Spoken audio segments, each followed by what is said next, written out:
So, it all started a long time ago. Turns out, there was a famous blacksmith who lived in these lands. This blacksmith owned a store where he sold his handmade iron weapons and armor. He was always working hard. His weapons were top-notch, real works of art. You could tell he put his heart into every piece. Then one day, he got lucky and sold his weapons to the kingdom of Cairo. That was a big deal. The red flag waved proudly, its gold emblem shining in the sun. It was a symbol of the army's strength and the blacksmith's success. The blacksmith saw the endless war as an incredible chance to raise his status. He knew it was a risky gamble, but the potential reward was too great to ignore. After the war, the blacksmith was awarded the position of a baron. He had proven his worth, and the kingdom recognized his contributions. The blacksmith kneeled, his head bowed in respect. It was a moment of great pride, as he was finally being recognized and accepted into nobility. Turns out, the blacksmith was now the owner of this land. He had come a long way from just making weapons. Turns out, the guy listening to the story was Master Roman's father. Lord Romero Dimitri, the baron, looked forward, his expression unreadable. He seemed to be considering the story he was hearing. One of the men kneeling before Romero Dimitri seemed shocked. Oh my. So the Lord, Hans, standing behind the baron, looked confused. He wondered why Romero Dimitri was listening to a story everyone already knew. A few hours earlier, things had been very different. So he was about to ask something. He seemed confused by what he heard. Roman looked absolutely stunned as he asked if he was really the eldest son of the Dimitri family. He looked like he didn't believe it. Roman asked if this was the kingdom of Cairo, located on the Salamander continent. He also asked if the world he knew, Murim, didn't even exist. It was a lot to take in. Someone answered with a simple yes. The confirmation just made everything even weirder. Hans thought it was weird. Even though Roman wasn't the brightest, this was the first time Hans had seen him so out of it. Some people were hanging around Roman, who was still out of it. Meanwhile, Hans looked at him suspiciously, wondering if Roman was drugged. Someone mentioned that it was a popular thing for rich kids to do these days. It was just a rumor, but it made sense. Another person agreed, saying that it was possible. After all, Roman wasn't exactly known for being the sharpest tool in the shed. Hans spoke to Roman, reminding him that the lady of the Lawrence family, his fiancée, was coming to visit today. He hoped Roman was in a state to receive her. The person added that it was more than possible, given that Master Roman had been rotting away in his room for the past 25 years. Unlike his brothers, the guy had basically become a shut-in. Turns out, he was known as the moron of Dimitri, not exactly a compliment. The servant was saying that the lady of the Lawrence family valued elegance and manners, so preparing beforehand was important. But Roman interrupted, saying that something else was more important than that. Roman demanded that the servant take him to the eldest person of this land. He said the lady was less important than knowing how to live in this current world. Hans was completely confused. He wondered why someone who had lived his entire life here was saying such things, but he sighed, reminding himself that he had to fulfill his duty as a servant. Hans simply replied, "Understood, master." The man paused, wanting to make sure Roman was listening. It was time to reveal what he knew. The old man cleared his throat, ready to speak. He said that was all he knew.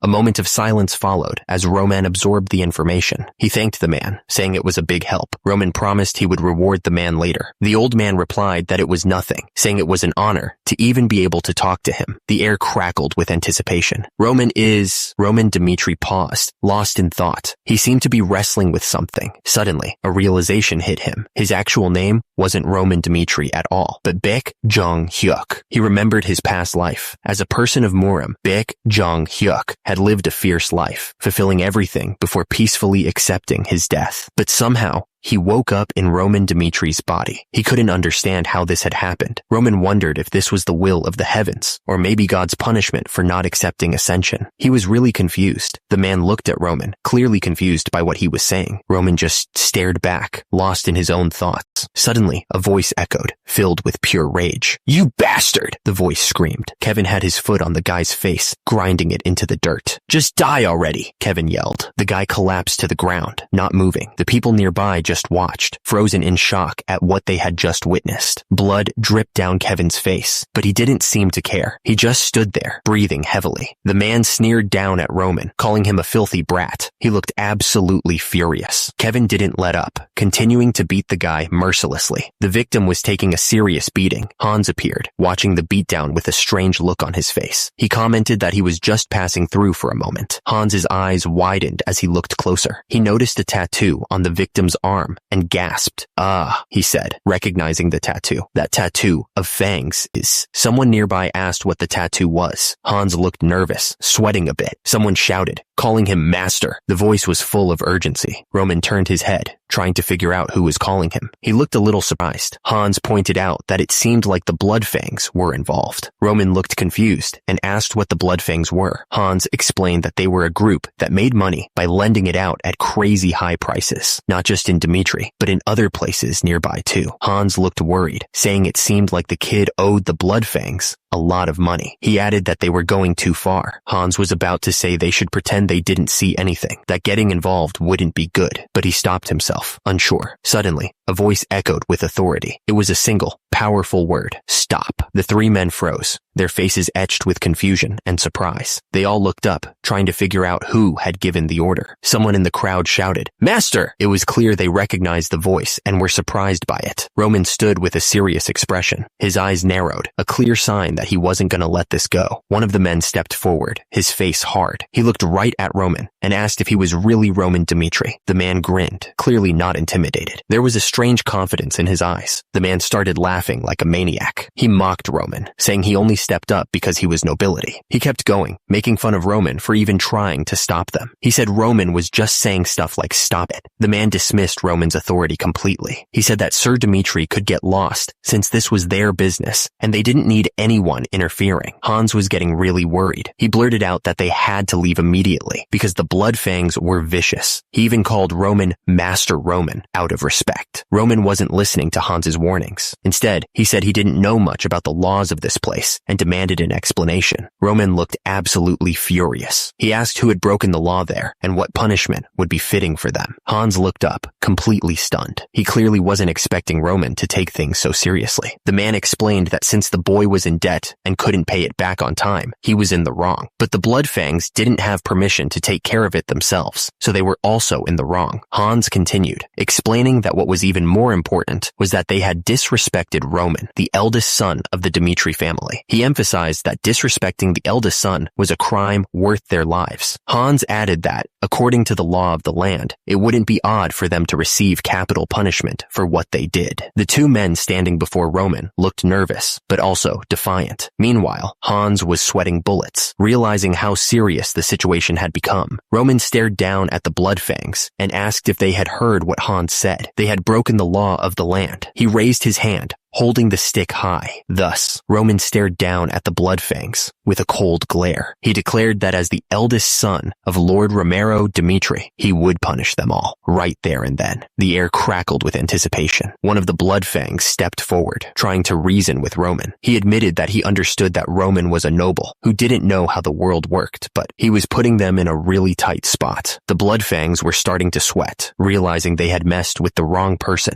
The Bloodfangs stood there, flexing their muscles and holding their weapons high. One of them pointed out that they had tattoos of fangs on their arms. Roman's face was calm, but his eyes flashed with anger. That proved it, he thought. The Bloodfang looked confused, not understanding what Roman was getting at. He asked what Roman was talking about. Roman took a step forward, his foot landing heavily on the ground. He declared that they were all just trash, especially since they dared to talk to the owner of the land like that. Roman shouted that he didn't need to know what they usually did. He was clearly not in the mood to hear their excuses. Roman didn't hesitate. He charged forward, ready to take on the whole gang. One of the Bloodfangs shouted for the others to attack. They weren't about to let Roman disrespect them like that. The Bloodfang member swung his knife, ready to cut Roman down. Roman blocked the attack with his arm, stopping the knife just before it could cut him. The Bloodfang member looked shocked, like he couldn't believe Roman had blocked his attack. Roman didn't hold back. He stabbed one of the Bloodfangs right in the neck, and blood sprayed everywhere. The Bloodfang member was in total shock. He stammered, not believing what had just happened. Roman started walking towards the others, the knife dripping blood. They were clearly scared now, not knowing what to expect. Suddenly, Hans yelled out, "Master!" Roman didn't wait. He charged, ready to take them all on. Roman was caught completely off guard. His face was covered in blood, and he looked like he couldn't believe what had just happened. The attacker swung the brutal knife, ready to strike again. At the same time, Hans stared in disbelief, his mouth hanging open. The attacker didn't let up. He kept hitting Roman, each strike landing with a sickening thud. The force of the blows sent shockwaves through the air. As a result, Han's eyes widened even more. It was unbelievable that this was happening. One of the attackers asked if he was really Master Roman. The fight was brutal, and Roman was covered in blood. He remembered what he first saw when he opened his eyes. It wasn't a pretty sight. Turns out, there was a will written by Roman, and multiple drugs scattered on the floor. It looked like a suicide attempt. He also recalled that the Kingdom of Cairo, which was always at war, chose a representative from each household and forced them to serve. He held the document in his hands, feeling the weight of it. What did it all mean? The story went that Roman, the guy who was supposed to represent the family in the army, ended up killing himself because he was too scared. What a loser. It was a pathetic life, alright? But whatever life Roman lived, it was over now. Turns out, the current owner of that body was Baek Jung-hyuk, the leader of the Heavenly Demon sect. That's quite a change. As long as Baek Jung-hyuk had taken over that body, he was gonna live things his way. No more pathetic suicide attempts. He stood there, covered in blood, bodies scattered around him. He wasn't gonna let this new life go to waste. Roman was covered in blood, looking like a total mess. At the same time, someone shouted that he was a monster. A man saw Roman standing there, covered in blood, and screamed, running away as fast as he could. He was clearly terrified. The man gasped, struggling to breathe. He felt like he was choking. The man begged to be let go, his voice cracking. He was desperately trying to pull the hands off his neck. With a final gasp, the man fell to the ground. He was out cold. Roman spoke, declaring that for any group to function right, they needed to respect the law. He was laying down the rules. Even though Roman's sword dripped with blood, he promised he wouldn't kill them. He was showing a little mercy, at least for now. But Roman warned that they'd still pay the price for talking so ruthlessly. The man screamed as Roman's grip tightened. The man dropped to the ground, defeated. He wasn't moving. Roman then announced to everyone that his name was Roman Dmitri. He wanted to make sure they all knew who was in charge now. Roman spoke loud enough for everyone to hear, making it clear that if anyone had a problem with how he handled things, they could come find him. He stood there, covered in blood, the image of someone who wasn't afraid to get his hands dirty. The air around him felt heavy, like a storm was brewing. Roman finished what he was saying, letting everyone know that he was ready for whatever came next. He wasn't backing down from anyone. Suddenly, the name Baek Jung-hyuk appeared, surrounded by streaks of light. It felt like a name that carried a lot of weight.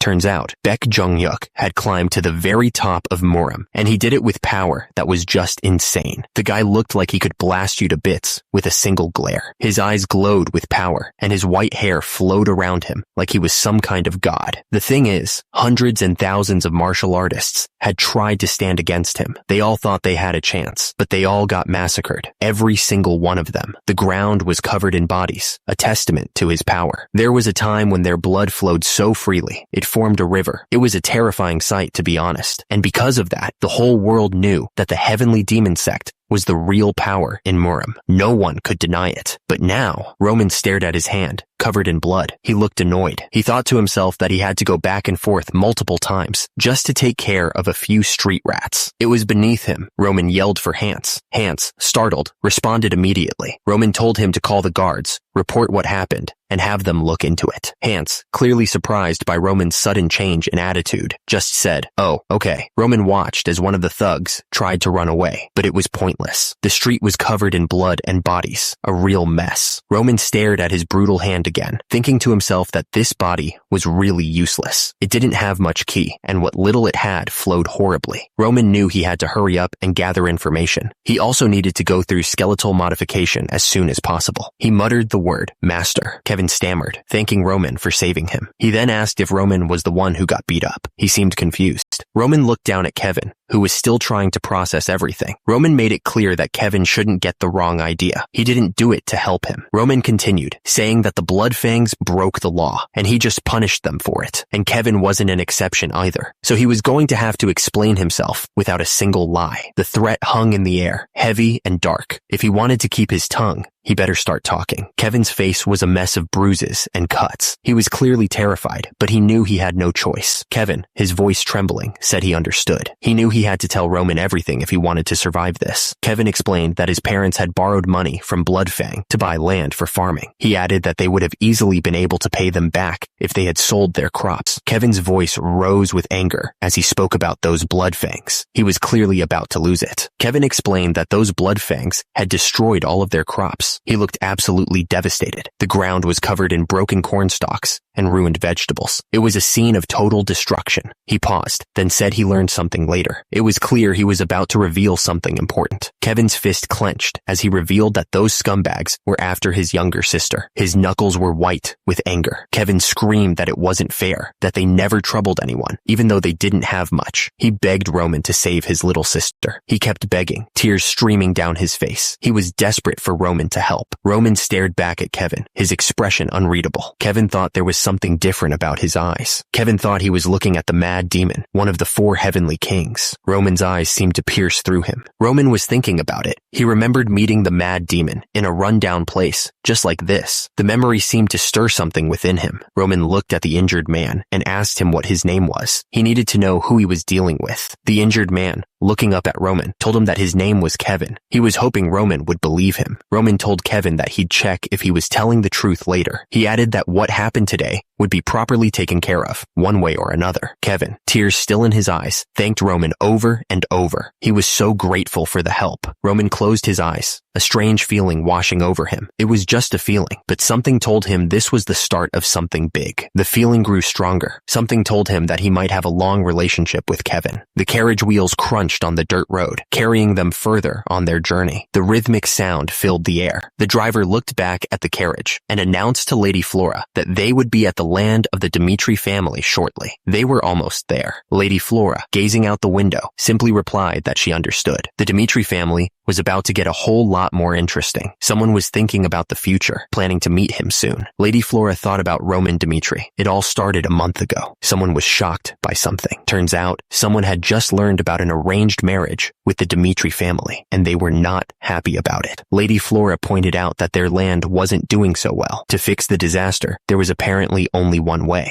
She was saying that the only way to overcome the disaster was. Lady Flora looked absolutely shocked. Her marriage had been decided just like that, and it was with the Dimitri family. She was going to have to spend the rest of her life like this. Lady Flora was absolutely horrified. She couldn't believe she was being forced to marry into the Dimitri family, a family full of minors. The man tried to calm her down, calling her name, but Flora was too shocked to listen. The man apologized, clearly feeling guilty about the situation. He explained that it wasn't his fault. It was his pathetic father who had made the decision. Meanwhile, Lady Flora's carriage came to a stop. A voice announced, "Miss, we are here." Lady Flora was complaining that she was supposed to marry the second son, who had a bright future ahead of him. She stepped out of the carriage, taking the hand of the attendant. She continued, saying that even that was ruined. She looked like she was about to explode with anger. She said it all went wrong when the eldest son, Roman Dimitri, got involved. Roman looked back, clearly confused by what he was hearing. He cocked his head to the side, trying to understand. Her voice echoed with rage as she accused Roman of forcing her to marry him instead. She was making a real scene. The nerve of that guy. She was going on about how she was forced to marry. Apparently, she'd heard that Roman Dimitri was nothing but a moron who only cared about luxury and having fun. She griped about how much perfume he used. She admitted that she knew about the situation with their land, but she was getting more and more upset. She turned to the attendant and said that Roman was really not it. She looked determined. It was clear she was going to tell Roman exactly what she thought of him, right then and there. Lady Flora took a deep breath, ready to say what was on her mind. She started speaking, addressing Sir Dimitri. Lady Flora was serious as she finished what she had to say. She wanted Roman to forget about this marriage. Roman didn't even let her finish before he responded. He said he was fine with it. Lady Flora looked completely surprised by his quick agreement. She didn't expect that at all. Roman explained that he'd heard about the marriage too. He added that the moron of the Dimitris wouldn't dare marry someone like her, so he believed it was right to cancel it. Lady Flora was completely thrown off by Roman's reaction. She couldn't believe he was agreeing so easily. She wondered what was up with him and if he was being serious. Since this was an important matter, Lady Flora said she was going to go tell her father immediately, but Roman told her to wait a second, stopping her from leaving. Roman asked if there was a problem. He pointed out that he'd heard she really wanted this marriage. Roman was willing to cancel the marriage without any conditions, so he was a bit confused. He then asked Lady Flora if she even wanted to marry him. Lady Flora hesitated for a moment. She finally admitted that she didn't really want to. Roman figured they should just stop causing each other any more trouble. Roman continued, saying they both agreed to cancel the marriage, and that was all there was to it. He added that he'd be taking full responsibility for breaking the engagement. Roman figured that, since he was already called the moron of the Dimitris. Roman finished by saying it wasn't that big of a deal to also be called a divorced man. Lady Flora was thinking to herself, wondering what was up with Roman. She was completely baffled by his attitude. Roman turned and headed for the door, leaving Lady Flora standing there, speechless. The air in the room was thick with unspoken questions. The door swung shut behind him with a soft click. It was like the end of a chapter. Lady Flora was trying to make sense of what just happened. She wondered to herself if Roman was really the moron everyone said he was. The doors to the room slammed shut. The sound echoed in the hallway. A voice boomed from somewhere, yelling about what Roman had just said. The person sounded absolutely shocked that he would even think of canceling the marriage. The man in red robes was saying that he already told the lady of the Lawrence family. He had already informed her of Roman's decision. The man's face turned red, and he yelled that Roman was a stupid brat. He looked absolutely furious. He spat out the words, reminding Roman that everyone called him the moron of the Dimitris. The man, who I now realize must be Roman's father, Romero Dimitri, was ranting about how he tried to provide a good environment for him. He said that a marriage with the Lawrence family was the best way for the Dimitri family to gain a proper position as nobility. Romero Dimitri went on, saying all Roman had to do was get married to that pretty noble woman that he wanted, but he couldn't even do that. He was clearly disappointed. Roman offered his apologies. He didn't seem too sincere about it, though, and immediately, something came flying at him. It hit Roman square in the face. He looked like he was gonna cry. Romero Dimitri was yelling, asking if Roman thought an apology could fix what he'd done. He said that if everything had gone smoothly, he was planning to prevent Roman from being drafted. Now, Roman had to go to the battlefield in 6 months. He demanded to know if Roman had anything to say about it. Roman simply replied that he didn't. The man leaned in, a smirk playing on his lips. He said he'd heard Roman had some trouble with Bloodfang, but he didn't believe Roman could have handled them himself. Someone probably helped him, he said. Romero Dimitri leaned back in his chair, pointing a finger. The problem, he said, was that even he couldn't do anything about Bloodfang. And since Roman couldn't fulfill his duty as a son, he was now responsible for his own problems. Because of that, he wasn't going to give Roman any help. Romero Dimitri turned away, sneering. He figured Roman was probably going to start begging for mercy while crying. Meanwhile, Roman stood silently, listening to every word. Roman stood there, his expression unreadable as he stared at the closed door. He didn't seem fazed by the challenge at all. And then, Roman simply said he understood. He didn't argue. He didn't plead, just accepted it. Roman declared that he would deal with it himself. Roman continued, explaining that since it was caused by his actions, he believed he should be the one to take care of it. Roman told Romero he would come back after taking care of everything. But before Romero could respond, Roman turned to leave. Romero, looking surprised, suddenly told Roman to wait. But Roman didn't stop. He turned and walked out, the door clicking shut behind him. Roman wiped the blood from his face, trying to clean himself up. He didn't seem to care about the fight he had just been in. Suddenly, a voice echoed in the room, cutting through the silence. Someone was asking if he was actually insane. Roman paid no attention to the question and continued wiping the blood from his face. He looked completely unfazed. Lady Flora was standing there, looking at Roman with a mix of shock and disbelief. She asked him why he was still there. Lady Flora warned him that they were dealing with the Bloodfang, a group that even terrorized nobles. She was clearly worried about the situation. Lady Flora looked worried, warning Roman that if Bloodfang felt troubled, they would definitely retaliate. She asked him what he was planning to do without his family's help. She seemed genuinely concerned for his well-being. Lady Flora insisted that Roman should just go back and beg the Baron for mercy. She was clearly scared of what Bloodfang might do.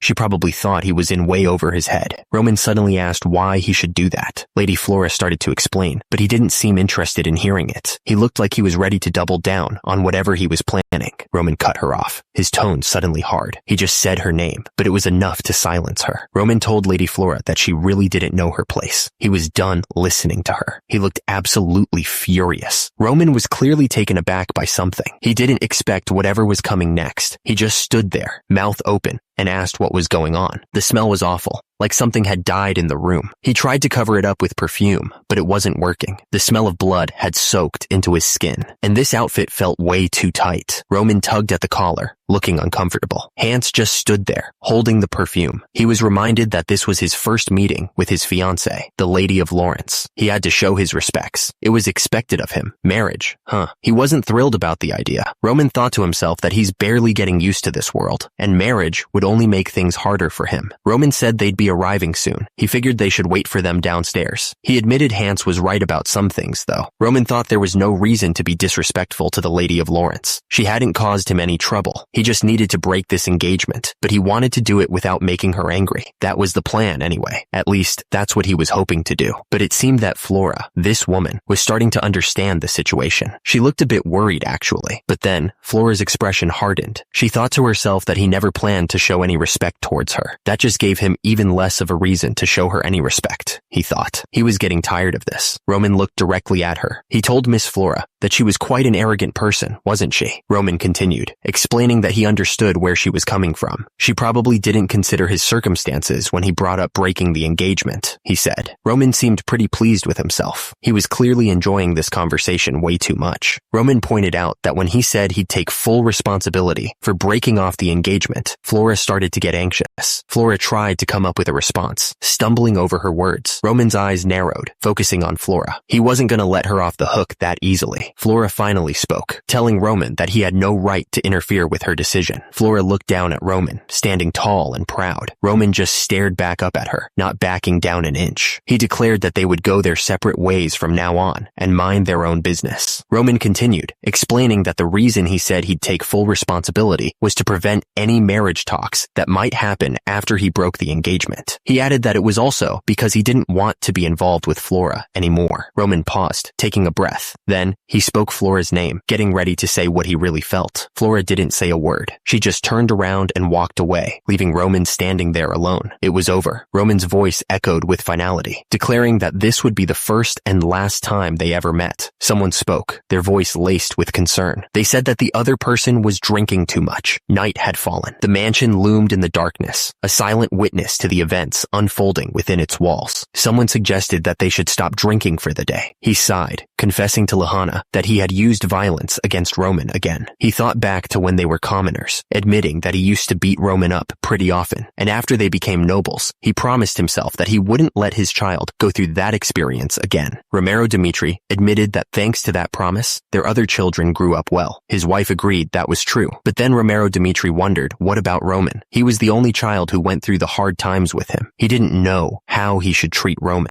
His wife told Romero Dimitri not to blame himself too much. She reminded him that they were the only ones who could correct their children's wrong behaviors. She added that the Romero Dimitri she knew wasn't someone who would let his own son stray off in the wrong direction. She insisted that he still had the chance to set things straight. The man wondered if they were talking about Bloodfang. He pointed out that Roman was a prideful kid. He figured Roman probably said he would take care of Bloodfang himself in the heat of the moment. But if they left him like this, who knew what would happen to him? The woman had an idea. She asked why he didn't get Captain Jonathan to help Roman. The man agreed that she was right. He immediately shouted, asking if anybody was there. A moment later, someone answered. He asked if he was called, Master. The man didn't waste any time. He ordered the servant to call Captain Jonathan immediately. Someone was calling out to the young master. The voice called again, this time using his name, Young Master Roman. Hans rushed up to Roman, looking worried. He said it was too dangerous for the young master to be outside like this. Hans reminded Roman that they didn't know when Bloodfang would return for revenge. He admitted that this whole situation was tiring him out. Hans suggested that they head back inside where it was safer. Roman turned to Hans and asked when he thought Bloodfang had gotten so strong. He really wanted to understand where their power came from. Hans admitted that he wasn't too sure about it. He really couldn't say for sure when they got so tough. Someone chimed in, explaining that Bloodfang had started gaining their bad name by mercilessly slaughtering their enemies. They were especially brutal against those who did bad things. The voice continued, stating that infamy gives birth to fear. It was a simple fact, but it carried a lot of weight. The voice concluded that fear increases efficiency in carrying out tasks. Basically, People work better when they're scared. Hans looked worried as he asked if Bloodfang wasn't still dangerous. Roman replied that they were, as long as... Roman finished his thought, saying they could only be a threat if they could make him afraid. The air outside was calm, with the sun shining on the buildings. The sign read, Atelier Restaurant. The restaurant was buzzing with quiet chatter as the server walked over to their table. The air smelled of spices and roasted meat, a welcome change from the tension of the last few days. The server placed the dishes on the table. There were sausages, grilled meats, and some kind of salad with a strange dressing. He announced that the food they ordered had arrived. Hans looked at the spread with wide eyes. Whoa, he exclaimed, clearly impressed by the amount of food. Roman suddenly stood up from the table. He told Hans he could stay here and eat, but he'd be heading out first. The sudden announcement made Hans blink. Hans looked up, completely confused. He asked Roman what he was talking about all of a sudden, not understanding why Roman would leave now. Roman turned to Hans, his expression serious. He told Hans that he would continue the investigation on his own from now on, and that Hans should stay here since it was too dangerous for him. Hans immediately shouted back, denying Roman's order. He wouldn't allow that. Hans stared at Roman, his face set with determination. He wasn't backing down. Hans insisted that even if he was in danger, he could never send Roman off by himself. He wouldn't allow it. Roman looked at Hans, a hint of concern in his eyes. He knew Hans was serious, but he didn't want to put him in harm's way. Roman stared intently at Hans, questioning if he was truly one of his men. Hans, looking a little surprised, quickly confirmed that he was, of course, one of Roman's loyal followers. Roman grabbed Hans's shoulder, telling him to do what he could to help, but not to sacrifice himself meaninglessly. He added that Hans had already done more than enough just by accompanying him this far. Roman declared that he'd be back soon, his voice filled with determination. Hans watched Roman leave, only able to mutter, "Young master." Hans was clearly touched by Roman's words. He admitted to himself that he never expected the young master would say such things to him. Suddenly, a group of people burst into the room, looking shocked and confused. One of them was even holding a rolling pin. "Oh right, what the hell? Now's not the time for this," one of them shouted. Someone realized they needed to warn others about something important. He thought to himself that he needed to let them know about this. Meanwhile, Roman was thinking about Bloodfang. He realized that if there was one thing he had learned about the Bloodfang these past few days, he considered that their strength wasn't really that formidable, but because they operated in small groups, it was very difficult to hunt them down. Roman figured the Bloodfang were probably acting passive because they were afraid of the consequences if they weren't able to kill him properly. It was just a feeling he had as he walked through the town. He knew they were an authority without a figure, a dangerous group to deal with. Roman realized that if he couldn't find them himself, he'd have to get them to come to him. He only needed to make them come to him. So, he strolled around in the streets with Hans on purpose, making sure they were seen. Roman walked down the street, a bad feeling growing in his gut. He figured that Bloodfang probably knew exactly where he was at this point. On top of that, Roman knew that today was the Dmitri Knight's regular training day. He couldn't shake the feeling that everything was happening at once. Because of that training, the amount of security on the streets had been greatly reduced. He realized that this was the exact moment Bloodfang would strike. That meant if they were planning to get revenge on him, now was the time. Roman could feel his blood pumping, and he knew he had to be ready. This was their perfect chance. Roman grinned, ready for whatever they had planned. Right then, Roman heard someone say his name, Roman Dmitri. Suddenly, a guy with a knife jumped out, screaming that this was the revenge of Bloodfang. Roman turned around to see another attacker, repeating that this was the revenge of Bloodfang. Someone shouted, calling for the captain. The captain's face turned serious when he heard the call. Someone shouted, calling for Captain Jonathan. The urgency in the voice was clear. Captain Jonathan was surprised to see Hans. He asked what had brought him here, but Hans was struggling to get the words out. "The young master is..." Captain Jonathan urged him to calm down and explain what was going on. He was worried about what the young master was up to. "The young master is..." "Captain, you have to..." Hans was gasping for air, his face pale. He was clearly terrified and exhausted. Hans finally managed to say that Captain Jonathan had to go find the young master right away. He looked like he was about to pass out from the stress. Suddenly, a voice boomed, warning that young Master Roman was in danger. The urgency in the shout was impossible to ignore. Without warning, a man shouted "Cur" as he stabbed someone with a knife. The sound of the blade sinking in was sickening. His eyes wide with shock, the victim started to say, "This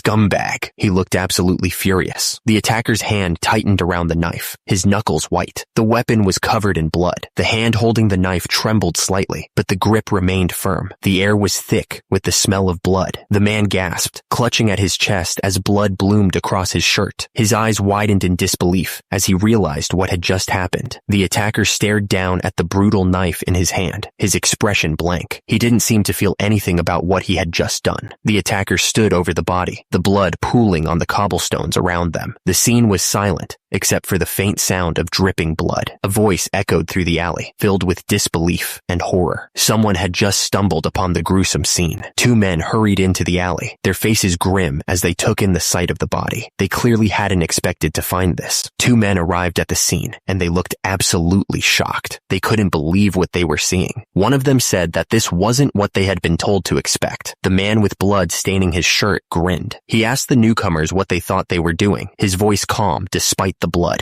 He taunted them, inviting them to come and get him. He was clearly confident, despite his injuries. He held up the brutal knife, a wide smile spreading across his face. He looked like he was enjoying every second of this. So, Hans, what you're saying is, Hans explained that young Master Roman had gone out to the city without a single guard, so he figured Roman must have gone to fight with Bloodfang. He was sure that was exactly it. The two guards looked at each other, unsure what to make of this. They were clearly trying to figure out if Hans was right. One of the guards burst out laughing. He said that made absolutely no sense. He asked how young Master Roman, the weakest of the weak, could possibly go and fight. Hans insisted that he wasn't lying. Why would he make something like that up? The man in armor said they didn't have time to stand around doing nothing. They needed to move. The system flashed a warning. There was trouble between Roman and Bloodfang. One of the men asked for help to solve Roman's problem. The other man agreed, since the Lord had asked for it as well. The man in armor said this was a pain. He wondered why Roman was running around when he didn't even know how to use a weapon. The soldiers all looked grim. They heard the order to get their weapons ready right away. The soldiers demanded that Hans take them to Roman right now. Hans replied that as long as they were there, no one would dare touch Master Dmitri. The man looked serious, thinking about what Hans had told them. He hoped it was all true. The man couldn't believe what he was hearing. That moron really did it this time. The soldiers came across a gruesome sight. A man lying on the ground, stabbed in the chest. He barely managed to gasp out a weak, "What's this?" Someone demanded to know what was going on. Hans and the attacker locked eyes, both looking absolutely furious. Meanwhile, Roman stood there with a sinister smile, blood dripping from his knife. Hans screamed at the attacker, calling him a total bastard. The attacker yelled that he was going to kill Roman right there. The attacker raised his knife, ready to strike. Roman stood his ground, waiting for the blow to fall. Roman's eyes narrowed, focusing all his attention on the attacker. He wasn't going to let this guy get away with it. There was a wet, tearing sound as Roman's knife found its mark. A strangled cry escaped the attacker's lips. Hans looked absolutely furious, his face red with anger. He screamed at the attacker, calling him a total bastard. Roman stood over the attacker, who was now collapsed on the ground, clutching his wound. Roman stared down at him with cold eyes. The attacker jumped, knife raised high, ready to finish the job. He was putting everything he had into this one last strike. The knife plunged into the victim with a sickening crack sound. It was over. Roman stood over the fallen bodies, his expression grim. He asked if it was just the three of them. The last attacker, clearly terrified, tried to threaten Roman, saying that he wouldn't be safe if he killed them. Roman scoffed, pointing out that he'd already taken out 2 of his buddies. He asked if the guy was just saying whatever he could to save his skin. Roman held up his battered knife, his eyes cold. He warned the attacker to answer his questions wisely, or else the knife went right through the man's hand, pinning him to the ground. He screamed in pain, his face contorted in agony. Roman stared down at the attacker. He looked absolutely furious and ready to end this. Roman demanded to know who was in charge. He wanted to know who had sent these losers after him. Meanwhile, 3 men walked down the street. They were heading towards a building, carrying sacks. Inside a local bar, people were drinking and laughing. The place was packed and full of noise. The bartender was talking to someone when he suddenly stopped. He looked at something with confusion and said, "So then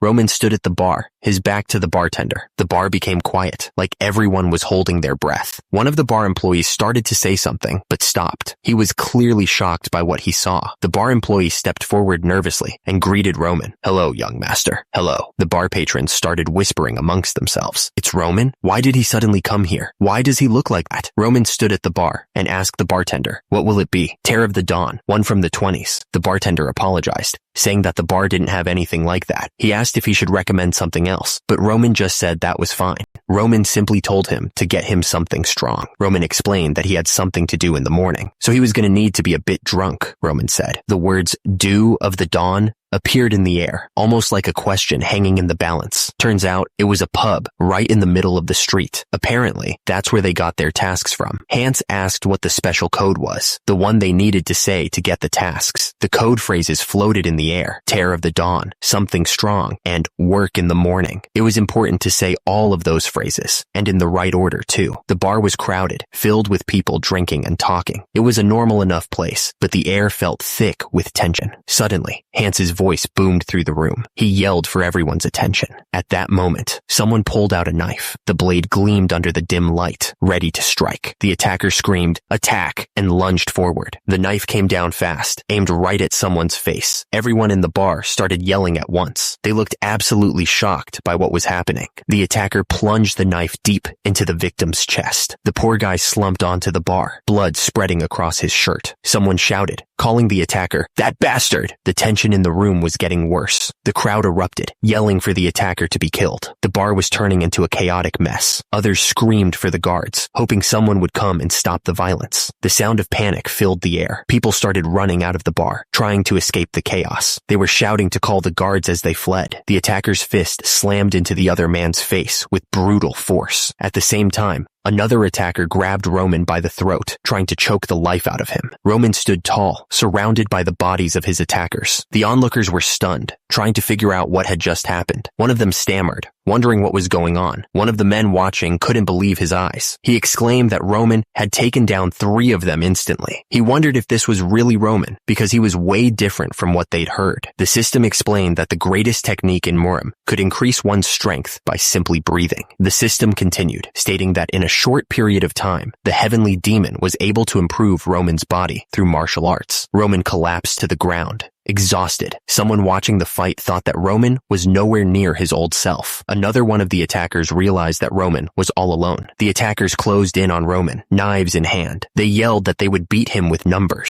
Despite being surrounded, Roman smirked slightly. He wasn't worried at all. Roman thought to himself that these guys were nothing but nuisances. Someone was struggling to pull themselves up, grabbing onto the edge of something with a grunt. A man looked up, shocked by what he was seeing. He said that someone had made it just in time, narrowly avoiding something bad. The man said he was just about to finish up. He then asked Roman why he was doing this. Roman replied that it was a useless question, since the man was the one who attacked him. Besides, it was just the 2 of them now. Roman stared at the man, his expression unreadable. He admitted that he had something he was curious about, his eyes gleaming. Roman suggested that they have a little chat, his tone hinting at something more than just a friendly conversation. The man's eyes widened, his mouth hanging open slightly. He was clearly shocked by what he was seeing. Another man was lying on the floor, barely conscious. He looked terrified, like he couldn't believe what was happening. Another man lay still on the floor, a knife beside him. It looked like something young Master Roman had done, which was hard to believe. Someone shouted for the captain, their voice filled with panic. The captain asked what was going on. The survivor from the 2nd floor said that young Master Roman had gone to Lawrence. The man looked up, clearly confused by the news. He asked why young Master Roman would go to Lawrence. The reason was simple. Bloodfang's main base was located at Lawrence, which was really bad news. It all started an hour before. Something was definitely about to happen. In Lawrence, the building stood tall against the sky. It was a place where secrets hid in every shadow. Suddenly, someone called out, "Hey, owner!" The interrogator spoke, suggesting they could both benefit from talking things through. The guy looked up, sweat dripping down his face, clearly terrified. The interrogator mentioned that the guy had already lost 2 fingers, but the guy spat back that he should get lost and that he had nothing to say. The prisoner screamed that Roman would pay for this. Bloodfang, he said, would definitely get their revenge. Roman responded that the man should have acted like that in the first place. He admitted he liked people like him. Roman continued, explaining that those who don't talk, even after torture, and aren't afraid of death, usually have the most valuable information. The prisoner insisted it was a waste of time and begged Roman to just kill him. Roman paused, wondering if that was really true. Roman stared at the prisoner, his purple eyes intense. He was thinking about what the guy had just said. Roman figured it was time to test the prisoner. He wanted to see if the man would keep his mouth shut, no matter what he did. Roman produced produced a photo. He said he was going to use it as an example. Roman held up the photo so the prisoner could see it. He wondered what would happen if he said, Roman threatened to find and kill the prisoner's son, the one in the picture. The prisoner's eyes widened in terror. The prisoner denied everything. He insisted he didn't know what Roman was talking about and that the kid wasn't his son. Roman fired back immediately, saying he was full of it because the kid looked exactly like him. The prisoner's teeth were clenched so hard they looked like they might crack. He was absolutely furious. The prisoner exploded with rage. He shouted that it was insane for a noble like Roman to threaten his family. Roman held up the photo of the prisoner's son. He happened to have learned something interesting about Bloodfang recently. The guys in Bloodfang even sacrificed their lives for the sake of getting revenge. Roman continued, explaining that he had found one common thing among those guys. It's that they were heavily in debt to the Bloodfang, and they weren't originally bad people. Roman finished his thought, but they ended up turning into devils. Roman explained that Bloodfang doesn't hesitate when committing crimes just to make people owe them money, and turning the debtor's family into slaves is easy for them. That, he said, was the truth about Bloodfang. The prisoner explained that they push a person to the edge of a cliff, and they hold their family hostage and use them as a threat. He asked if Roman didn't think that was a reasonable guess as to how they operated. The prisoner's face was bruised and swollen. He said that nothing changes even if you know the truth. Roman told him that Bloodfang would definitely get there. He interrupted himself, telling the guy to think about it carefully. He added that the prisoner had to be careful when choosing where to bet his money. Roman stared down at the prisoner. He was serious, he said, when he said he'd kill his son. Roman swore by his name, Roman Dmitri, that he would get revenge. Roman said he would make the soldiers look for him. The picture of the prisoner's son was now broken. He said he would kill him, very slowly and very painfully. Roman's foot came down hard, smashing the picture frame and the image of the prisoner's son beneath it. But before he did that, Roman told him he'd give him another chance. The prisoner's eyes darted around, sweat beading on his forehead. Roman asked if he would rather keep his mouth shut for the sake of Bloodfang and let his son die while suffering, or would he give him the information he needed to properly take care of Bloodfang? Roman's words hung in the air like a threat. The choice was his. Far from the interrogation room, the town of Lawrence was quiet. The only sound was the wind whistling through the buildings. Deep inside a building, an unknown person asked if something was really true, sounding unsure. Another person confirmed that Roman Dmitri himself had defeated an entire division. It was a shocking claim. The men started to panic. If the Dmitri Knights took action, they knew they'd be in serious danger. The man looked furious. He shouted, "Damn it!" He refused to believe what he was hearing. There was no way. The man sitting on the throne couldn't believe Roman was capable of such a feat. He thought Roman was just a weakling. He glared, realizing they had messed up big time. He admitted that they had intended to show everyone how powerful they were by taking out Dmitri. The news was unbelievable. How could someone who couldn't even get in the Royal Swordsmanship Academy defeat an entire division by himself? The leader sat on his throne and asked where Roman was at that moment. He figured that Roman had just left the Dmitri region. He wondered if Roman had gotten information from the Morning Dew. The leader asked if Roman was all by himself. The other person confirmed that he was. The leader looked absolutely furious. He said that Roman dared to attack their headquarters all by himself, like they were nothing. The leader immediately ordered his forces to gather. He wasn't going to let Roman get away with this. One of the subordinates told the leader that they would kill Roman before the Dmitri Knights could even get there. They had to take care of that arrogant brat. The attacker's eyes burned with rage. He screamed that Roman Dmitri dared to put his hands on Bloodfang,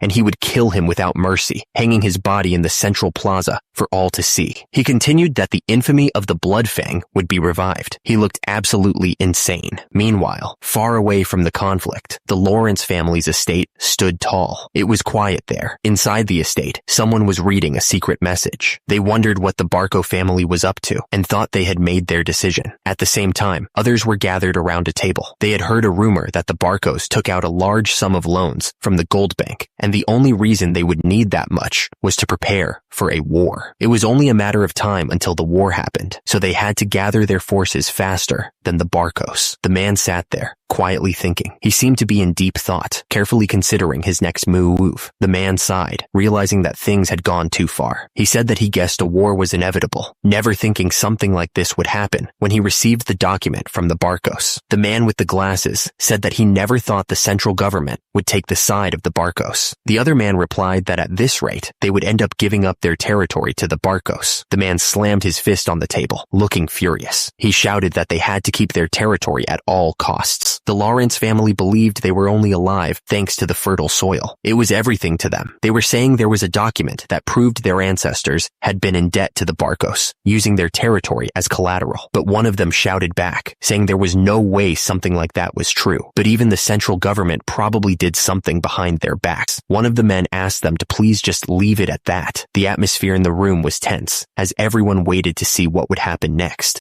One of the men said that no matter what happened, they must not give away their territory. He warned that families from all around would come at them like hyenas if that were to happen. Since the Barcos didn't seem to want to compromise with them, they had to resist to the best of their abilities. The man then said that was right, and that was why they had arranged a marriage with the Dimitris. Another man chimed in, agreeing that they had the Dimitris. He added that although they were originally commoners, weren't they one of the wealthiest in the northeastern region? One of the men said that no matter how much the Barcos borrowed, they wouldn't be wealthier than the Dimitris. He seemed pretty confident about it, like he knew something the others didn't. The Lord hoped that was the case. That's why he had sent his only daughter to that idiot in the Dimitri family. After all, the advisor chimed in, saying it was all for the sake of Lawrence. He assured the Lord that he had made the right choice and shouldn't blame himself too much. The Lord simply said, all right. He seemed to accept what the advisor was saying, but there was still a hint of worry in his voice. Meanwhile, Flora looked uneasy. She seemed to be in distress, and a bead of sweat trickled down her face. The gears turned in her head. What should she even tell them? She was clearly struggling to figure out how to break the news. Flora looked down, her face etched with worry. She was clearly starting to feel the weight of what she had done. Flora was pacing back and forth, conflicted. She thought to herself that now that she had broken off the engagement, she couldn't even face her father. But then she shook her head, telling herself that this was her life, and she wasn't going to get sold off to some guy. Still, she worried about her father's plan and the family's future. With newfound resolve, Flora decided she was going to tell him. She steeled herself, ready to face whatever came next. Flora declared that she couldn't marry someone who she didn't have feelings for. She would tell her lord that she couldn't go through with it. Flora's face was a mask of worry as she stood there. In the background, a knight was running towards her, his face etched with panic. Flora's eyes widened slightly, a bead of sweat trickling down her temple. She looked completely confused, unsure of what was happening. The knight finally reached Flora, panting heavily. He managed to sputter out a greeting, addressing her formally. The knight then shouted that it was an emergency. His voice was full of dread. Flora's eyes darted around, her face pale with shock. She was clearly caught off guard by the knight's sudden announcement. The attacker was right outside, banging on the door. He yelled for them to open up, calling them every name in the book. One of the guards shouted back, demanding that they drop their weapons and follow protocol. He warned that young Master Roman was in danger. The guard continued to yell that if anything happened to young Master Roman, he wouldn't forgive them. Below, a group of knights rode up to the scene,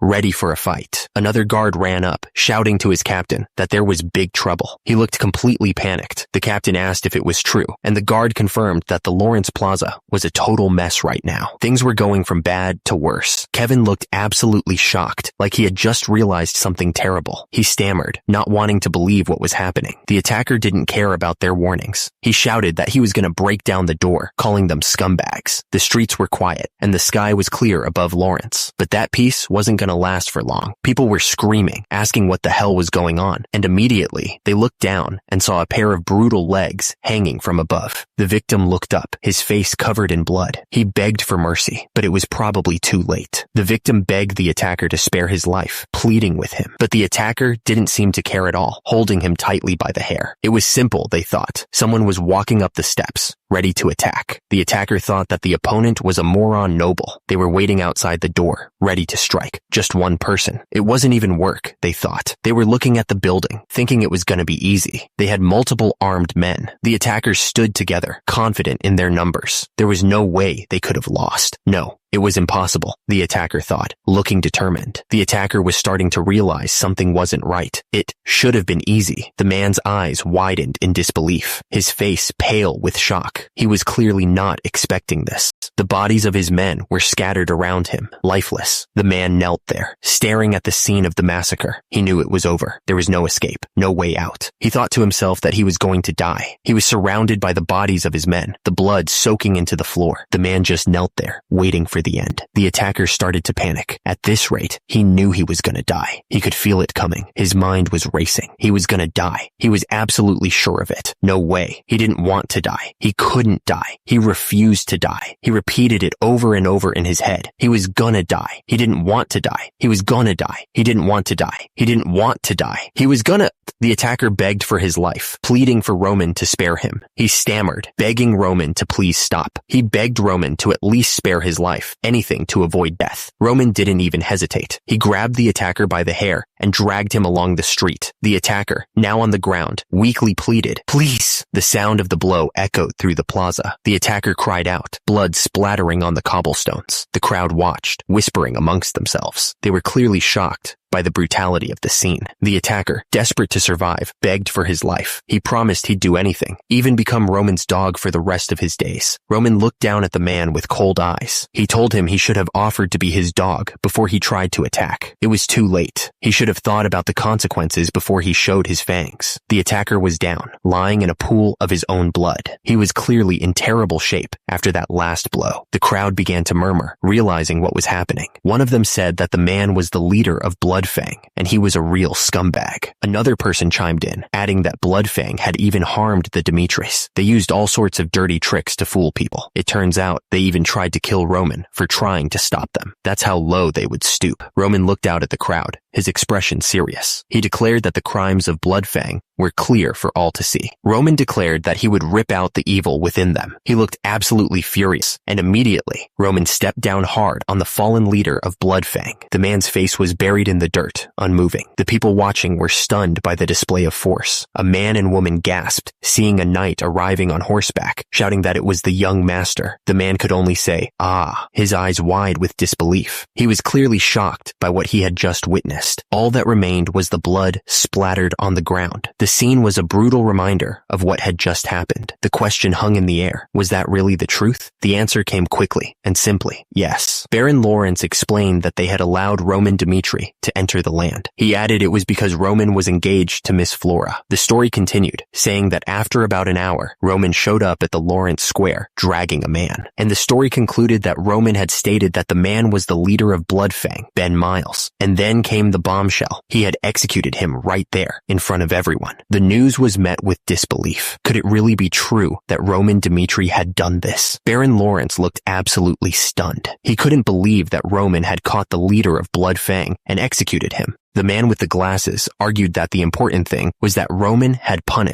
murdered someone without the Lord's permission. It was a matter that couldn't be ignored. Baron Lawrence cut him off, saying that permission and the timing of it all wasn't what truly mattered. The question hung in the air, thick with disbelief. Had the person who was supposed to marry his daughter really taken care of Bloodfang? Baron Lawrence didn't waste a second. He ordered them to summon Roman Dimitri immediately. Baron Lawrence made it clear he wanted to hear about it from Roman himself. The sound of boots echoed through the halls, getting closer and closer. And then, the door swung open, revealing the person who had been summoned. 3 figures approached, their footsteps echoing in the hall. Leading the way was a man in a simple white shirt, flanked by 2 knights. Captain Jonathan was surprised. It turned out that the Dimitri Knights were involved in the events at Lawrence Plaza. Roman Dimitri stepped forward, greeting Baron Lawrence with a polite nod. Baron Lawrence didn't waste any time with pleasantries. He demanded that Roman get to the point and explain why he came all the way to Lawrence to commit such a violent act. Roman explained that it all started a few days ago. Bloodfang was assaulting an innocent citizen, so he executed them right then and there. And Flora watched the closed door, wondering what was happening behind it. Suddenly, a man called out to Flora, trying to get her attention. "Hey, over here, lady." He asked if the person she brought with her was Roman Dimitri. He demanded to know why Roman was here and why he had gone into his father's office. Flora looked concerned. It seemed like she didn't know what was going on. Someone asked what he was talking about. The question hung in the air, unanswered. Roman explained that he couldn't just leave them alone. So, he went to their main base and killed their leader. Roman said that was the summary of the whole thing. He looked around the table, waiting for a response. Baron Lawrence spoke up, looking mad. He pointed out that Roman didn't have the authority to execute someone in Lawrence. Roman admitted that he knew he was stepping out of line, but he was skeptical if Lawrence would really take care of Bloodfang. Baron Lawrence explained that the leader of Bloodfang wasn't some mysterious figure. The guy was actually pretty popular in Lawrence, known for his crimes, and always getting bailed out. Roman said that's why he took care of him himself this time. He wasn't going to wait around for something to happen. Roman stated bluntly that he didn't trust the Lawrences. He had to do what he thought was right. Baron Lawrence looked absolutely furious. He shouted, asking Roman how he dared say such a thing. Someone yelled out, calling for the young master. It was probably one of the guards, I figured. Roman wiped his face with a handkerchief, looking a bit annoyed. He said he was honestly a bit disappointed that he didn't get any praise. He had to get blood on his hands, because Lawrence was ignoring the problem after all. He paused for a moment before continuing. He wanted to ask Baron Lawrence something. Roman wanted to know if he had really done something wrong. Roman stared at Baron Lawrence. He asked if he knew about Ben Miles. He knew the guy was a criminal, but he didn't realize he was the leader of Bloodfang. At the same time, Lawrence looked nervous. Baron Lawrence said that they wouldn't discuss the case any longer. He added that the situation wouldn't have happened in the first place if he had taken better care of things. Baron Lawrence told Roman that he would reward him later. He then told him that he could leave for now and asked if he understood. The door creaked as it closed, leaving a heavy silence in the room. Back in the meeting room, Baron Lawrence and another man sat at a long table. The atmosphere was tense. One of the subordinates approached Baron Lawrence, looking nervous. Then he started laughing like a maniac, saying, "My lord?" Baron Lawrence was surprised by Roman's power. He realized that Roman Dmitri had truly gotten him. The subordinate told Baron Lawrence that they still couldn't let things slip like this, but the Baron brushed it off, saying that of course they could, since Roman was going to be Flora's husband. He added that you needed insides like those to make great accomplishments. The Baron didn't want to hear it. He couldn't believe that Roman was fit for Flora. He said he was very happy and told them to bring him Flora immediately. He wanted to tell Flora all about it. Away from the building, the sun was setting over a peaceful landscape. The sound of hooves echoed on the stone road. It was the sound of soldiers arriving. One of the men riding with Roman was worried. He asked Roman if he really had to taunt the Baron. He said that they may have gotten away with it, but what if the Baron got angry? Roman replied that the Lawrence family wasn't taking responsibility for what happened. He added that all he did was show them that it was because of their carelessness. The man continued, saying that it looked like the Baron didn't know about the cancellation. He figured the Baron wasn't going to punish his daughter's fiancé. He said the Baron had it all planned out. The man wondered just what had happened. He thought about the person who was in front of him.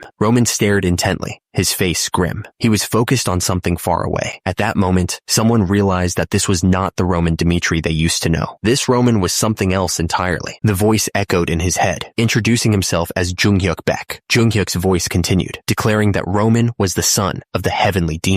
Roman stared up in disbelief, hearing those words. He continued, questioning if Roman really had what it took to take his place. Junghyuk demanded that Roman prove himself worthy. Starting from the very bottom, he had to survive the trials ahead. At the same time, high above, Junghyuk showed no emotion. He was completely detached. The voice continued, saying that his death meant nothing. Even if all 12 of his children died, he could just make more. Junghyuk's voice echoed in Roman's mind, telling him to remember. Junghyuk continued, emphasizing that the only way to prove himself worthy was to reign over all. Roman found himself kneeling in a dark cave, surrounded by people he didn't recognize. He didn't know what was going to happen next, but he knew it wouldn't be good. Suddenly, Roman was struck hard, blood splattering as he fell to the ground. He hadn't even seen the attack coming. The tormentor stood over Roman, laughing. He said he thought Roman would have something special because he was the son of the heavenly demon, but it turned out he was nothing more than an arrogant little brat. The tormentor loomed over Roman, who was struggling to get up. The air crackled with tension as Roman glared back, anger burning in his eyes. The tormentor didn't waste any time. He punched Roman right in the face, the force of the blow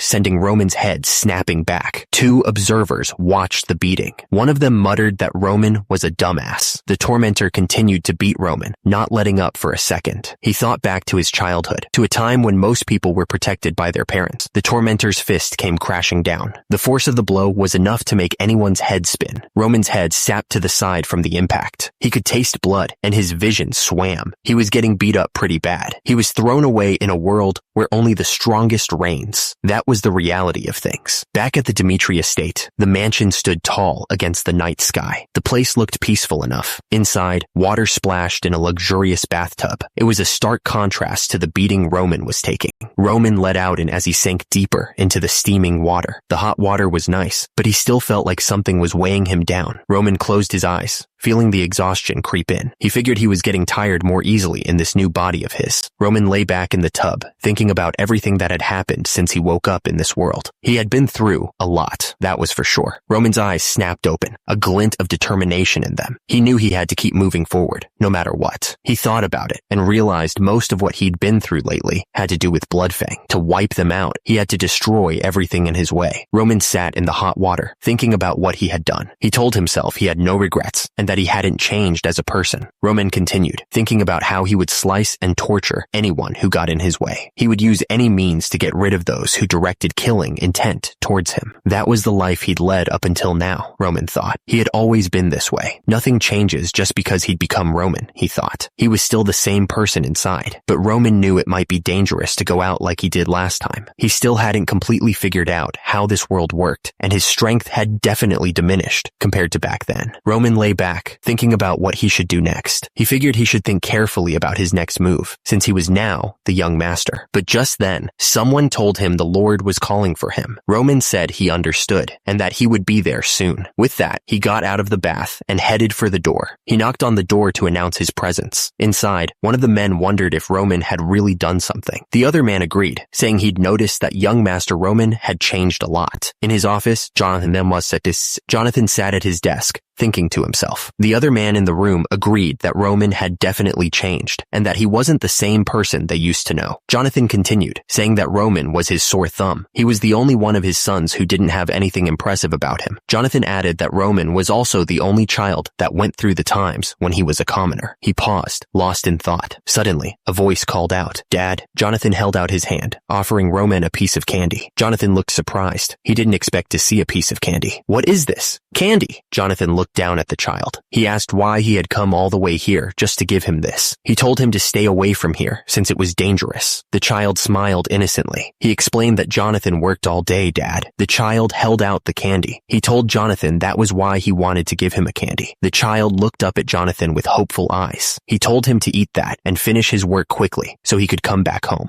Hans looked absolutely stunned, his eyes wide with disbelief. He couldn't believe what he was hearing. Jonathan looked up, his expression full of regret. He wished for Roman to be happy. Jonathan clenched his fist, his voice heavy with guilt. That's why he favored Roman, giving him a lot of allowance so he wouldn't be made fun of for being poor. But he never thought that it would trigger the start of him veering in the wrong direction. Jonathan looked down, his face etched with sadness. A part of him had already given up on Roman. My lord. But after hearing that Roman destroyed Bloodfang, Jonathan was filled with hope once again. He really wanted to believe in his son. There was a knock on the door. One of the men announced, introducing someone. "Father, this is Roman." The man acknowledged that no matter what methods Roman used to defeat Bloodfang, Jonathan told him to come on in. He added that if Roman really accomplished something of his own will, at that moment, a foot stepped inside the room. Jonathan declared that he was prepared to do anything for Roman. Roman thought to himself that his father was trying to make up for being a lacking father. He could see it in his eyes. Jonathan nodded, confirming that he was listening to Roman. He was giving him his full attention. Jonathan asked Roman if he had really taken down Bloodfang all by himself. He looked at Roman with anticipation. Roman glanced at Baron Romero. He knew that the Baron had high hopes for what he was about to say. Jonathan considered telling the truth, but he knew that if he did, his father would see him in a completely new light. He wasn't sure if he was ready for that. Turns out, achievements that are bigger than expected always come back to bite you. Nothing is ever simple. Roman considered backing off right now. He figured he could earn some time for himself to grow stronger. Suddenly, someone called out his name. "Roman?" Jonathan was trying to figure out what to do. Should he tell the truth or should he hide it? He knew that hiding it was the more rational decision. However, something was holding him back. He wasn't sure what to do. The punch landed hard, snapping Roman's head to the side. He could feel the sting spreading across his face. The attacker kept hammering away at Roman, not giving him a chance to breathe.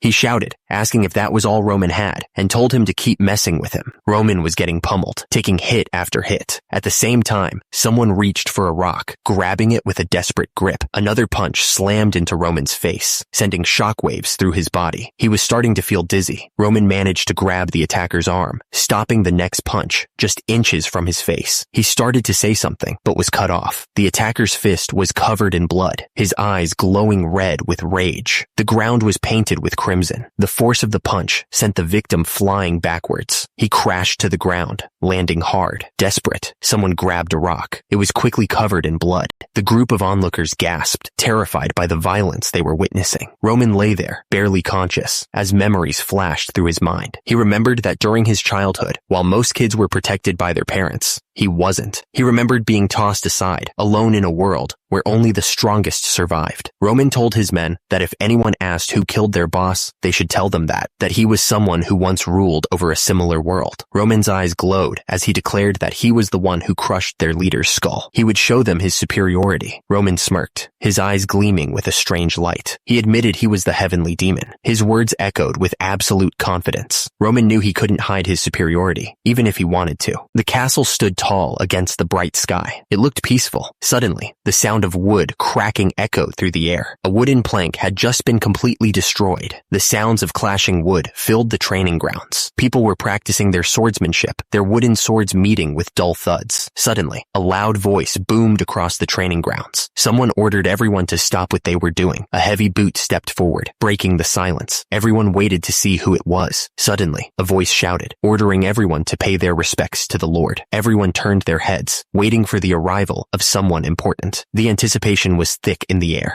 The crowd started chanting, "We respectfully greet the Lord. We respectfully greet the Lord." Chris looked up, a bit confused by all the commotion. He looked absolutely puzzled. He wondered what was going on. The man turned his head, looking surprised. He wondered why Roman Dmitri was there. Then, the sound of heavy footsteps echoed as someone stepped forward. The sound was very loud. Kevin glanced to the side, waiting to see what was going to happen next. He seemed a little nervous. Someone announced that the swordsmanship duel with the young master Roman was about to start. The crowd grew silent, waiting for what would happen. The man asked if anyone wished to participate and requested them to step forward. He waited patiently for someone to accept the challenge. The crowd was on edge, waiting to see what was coming next. You could feel the tension in the air. Chris looked absolutely stunned. He asked what the hell was going on. Roman stared forward, his face serious. He asked if they were really going to duel with that idiot. An hour earlier, Roman stood in the room with two men. He admitted that it was him. Roman smirked slightly, a hint of a plan forming in his mind. He seemed calm and ready to face whatever was coming next. Romero Dmitri looked at Roman with a serious expression. He asked how Roman had managed to defeat Bloodfang. Roman thought for a second. He needed to answer Romero Dmitri in a way that wouldn't make him suspicious. Roman answered that he had actually been secretly training his swordsmanship. He hoped that Romero Dmitri would buy the story. Romero Dmitri asked why Roman had been hiding his training from him, saying he would have supported him if he'd known. Roman replied that he'd spent too long wandering around on his own and needed to stop being pampered. Roman continued, explaining that he wanted to prove that even he, the so-called idiot of the Dmitri family, could achieve something independently. But he admitted that even so, there was no way he could have taught himself swordsmanship to the point where he could face Bloodfang all alone. Roman explained that Bloodfang was an organization built on illegal loans, threats, and backroom deals. He figured that if he took out their leader, the whole group would fall apart. So, he admitted, he'd baited out Ben Miles, their leader, with fake information and then hid him away. The other man was shocked. He asked if Roman had really baited out the leader of Bloodfang. Romero Dmitri looked concerned. He pointed out that Bloodfang always went after the weaker nobles who couldn't defend themselves. Roman replied that that was exactly why he had used himself as bait. Romero Dmitri was clearly upset. He exclaimed that what Roman had done was way too dangerous. Romero Dmitri continued, explaining that if Bloodfang really wanted revenge, Romero Dmitri stressed that they could have just ignored their leader and killed Roman instead. However, Roman interrupted, explaining that he was sure that a group held together by threats and pressure wouldn't risk their lives to save their leader when they had a chance to regain their freedom. Roman concluded, stating that that's exactly what had happened. Roman stood in the room with Romero Dmitri and Hans. The air felt heavy, like they were about to discuss something important. Romero Dmitri was thinking about Roman's plan. He thought to himself that it took careful decision-making, planning, and the courage to carry it out. Romero Dmitri continued to think about what Roman had done. He was impressed and thought that impressive was an understatement for what was accomplished. He couldn't believe Roman was the one who had done all that. It was hard to imagine the fool of the Dmitri family could have pulled it off. Romero Dmitri looked at Roman. He asked if he could ask him one favor and told him to please go ahead. Suddenly, a voice echoed through the room. room, declaring that he wanted to see Roman's swordsmanship with his own eyes. Romero Dimitri stepped forward, admitting that he wanted to see just how much his son had changed. The voice sounded again, almost desperate, saying he was dying to see just how much Roman had changed. Romero Dimitri looked absolutely shocked by something. He was sweating a bit too. Then the voice spoke again, asking if there were no volunteers. The men standing nearby looked down, avoiding eye contact. Chris was saying that, of course, no one wanted to volunteer. They wouldn't gain anything if they won. And if they lost, they might get kicked out. So why would anyone want to participate in something like that? Chris continued, explaining that there needed to be an expert who could completely subdue the young master. This was important to keep the prestige of the knights and to confirm the young master's skills. Romero Dimitri's voice boomed through the training grounds, warning that if there were no volunteers, he would pick someone himself. The air grew tense at that moment. Romero Dimitri said that he would like to step up himself, but as the captain of the knights, he couldn't unsheath his sword for something like this. Then he added that there was only one person fitting for this. Romero Dimitri spoke the name, Chris. The knights stood at attention, waiting for their next order. The tension in the training grounds was thick enough to cut with a knife. Romero Dimitri's words hung in the air. Chris looked shocked, clearly not expecting to be chosen. He asked, confused, if he had heard right. Everyone knew Chris as the vice captain of the Dimitri Knights. He was a skilled fighter, but he wasn't sure he was up to this. Chris started thinking back. He remembered the first time he had met Roman. It had been just last year. He had been out on patrol after getting a report about some drunk guy causing trouble at a restaurant. It seemed like a simple enough task at the time. The guards rushed in, but they were too late. They started yelling, asking what was going on. The guards were getting really mad now. They yelled, asking if he was kidding them. Roman was furious. He yelled that they were treating someone like trash just because he had touched them a little.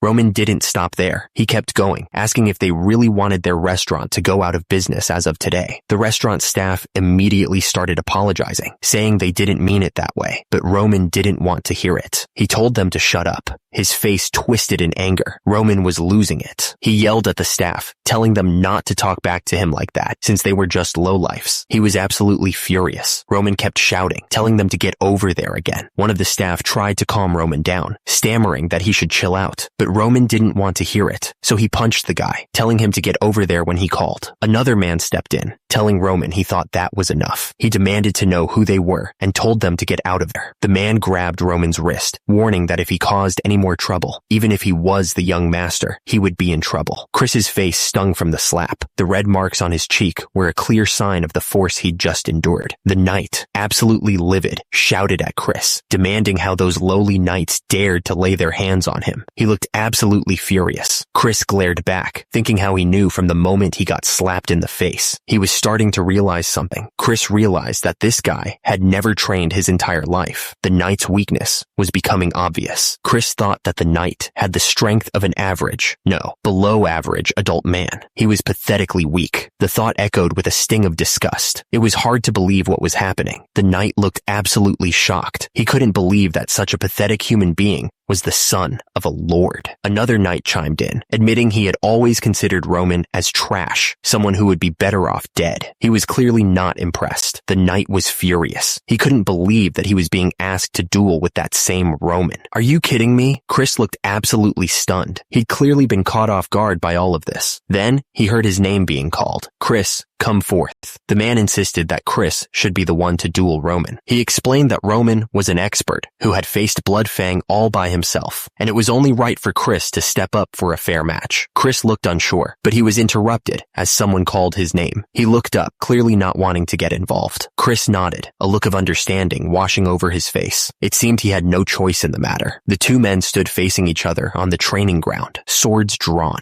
The air crackled with tension as the crowd watched in anticipation. Chris's face was set with determination. His green eyes narrowed in concentration. At the same time, Roman stared back, his expression unreadable. Just as the duel was about to begin, Kevin stepped forward. He asked both sides to hold on for a moment, stopping them in their tracks. Kevin paused, letting the tension build. He announced that he had one request to make before the duel could proceed. Chris stepped forward, his expression serious. He replied that he had been taught to treat any duel as a real battle, especially when swords were involved. Chris continued, warning that no matter who his opponent was, he didn't plan on showing them any mercy. He looked absolutely determined. Chris then revealed his request. If they accepted it, he would gladly take up the honor of dueling against the young master. He added that there was no way that idiot had defeated Bloodfang himself. One of the men declared that he was going to teach the other a lesson now that he had the chance. He seemed pretty confident. Meanwhile, Romero Dimitri was having a serious conversation with another man. It was hard to tell what they were talking about, but it didn't seem friendly. Romero Dimitri stood with his arms crossed, watching whatever was happening. He looked like he was thinking hard about something. Then, a sinister smile spread across someone's face. It was the kind of smile that made you think something bad was about to happen. Chris looked absolutely furious. He shouted, asking if the other guy was laughing at him. He looked ready to explode. The force of the blow had left a strange, patterned mark on his face. It looked like the skin itself had been rearranged. Someone commented that it seemed like the young master had accepted the challenge. The air was thick with anticipation. The man with the red beard yelled that both sides should prepare themselves. He looked serious, like he was about to start something big. Someone shouted for everyone to get ready. At the same time, the sound of boots echoed on the stone floor as people shifted into position. The boots were planted firmly on the ground, ready for action. The tension was building. You could practically feel it in the air. Chris looked up at Roman, his expression a mix of worry and doubt, but the young master just smiled back, completely at ease. Chris's eyes narrowed, like he was trying to figure something out. He clearly didn't like what he was seeing.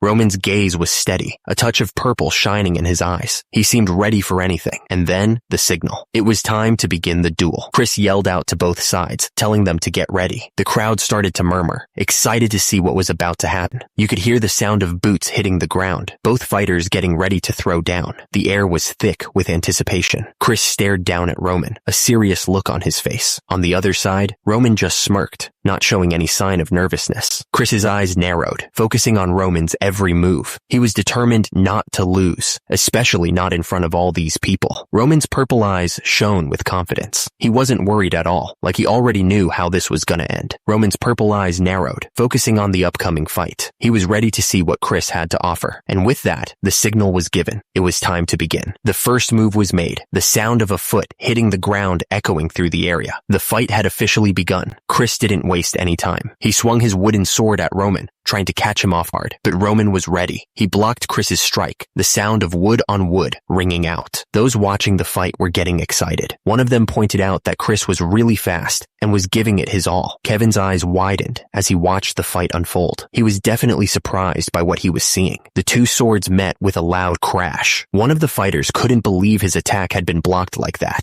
Chris's eye twitched, his mind reeling. Roman had actually blocked his strike? He didn't think that was possible. Chris took a step back, reassessing his opponent. Roman stood his ground, ready for whatever came next. The tension in the air was thick. Chris gripped his sword tightly, his mind racing. He was trying to understand the repulsive force he could feel coming from Roman's hands. Chris continued to analyze Roman's movements. Roman's defensive pose was incredibly stabilized, making Chris wonder if it was just a lucky coincidence. Chris's eyes narrowed, his determination hardening. He thought to himself that even though Roman wasn't how he expected, he would only be satisfied by beating Roman to a pulp. Chris lunged forward, his sword raised high. He was going to beat that guy to a pulp, no matter what it took. The clash of their swords echoed through the training yard. The force of the impact sent sparks flying as they both fought for dominance. Chris's eyes burned with determination, his focus narrowing to the task at hand. He wasn't going to lose this fight. Chris moved with blinding speed, his sword aimed at Roman. The force of their clash sent a shockwave through the air. Roman watched Chris's movements carefully, his expression calm. He wasn't fazed at all. Chris kept pushing forward, his sword constantly attacking, but Roman was able to block all of his attacks. Chris gritted his teeth, his eyes blazing with intensity. This was it. He was going to give it everything he had. Chris swung his sword down with incredible speed, but Roman was ready and ducked just in time, narrowly avoiding the strike. Chris's eyes widened in disbelief. He couldn't believe Roman had dodged that. He was sure he had him. Roman stood tall, watching Chris lose his balance and fall to the ground. The tables had turned, just like that. Roman looked down at Chris, who was sprawled out on the ground, completely defeated. He had won. Chris stared up at Roman, his face pale. He thought to himself that things just got way too dangerous. The crowd couldn't believe what they were seeing. One of the men watching the fight said it was impossible. Another one asked if they were kidding him, because Roman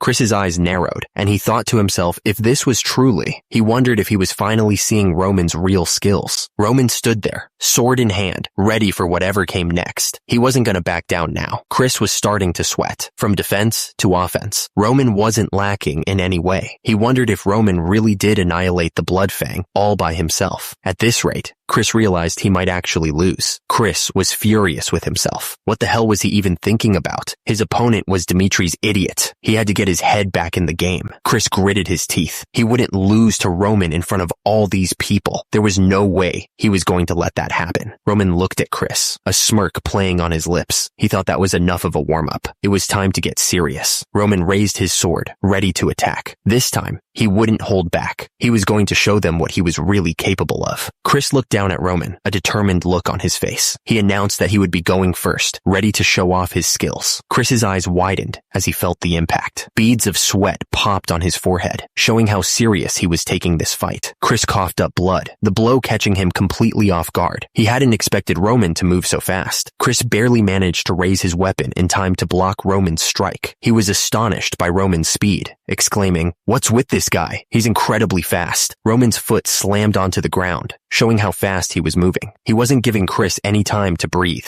Roman narrowed his purple eyes, his expression focused. He was ready to go all out. Chris unleashed a flurry of attacks, his sword meeting Roman's in a shower of sparks. The force of each strike echoed through the training area. The crowd watched with wide eyes, amazed by the speed and power of the attacks. They couldn't believe what an impressive chain attack it was. Chris struggled to keep up, barely holding his own while defending against Roman's strikes. He thought to himself, "Damn it." Chris's eyes narrowed with concern. He knew that if this kept up, things would get really dangerous. Chris knew he had to find an opening. He thought to himself that he needed to look for an opportunity to strike back. He was too slow. Roman's sword slammed into him, sending a shockwave through his body. Chris's eyes widened in shock. He thought he should step back, but then he noticed something strange. Roman didn't give him a chance to recover. He pressed his attack, his sword a blur of motion. Chris noticed how Roman's movements were wide and powerful. He realized that there were openings in his attacks. Roman focused, noticing the openings in Chris's defense. He realized there were a lot of gaps in his movements. Chris saw the openings too. He realized there were gaps in Roman's attacks. Chris didn't hesitate. He saw his chance and immediately attacked Roman, hoping to take advantage of the opening. But Roman was ready. He blocked Chris's attack, stopping him cold. Chris's eyes widened as he realized something was wrong. At the same time, Roman smirked, knowing he had tricked Chris into attacking him. Chris thought to himself that Roman had purposely done that to lure him into attacking him, and that Roman had got him. Chris swung his sword, but he was already thinking he was gonna lose. He just couldn't shake the feeling. Meanwhile, Roman was smirking. He knew he had this fight in the bag. Suddenly, a surge of magical energy erupted from the ground. It was intense. At the same time, someone yelled Chris's name, trying to get his attention, and immediately after, another voice shouted for them to stop. Turns out, Chris was activating some kind of skill. The system flashed a notification. 1-star aura. Chris looked absolutely shocked. He couldn't believe what was happening right in front of him. And immediately, a massive explosion erupted from the ground. The force of it shook everything around them. One of the onlookers grabbed Chris by the shoulder, asking him what the hell had just happened. He looked completely baffled. Dimitri was shouting, demanding to know where Roman was. He looked really worried. Turns out,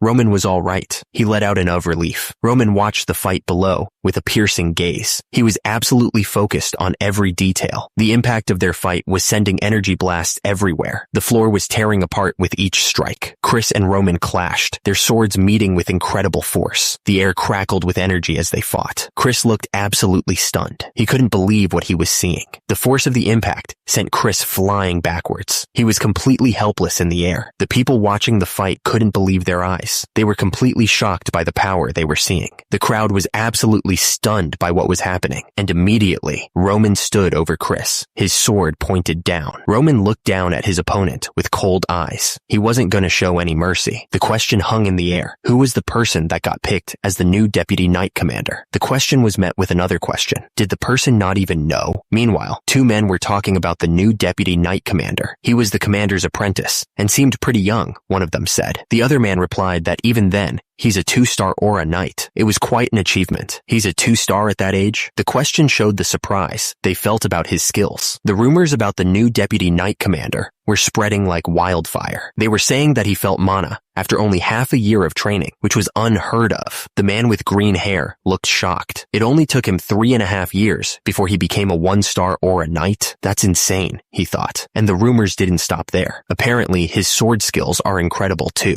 It was all anyone could talk about. The woman with the green cap looked up, finally interested. Whoa, what's his name? She asked. Whoever it was, he was getting closer. The sound of his footsteps echoed through the halls. Chris was on his knees, panting hard. He was completely worn out after that last blast. Roman looked down at him. It seemed like this was a good place to stop for today, he announced. Chris looked up, his face covered in sweat. Chris. He was trying to catch his breath. It's okay, he said. He looked determined, even after that beating. He said he'd like it if they could go at it once more. Chris stood there, hand raised, ready to strike the wooden plank. He was pushing himself to the limit. Meanwhile, Jonathan was talking about Chris's potential. He said that besides having natural talent, Chris also had the work ethic to go with it. Jonathan paused for a moment, thinking about Chris. Chris, that kid. Jonathan smiled, his eyes sparkling with pride. He said that Chris was a genius. Suddenly, Chris went flying backwards, crashing to the ground. The force of the impact knocked the wind out of him. The two men watched with their mouths open. They couldn't believe what they were seeing. The two men were still stunned. Meanwhile, Roman stood over Chris, his sword pointed down, showing who was the boss. The castle stood tall and strong. It had seen many battles and would see many more. Joe was lying on the ground, beaten. He was trying to catch his breath. Joe asked Jonathan what in the world just happened. The other man added that Jonathan had said that Deputy Knight Commander Chris was his most prized 2-star, or a Knight of Dimitri. Jonathan stammered, trying to explain. Jonathan was completely baffled. He wondered how Chris had gotten so strong in just a month when he'd been nothing but trouble before. He thought that those skills seemed to be rooted within years of training. The situation was unbelievable. There was no way Chris could have grown like this. The man next to Jonathan told him not to be surprised. It seemed that the young lord was a genius at sword skills. Roman stood tall, having just defeated Chris. Roman was thinking. He had a lot to consider. Chris knew how to be aggressive against his opponents, and his focus during battle was pretty sharp too. He should easily be able to take out the Bloodfang gang by himself, they said. I can see why Jonathan is proud of him, someone mentioned. For their standards, he's a pretty skilled warrior. However, for my standards, the worst. Roman watched Chris fall, shaking his head slightly. Even the weakest grunts in the Order of Demons would have been stronger than that, he thought. Roman stared at Chris, who was still lying on the ground. Although he was surprised at the end, something about it caught his attention. Meanwhile, two men stood in a courtyard, laughing to themselves. Ha ha ha ha. The men were having a good time, laughing out loud. At the same time, a close-up of Roman showed that he was starting to get interested.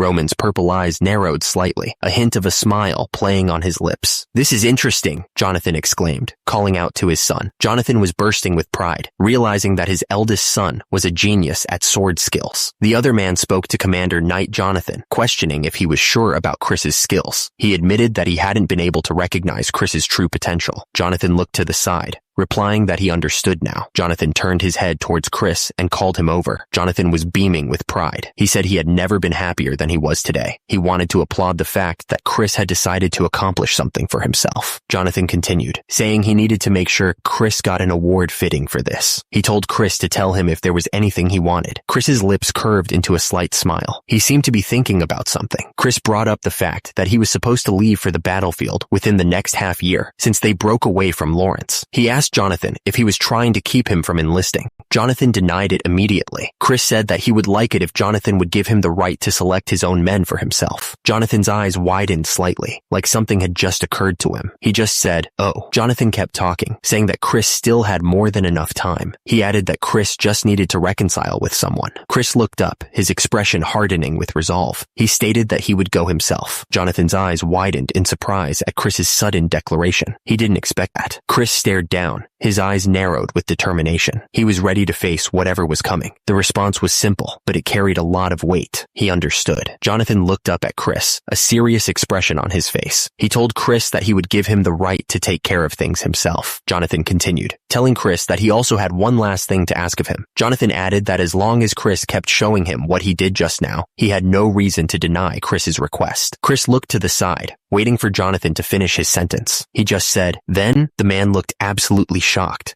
his eyes wide with disbelief. He asked if Jonathan wanted him to teach aura to young Master Roman, clearly not expecting that request. The knight standing gave the orders from their lord. The other knight, sitting on the bed, was in complete disbelief. He asked if the knight really thought this wasn't too much to ask of him. The knight remembered the fight. He muttered that he had to use aura against the young master, Roman. And the worst part? He still lost when Roman counterattacked. The knight put his head in his hand, looking defeated. He complained that all he wanted was to hide in a corner, but instead, he was being asked to teach Roman aura. The knight thought that even if he could get his head chopped off for refusing, he still couldn't do it. He muttered, "Chris." The knight looked at the man on the bed with a serious expression. He told him that he would make him an offer. The knight explained that he'd heard something about this from somewhere. He wanted Chris to teach the young master and see what was different about him. If Chris could take care of this one thing, then he would be sure to transfer all of his secrets to Chris. Chris looked absolutely shocked by the offer. Chris jumped up, asking if he was serious. The knight simply answered, yes. If Chris could get it done, he'd give Chris the secret to becoming a 3-star aura knight. Chris realized this was his chance to improve his skills. A man stood silently with his arms crossed, watching everything. He didn't say a word, but his serious expression said it all. Chris was sweating, his face showing a mix of frustration and disbelief. He muttered, "Damn," Chris shouted, demanding that the knight keep his word. He looked absolutely serious. Someone addressed Roman as young master. The man continued, saying that he'd heard Roman had accomplished great things in his match that day. Turns out, rumors were already spreading all over the castle. News travels fast, I guess. The man went on, saying that he knew the deputy knight commander was a 2-star aura knight. He couldn't believe Roman had somehow beaten him. He said that was incredible. Roman looked over at Hans. He asked if Hans knew what aura was. Hans looked confused and admitted that he had no clue himself. He asked if it was the power to use mana. Mana. The word hung in the air, unanswered. Roman was thinking out loud, trying to make sense of it all. Turns out, they call it mana in this place. He was trying to understand the power that Chris had shown him. Chris's power was definitely an eruption of energy. However, their usage of energy was different from them. It was clear as day. Roman was still trying to understand the energy he had just witnessed. He was thinking about what they call aura here, and something about it. The problem was that it was inefficient. He couldn't understand why they were using their energy like that. Roman looked out the window, lost in thought. He just couldn't understand why they were using energy like this. It seemed that the people here would need to learn more about the powers they use. Roman decided he would take a look for himself during training tomorrow. Roman paused, realizing he might have gotten too excited. Shoot, was I too excited? The next day, Roman met Chris outside in the training yard. The morning air was crisp, but the sun was already starting to warm the stone walls around them. Chris looked at Roman with a serious expression. He still had a bandage on his cheek from the other day. Roman stared intently. His purple eyes narrowed slightly. He was ready to learn, and he wasn't going to waste any time. The bandage on Chris's face was a stark reminder of the fight from the previous day. It was a sign that even the strong could be caught off guard. The rough fabric of the bandage was stained slightly with blood. It was a small thing, but it spoke volumes about the kind of training they were about to undertake. Chris was trying to be all nice, but Roman was already annoyed. He thought to himself, this is going to be a pain. Chris, trying to keep things calm, told Roman to take it easy. He said that before they started training, he needed to explain what aura actually was. The word aura appeared in glowing letters. It was time to get into the details. The system defined aura as a subset of mana usage. It was specifically the form that knights used. The system continued, explaining that magicians used mana by storing it in their circlets. It was a different method than the knights used. The mana user channeled the energy, his hands glowing with power. The air crackled around him as he prepared to demonstrate the essence of aura. The system chimed in, explaining that knights stored mana throughout their entire body. It was a key difference from other methods. The system then identified the person known as the forerunner of aura. It was Emperor Alexandro.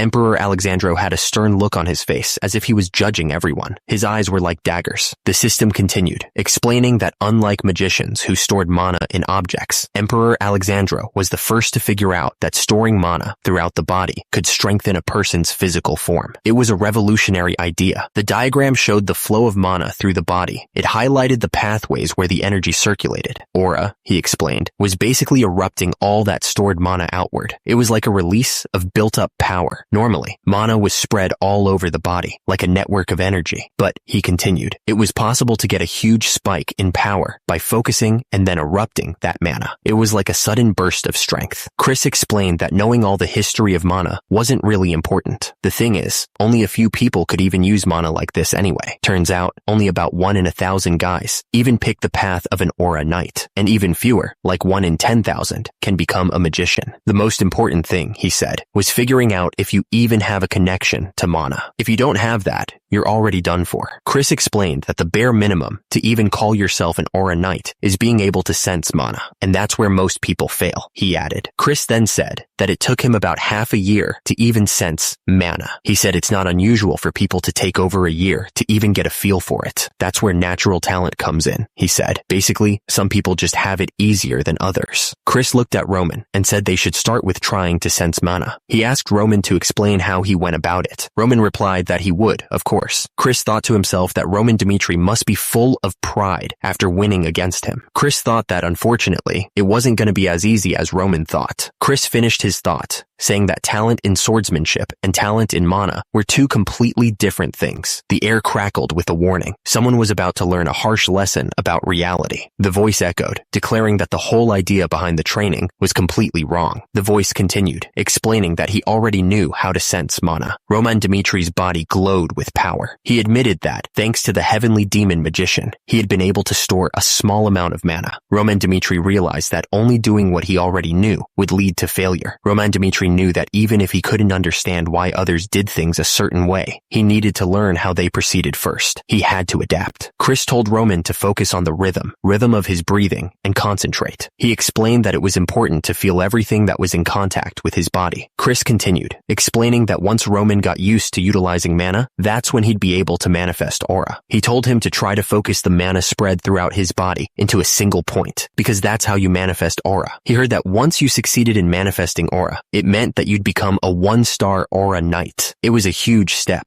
There were many ways to utilize the manifestation of aura. You could apply it to your blade to increase its potency, which was a common trick. Chris explained that aura could also be applied directly to the body. He was trying to give Roman a full picture of what he needed to learn. He added that doing so would grant a short burst of power. He wanted to make sure Roman understood the potential. Suddenly, Roman was surrounded by a brilliant golden aura. It danced around him like flames. The aura intensified, swirling around his feet. The heat radiating from it was almost unbearable. Chris was absolutely stunned. He stammered, saying there was no way Roman could have done that. A surge of energy filled the air, and someone shouted in disbelief, asking if Roman was really manifesting aura. The golden aura blazed around Roman's body like a raging fire. The heat was intense. The energy crackled around Roman, the raw power almost visible to the exposed eye. It was like nothing Chris had ever seen. Chris watched the display of power, a small smile forming on his face. He muttered that it was exactly what he had expected. Chris continued, declaring that the way most people used ki was completely useless. He clearly thought he knew better. Chris explained that ki in Murim was used to remove all waste inside the body. The goal was to be able to store ki within the body. After that,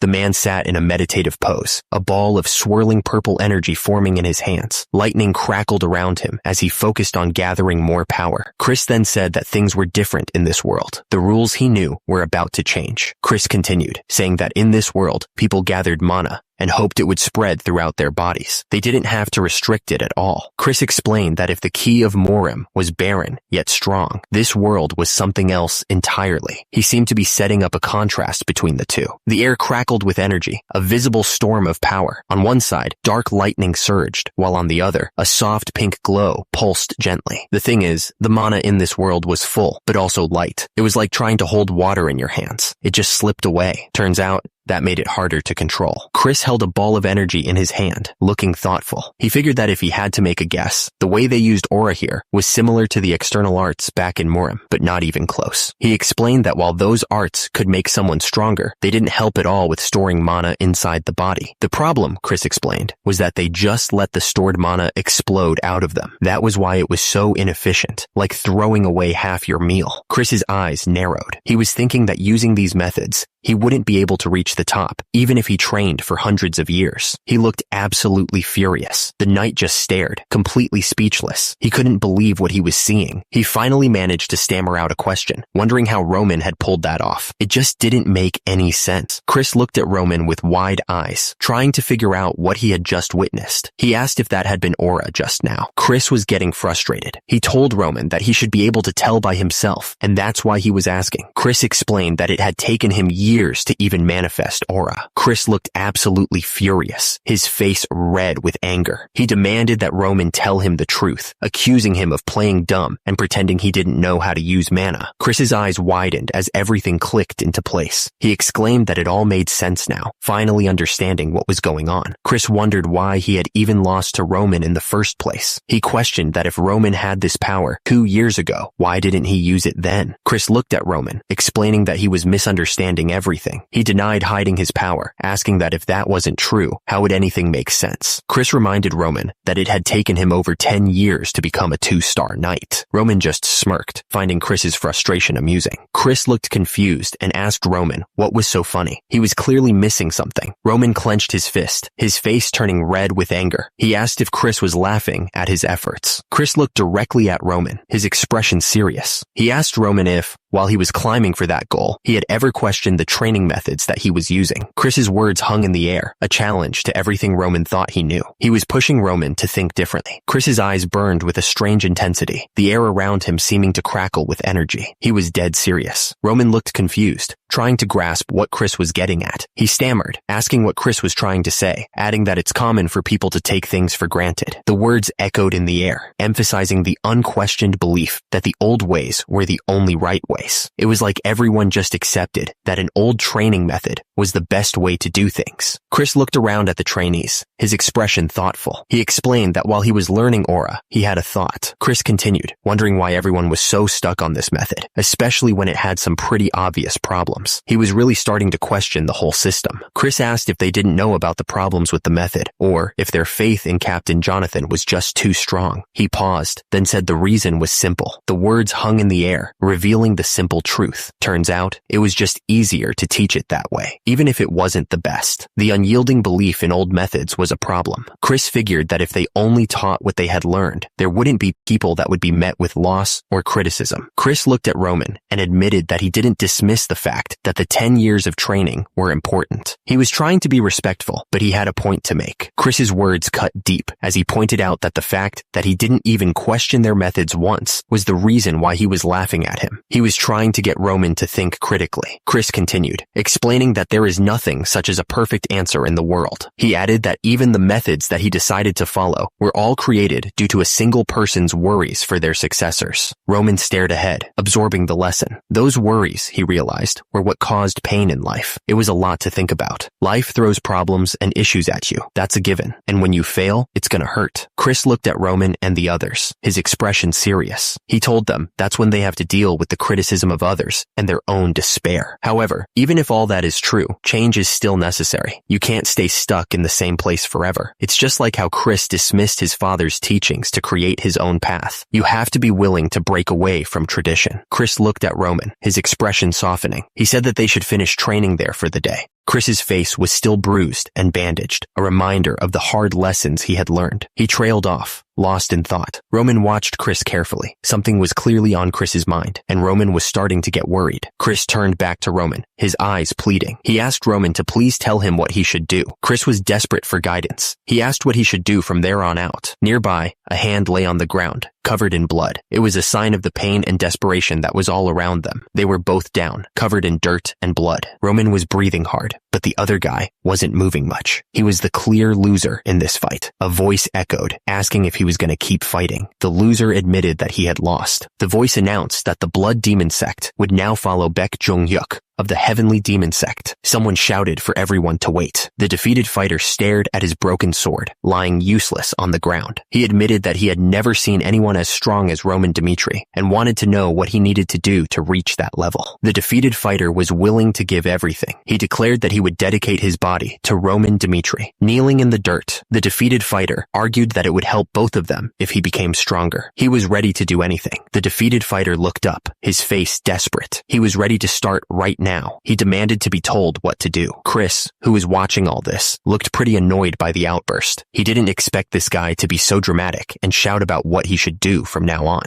Roman Dmitri stared forward, his eyes reflecting a newfound determination. He had thrown away his pride, ready to do whatever it took to become stronger. The story went back to a time long ago. The fighter was an individual of note from the past who had conquered the blood demon sect under one order. This blood demon was someone who used to greatly influence the Morim. The fight was fierce, full of energy. The thing is, a battle over control between him and Baek Jong-hyuk was inevitable, and at the end of the long battle, he had lost. The blood demon was defeated. Roman thought about that kid from back then. He had decided to take the shame upon his name, all in order to be taught. The ability to throw away one's pride in order to become stronger. Roman thought that Chris was similar to the blood demon in that respect. Chris was asking for a way to get stronger. Roman said he couldn't just tell him something like that. So, he asked Chris what he wanted him to do. Roman only told Chris not to devotedly follow the methods he had been taught all his life. Roman spoke with a strange intensity. He said that if he were to just give Chris the answer, how would that be any different from what Chris had already done? But if Chris wanted to find the answer himself, he should keep listening. Chris looked up, surprised by Roman's words. He could only listen as Roman told him to follow him and learn from what he did. Roman's words hung in the air. He was going to leave for the war in 6 months. Roman told Chris to watch how he got stronger as he fought different enemies. He should pay close attention to the different ways Roman defeated them. And if Chris could still follow him after years, then Roman finished by saying that he could say with certainty that Chris would find his answer. It was a heavy promise. Chris stood there, his back to the world. He was trying to make sense of everything Roman had just told him, trying to figure out his next move. Hours later, the moon was high in the sky. The clouds drifted slowly, as if time itself was holding its breath. Looking through the window, the night sky seemed even more distant. It was like the world outside was a dream, and the room was the only real place. Chris sat on the edge of his bed, his head hanging low. He was completely worn out, both in body and mind. Tears streamed down Chris's face, mixing with the blood from his cuts. He was trying to wipe them away, but they just kept coming. Roman explained that you just have to train until you can sense mana. He added that you can already sense mana after half a year. He then continued that in order to manifest aura, you need to do more. Roman exclaimed that Chris was a genius, since he's a 1-star after only 3 years. He congratulated Chris, telling him that he was now a 1-star aura knight. Roman didn't dismiss the fact that Chris's 10 years worth of training were important, but the fact that Chris didn't even question their methods once was the reason why he was laughing at him. Chris's eyes narrowed with anger. He grit his teeth, promising himself that he would do it. He paused, confused by what he was seeing. The castle stood tall against the bright sky. Chris was stunned by what he had just heard. He asked what the other man had just said, needing to confirm he understood correctly. The answer came back immediately. He would follow the young master to the battlefield, no matter what. Chris declared that he wanted to get stronger. He was desperate to find a way to improve. Roman acknowledged that something had clearly happened to Chris. He confirmed that he was right. Chris looked determined, his eyes reflecting his newfound resolve. Roman stared back, a hint of a smile playing on his lips, as if he knew this was going to happen. Mr. Hans nodded slowly. He said that he could already tell that Chris had a good enough reason that pushed him to make this decision.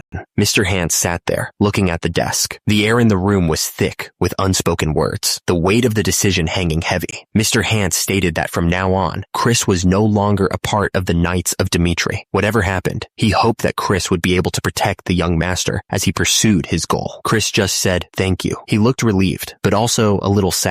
A voice broke the silence. "All right now." Mr. Hans stared intensely. He said that Chris was no longer. Chris stood silently, blood dripping from his armor. He didn't move a muscle, just listened carefully. The battlefield was a scene of death and destruction. A child reached out to his dead mother, crying in despair. The memory was painful. Mr. Hans said Chris wasn't that little kid who was crying for his dead mother on the battlefield anymore. Mr. Hans looked at Chris, a glimmer of hope in his eyes. He added that thanks to Chris, he was sure of one thing. If Chris was willing to follow young Master Roman, that would mean that young Master Roman wasn't someone who could be called an idiot anymore. Roman told Chris to follow him, saying he'd need to prepare himself from now on. Chris looked confused and asked what was going on. Roman explained that if Chris really wanted to survive on the battlefield, he'd need a secret weapon that he could call his own. Chris looked up, his eyes shining with determination. He agreed with Roman, calling him Master. Meanwhile, back in town, the wind carried whispers through the streets. People were talking, their voices hushed with a mix of excitement and fear. Someone asked if the others had heard the rumors going around. The bandages on his hand were a reminder of the brutal training they'd all endured. One of the men doubted that young Master Roman had taken care of the Bloodfang. He didn't think it made any sense, calling him a half-assed noble who didn't know how to do anything. The man continued, saying that even though all the stories he'd heard seemed real, there was no way. He figured the Knights of Dimitri must have planned everything out. Young Master Roman. Kevin looked up, surprised, and repeated that young Master Roman had taken care of the Bloodfang. It was the young master that was able to take care of them with a single branch. One of the men watched the fight, thinking that young Master Roman should be able to handle the Bloodfang by himself. He was sure that young Master Roman was strong enough to take care of them. Kevin looked shocked. He wondered if young Master Roman had really done all this just to keep his word. Kevin continued cleaning, but he was lost in thought. He figured there was no way young Master Roman would do anything for someone like him. But the thing is, he really did take care of the usury issue. Suddenly, another man called out, telling Kevin he needed to finish cleaning up if he wanted to go home. Kevin snapped out of his thoughts and replied that he was on it. Kevin started cleaning again. He decided he wanted to become someone like young Master Roman, someone strong enough to protect the people around them whenever he could. Kevin's face was set with determination. He realized that there were still people like the Bloodfang out there, and he needed to get stronger to protect his family. But the thing is, getting stronger was easier said than done. Kevin wondered how he could even begin. He thought that if he had another chance to meet young Master Roman, maybe, but he immediately dismissed the thought, figuring he wasn't lucky enough for that to happen. Suddenly, Kevin stopped dead in his tracks. His eyes went wide, and his face was filled with shock. His eye twitched slightly. He didn't expect this. The box of potatoes slipped from his hands. They tumbled to the ground. A voice called out, stunned, "Young Master?" Young Master Roman looked up, his expression calm. He said that it had been a while. Kevin stared, completely surprised. He stammered, asking why young Master Roman was there. But before he could even finish, he realized he needed to thank him. Kevin immediately dropped to his knees. He thanked young Master Roman. Kevin explained that his family was able to survive thanks to young Master Roman. He was incredibly grateful. Kevin told young Master Roman not to worry about that, and asked how he had been. Kevin explained that after the Bloodfang stopped threatening them, he was able to find a place to work thanks to Mr. Hance. Young Master Roman said he didn't know how Kevin could ever express his gratitude to him. He then said that if Kevin listened to his offer, maybe he'd get an idea on what to do. Young Master Roman explained that if Kevin accepted, he wouldn't have to be worried about his family's money problems. He'd be able to have a warm home and nice food. Young Master Roman continued, saying that Kevin could even enjoy a lavish lifestyle during his free time, unlike the work he did now. He said he'd make it so that happens. Young Master Roman declared that Kevin should live for him. Young Master Roman looked down at Kevin, his arms crossed. He promised that if Kevin pledged his loyalty to him, he'd give him a life he wouldn't regret. Kevin's eyes widened, considering the offer. He was thinking about the life he could have, the life young Master Roman was promising. He opened his mouth, ready to speak. His lips were trembling slightly, showing just how nervous he was. Kevin bowed his head, kneeling on the ground. He was ready to give up everything for young Master Roman. Kevin pledged his life to young Master Roman. He was ready to follow him anywhere, to do anything for him. Kevin was lying on the ground, blood dripping from his head. He declared that if young Master Roman told him to die, he'd do it without question, and that he would kill anyone Roman wanted gone. He continued, saying the only thing he asked was for young Master Roman to promise to protect his family. Kevin looked up, his face covered in blood. He finished by offering his life to young Master Roman, trusting him completely. Young Master Roman watched Kevin, his eyes narrowed. He thought to himself that Kevin was showing his loyalty with his own blood. The kid reminded him of some crazed stallion. Young Master Roman realized that with just a single order, Kevin would even go up against hundreds of enemies without hesitation. Kevin was surrounded by a fiery aura, his eyes burning with determination. He declared that he would never back down until the job was done. Like some crazed mare, Chris stood there, blood dripping down his face, and young Master Roman thought about him. He realized that because Chris resembled the blood demon, it made him think of him too. A strange feeling washed over young Master Roman, a sense of excitement and anticipation. He was sure that this would be worth his time. Young Master Roman smirked, his purple eyes gleaming with a newfound intensity. He declared that from this point onwards, the words hung in the air, heavy with implication. Young Master Roman had made his decision. They were his now. The Dimitri estate stood tall and imposing, a testament to the family's wealth and influence. The building was huge, with multiple levels and towers. Young Master Roman turned to Hans, telling him to take care of Kevin and help him get used to living here. Hans bowed his head, promising that he understood. Young Master Roman then spoke to Kevin, promising to visit him later and telling him to take care. Kevin thanked the young master, expressing his gratitude for everything he had done. Young Master Roman announced he would be in his library if anyone needed him. He turned and walked away, leaving the others behind. Hans turned to Kevin and asked if he wanted to look around the estate. Kevin's face lit up at the offer. The library was huge, with rows and rows of books, reaching up to the ceiling. The only sound was the soft creaking of the wooden stairs. At the desk, a candelabra stood next to stacks of books. An open book lay in the center, waiting to be read. The young master sat in his chair, reading about Aura Knights. He seemed very interested in the topic. The book was titled The Path of an Aura Knight. It seemed like a guide for those who wanted to become one. The book said that to become an Aura Knight, you must first show Aura, which marks you as a 1-star Aura Knight. It sounded like a difficult path. The young master read that to become a 2-star Aura Knight, you had to be able to cut steel using aura. Turns out, the intensity and strength of your aura determined your rank. The book continued, explaining that once someone became a 3-star Aura Knight, they were beyond normal comprehension. They also got special treatment within the kingdom. The book mentioned that a 6-star Knight existed within the Salamander continent, but there were currently no stories of anyone who had reached the 7-star rank. The book went on to say that even within the top 10 ranked knights, not everyone had reached the 6-star rank. It was a long road to the top, star knights and rankings. The young master was clearly thinking hard about what he was reading. The young master was thinking about the strength of his men. He figured that since he'd seen Chris at the 2-star level, even Jonathan at 3-star would only be as strong as a 2nd-class fighter. The book went on to describe the power of those who reached the 6-star rank. Apparently, they had gone beyond what humans were capable of.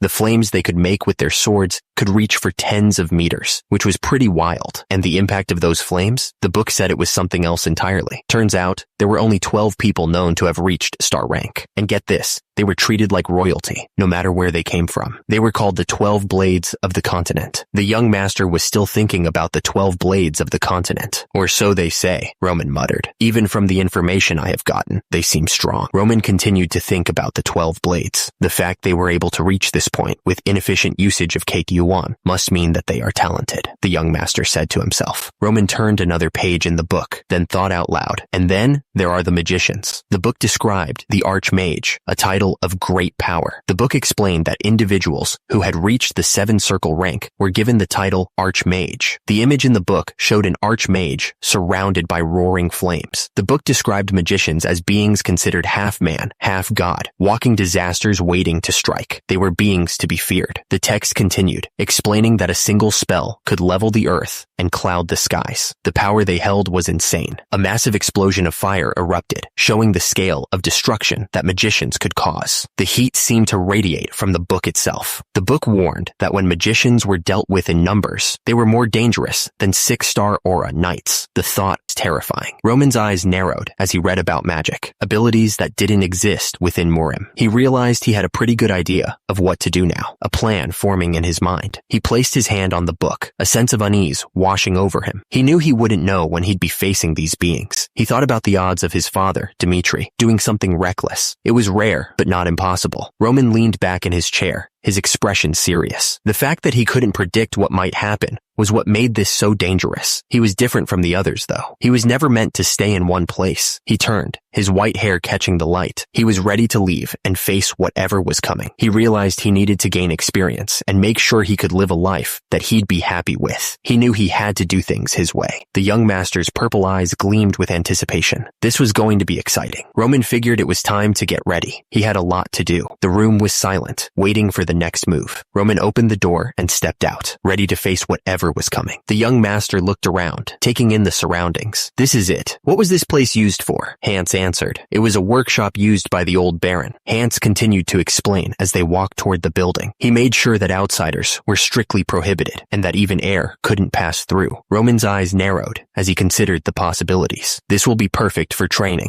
Roman turned to Hans, a determined look on his face. Hans, I'll be spending the next week in this workshop. The young master gave his orders, making it clear he wouldn't need any food or anything else for that matter. But most importantly, He didn't want anyone coming in. Roman emphasized the gravity of the situation. No one was to approach him unless his people were in grave danger. He wouldn't tolerate any interruptions. Hans bowed his head slightly, acknowledging the young master's words. "Yes, young master," he replied, making sure his tone conveyed his understanding. The heavy wooden door creaked shut, sealing off the workshop. The sound echoed in the sudden silence, marking the beginning of Roman's isolation. Roman stood alone in the room, his expression unreadable. He was ready to begin, his mind focused on the task ahead. Roman looked down at the straw scattered on the floor. It seems that Hans put this here, he thought to himself. Roman stood up, looking down at the straw. "Although I appreciate the thought," he said, frowning. "It actually makes the flow of KEOI more erratic." He stared at the straw for a long moment, weighing his options. With it, he decided to get rid of it. With the straw gone, Roman sat down in a meditative pose. He closed his eyes, focusing on his breathing. He focused on the flow of energy within him. Up until now, I've only built up a minimum amount of mana, Roman thought, his brow furrowed in concentration. To master the techniques of the heavenly demon magician, Roman knew he had to start at the very beginning. He had to take things one step at a time. He was going to go back to the basics. It was time to start at the first step. Heavenly demon magician. First step, Roman thought. He knew what he had to do. He sat in the lotus position, the flames licking at the air around him. Human, he thought, focusing on his own humanity. Roman closed his eyes, his face tight with concentration. He needed to remove all the impurities within his body. The effort of removing the impurities was taking its toll. Veins bulged in his neck, and blood trickled down his skin. Roman could feel the mana struggling to flow through his body. The system warned him that his body was filled with more impurities than a normal teenager should have. Roman wasn't surprised by this setback. He had already predicted it. He knew he needed to gather just enough mana to push through the first step. The desire to regain his original strength burned in his mind. He needed to get back to the power he once had. Tears mixed with blood streamed from Roman's eye. He had decided to make this world his home, and he would need the power to protect the people he cared about. Roman sat cross-legged on the floor, light streaming in around him. He was entering a new stage of power, a new level of existence. He could feel the shift inside him. The system seemed to be telling him that this transformation was just the start. It was a long road ahead, but he was ready for it. 1 week later, the workshop was still off limits to everyone. The sound of footsteps echoed down the hall. Someone was coming, and they were in a hurry. The workshop door swung open with a click. It seemed someone had broken the young master's orders. The man assured them that he'd be back in a moment. He was going to get some tea and snacks, he said. He clarified who he was addressing, Viscount Lawrence and Ms. Flora. Viscount Lawrence and Flora stood there, waiting. The room was quiet, and they seemed to be expecting someone. Flora looked around, a bit impatient. Viscount Lawrence remained calm, but you could tell he was also curious about what was going on. Then, the silence was broken. It seemed like someone was about to say something important. Viscount Lawrence sighed, realizing they weren't exactly being welcomed with open arms. Even though he had decided to visit on a whim, it was clear they weren't wanted there. Viscount Lawrence decided they would just have to wait. He told Flora to take a seat and relax. Viscount Lawrence called out to Flora. She simply responded, "Yes, father." Viscount Lawrence told Flora that he had decided to come there to apologize for their mistake. He warned her to be careful about what she said. Suddenly, a voice boomed, asking if they had already announced their disengagement. The news hit like a thunderclap. Flora explained that she had decided to share her thoughts during her last visit. She added that she wanted to follow Viscount Lawrence's orders as well, trying to justify her actions. There was a pause, hanging in the air like a threat.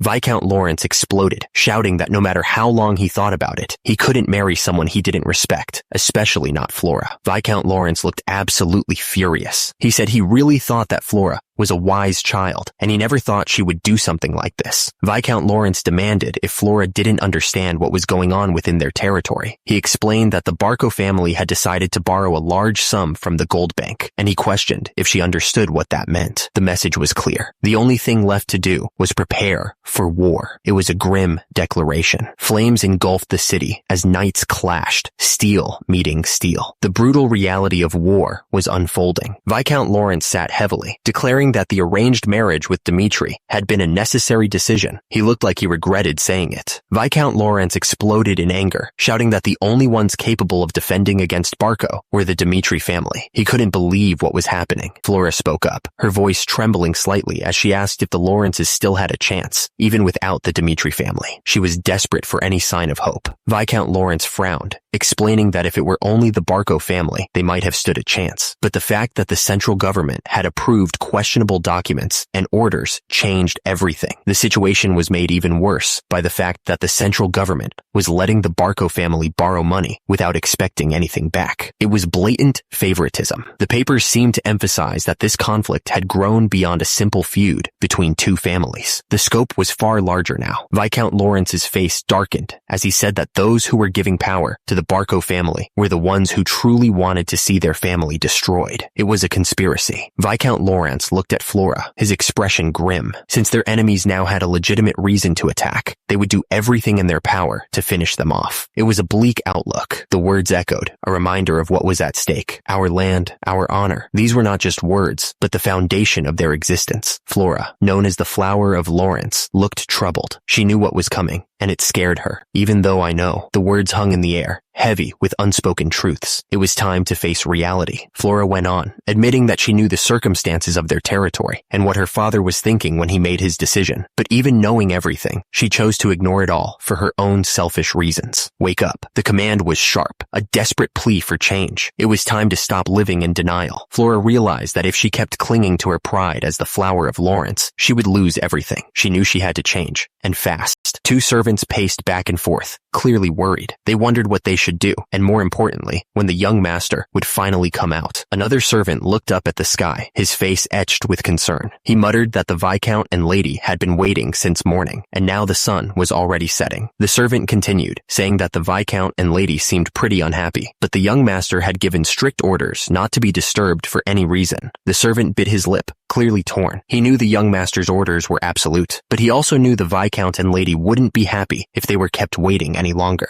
Hans saw the young master returning and called out to him, "Young master, you're back." Hans stared, his eyes wide with shock. He could only manage to say, "Master." The room was silent, sunlight pouring in through the large windows. The air was still, but you could feel the tension hanging thick in the air. The teacup sat empty, a silent testament to the conversation that had just taken place. The delicate floral pattern seemed to mock the seriousness of the situation. Viscount Lawrence sat across from Flora, the distance between them feeling much greater than it actually was. They were both waiting, the weight of the impending conversation heavy on their shoulders. Viscount Lawrence's mind was made up. He was already determined to do this, no matter what. Flora looked down, her expression filled with regret, because all this stemmed from her mistake. Viscount Lawrence sat there, hands clasped tightly, his expression unreadable. He was thinking that in order for Lawrence to survive, he needed to make sure this marriage happened. But even then, his hands clenched together so hard his knuckles turned white. The decision weighed heavily on him, a physical burden. His face contorted in anger. This wasn't right. He was furious, his blue eyes blazing with a barely contained fire. Flora looked up, startled by his outburst. "Father?" she asked, her voice barely a whisper. Viscount Lawrence turned away, his face set with determination. "I'll go," he said, his voice firm despite the turmoil within. Viscount Lawrence was determined, and he declared that he would find Baron Dmitri himself. He would take matters into his own hands. A quill scratched across parchment, the writer's hand moving with purpose. Each stroke seemed deliberate, as if carefully chosen words were being committed to paper. Suddenly, a loud knocking echoed through the halls. The sound was insistent, demanding attention from whoever was inside. The door burst open, and a man stormed in, looking absolutely furious. "Baron Dmitri!" the yeller shouted. "What are you doing? Letting your guests wait for this long?" The yeller continued his rant, his face red with anger. "If you were that dissatisfied with us, you could have just told us to go back." He spat out the words, clearly offended. "I never would have thought that Dmitri would have been this cruel." Romero Dmitri paused, his pen hovering over the parchment. He seemed to be carefully considering his next move. The quill scratched against the paper as Romero Dmitri responded. "I understand what you mean," he wrote. "But have you made an appointment to meet with the Baron?" Viscount Lawrence exploded. "I know that," he shouted. "I know we decided to visit without an appointment, but we already shared our intentions to meet with him a week ago, and we had no choice but to do this, since he declined our request and hasn't shared any news since." Viscount Lawrence's face was red with fury. "If you decided to decline our visit in the first place, we wouldn't have been that offended. But this is... Do you think it would have been possible for me to decline a visit from the Viscount?" Viscount Lawrence glared, his voice dripping with challenge. "However, is that all you wanted to say?" Viscount Lawrence stared at Flora, his eyes narrowed. "Are you just here to share that you are angry, because you had to wait for half a day?" he asked, his voice dripping with sarcasm. The story then jumped back to the day that Flora Lawrence visited the Dimitri family. Romero Dimitri remembered that Roman had shared his intentions to break up the arranged marriage with him. Although Romero Dimitri had no choice but to scold Roman for his decision, even a 3-year-old could tell what was happening. The reason was simple. Flora Lawrence was the reason Roman wanted to break up the arranged marriage. The guy sitting at the desk admitted that even though he had a clue about what was happening, he didn't question Roman. He knew that when Roman wanted to do something, he had no choice but to shut his mouth and just ignore it. Flora looked like she was about to cry. She said that they were victims of an unwanted arranged marriage. Flora continued, pointing out that the Lawrence family was actually the one that wanted the marriage in the first place. The Viscount of Lawrence clenched his fist, his knuckles turning white. He argued that he still thought his anger was justified just because he had to wait a little too long. The Viscount of Lawrence's voice rose as he reminded Flora that they didn't even want to meet in the first place. He accused her of being oblivious to her own mistakes. Viscount Lawrence slammed his fist on the desk, shaking everything on its surface. He was absolutely furious. Viscount Lawrence continued to rage, his voice booming. "And yet you still decided to come to me and complain." The room was silent for a moment, the tension thick enough to cut with a knife. The Viscount of Lawrence took a breath, ready to drop another bomb. The Viscount of Lawrence explained, "About a month ago, we received contact from the Barco family. If we decided to move forward with an arranged marriage with the Barco family instead of the Lawrence family," the Viscount of Lawrence continued, stating that the Barco family would give them a chance to make connections with the central government. They would also give them part of the Lawrence territory. The speaker paused, the ink from the quill shimmering in the light. He then asked, "Even then, I still decided to decline the Barco family's offer. Do you know the reason why I decided to do that, Viscount?" Viscount Lawrence looked confused, sweat trickling down his brow. He asked, "Why did you decline that offer? It should have been more advantageous for you to take Barco's offer from your perspective." The speaker paused for dramatic effect. The reason was simple. Since Dimitri already had power, the speaker leaned forward, emphasizing his next words. "I decided to choose the option that we personally liked." The speaker finished his explanation. "Just because the eldest son of the Dimitris had an adoration for the flower of Lawrence," the man at the table declared. "Because of that sole reason, we decided to be faced with a war against the Barco family." He looked at them with a serious expression. The words echoed in his mind. This was a mistake. The weight of that realization hit him hard. Lawrence looked absolutely distraught. He thought to himself, "I should have stayed calm, but I made a big mistake because of my anger. What should I do? The flower of Lawrence and the fool of Dimitri." The man with the beard spoke sternly. "We know that the two of you are not the greatest pairing for each other. However, you should have remembered what the Dimitri family is all about." He emphasized the importance of their family. The Dimitri family crest glowed with power. Once the Dimitri family name was added to the end of Roman's name, his value changed. The weight of that name was now his burden to carry. The man declared, "On top of that, the ones desperate for this marriage," Viscount Lawrence continued, "isn't us, but in fact you, the Lawrence family." Viscount Lawrence paused, then asked, "Am I wrong?" Flora looked down, a clear worry washing over her face. Suddenly, a memory flashed in his mind, taking him back to when he was just a kid. Flora remembered her days back when she was still in the academy. The memory was so vivid, it felt like she was right back there. The system described the academy as a place where the children of royal families came to build their knowledge. It was a place of learning and connection. Inside the academy, students filled the classroom, listening to the instructor. They were all trying to build their knowledge and relationships, hoping to secure a better future for themselves. There was one family so small that their very right to exist was questioned. The system said that they only existed in name. The system identified him as the child of the Joel family. He was a reminder of a family that had fallen from grace. Joel sat at his desk, reading. He seemed lost in his own world, separate from the other students. Most of the kids there thought they were special, like treasures the world was lucky to have. They were all so stuck up, but Joel was different. He didn't act like he was better than everyone else. Then one day, everything changed for him. Joel made a small mistake. A vase lay shattered on the floor, water and flowers scattered around it. Turns out, while the children of the other named families didn't have much happen to them when they messed up, for Joel, they opened a whole punishment committee. He stood there, looking small and scared, as the teachers glared down at him. As the teachers kept scolding Joel for his mistake, a man who seemed to be his father showed up and immediately started apologizing. He asked them to forgive Joel, promising he'd teach his son better. He looked desperate, hoping they would show some mercy.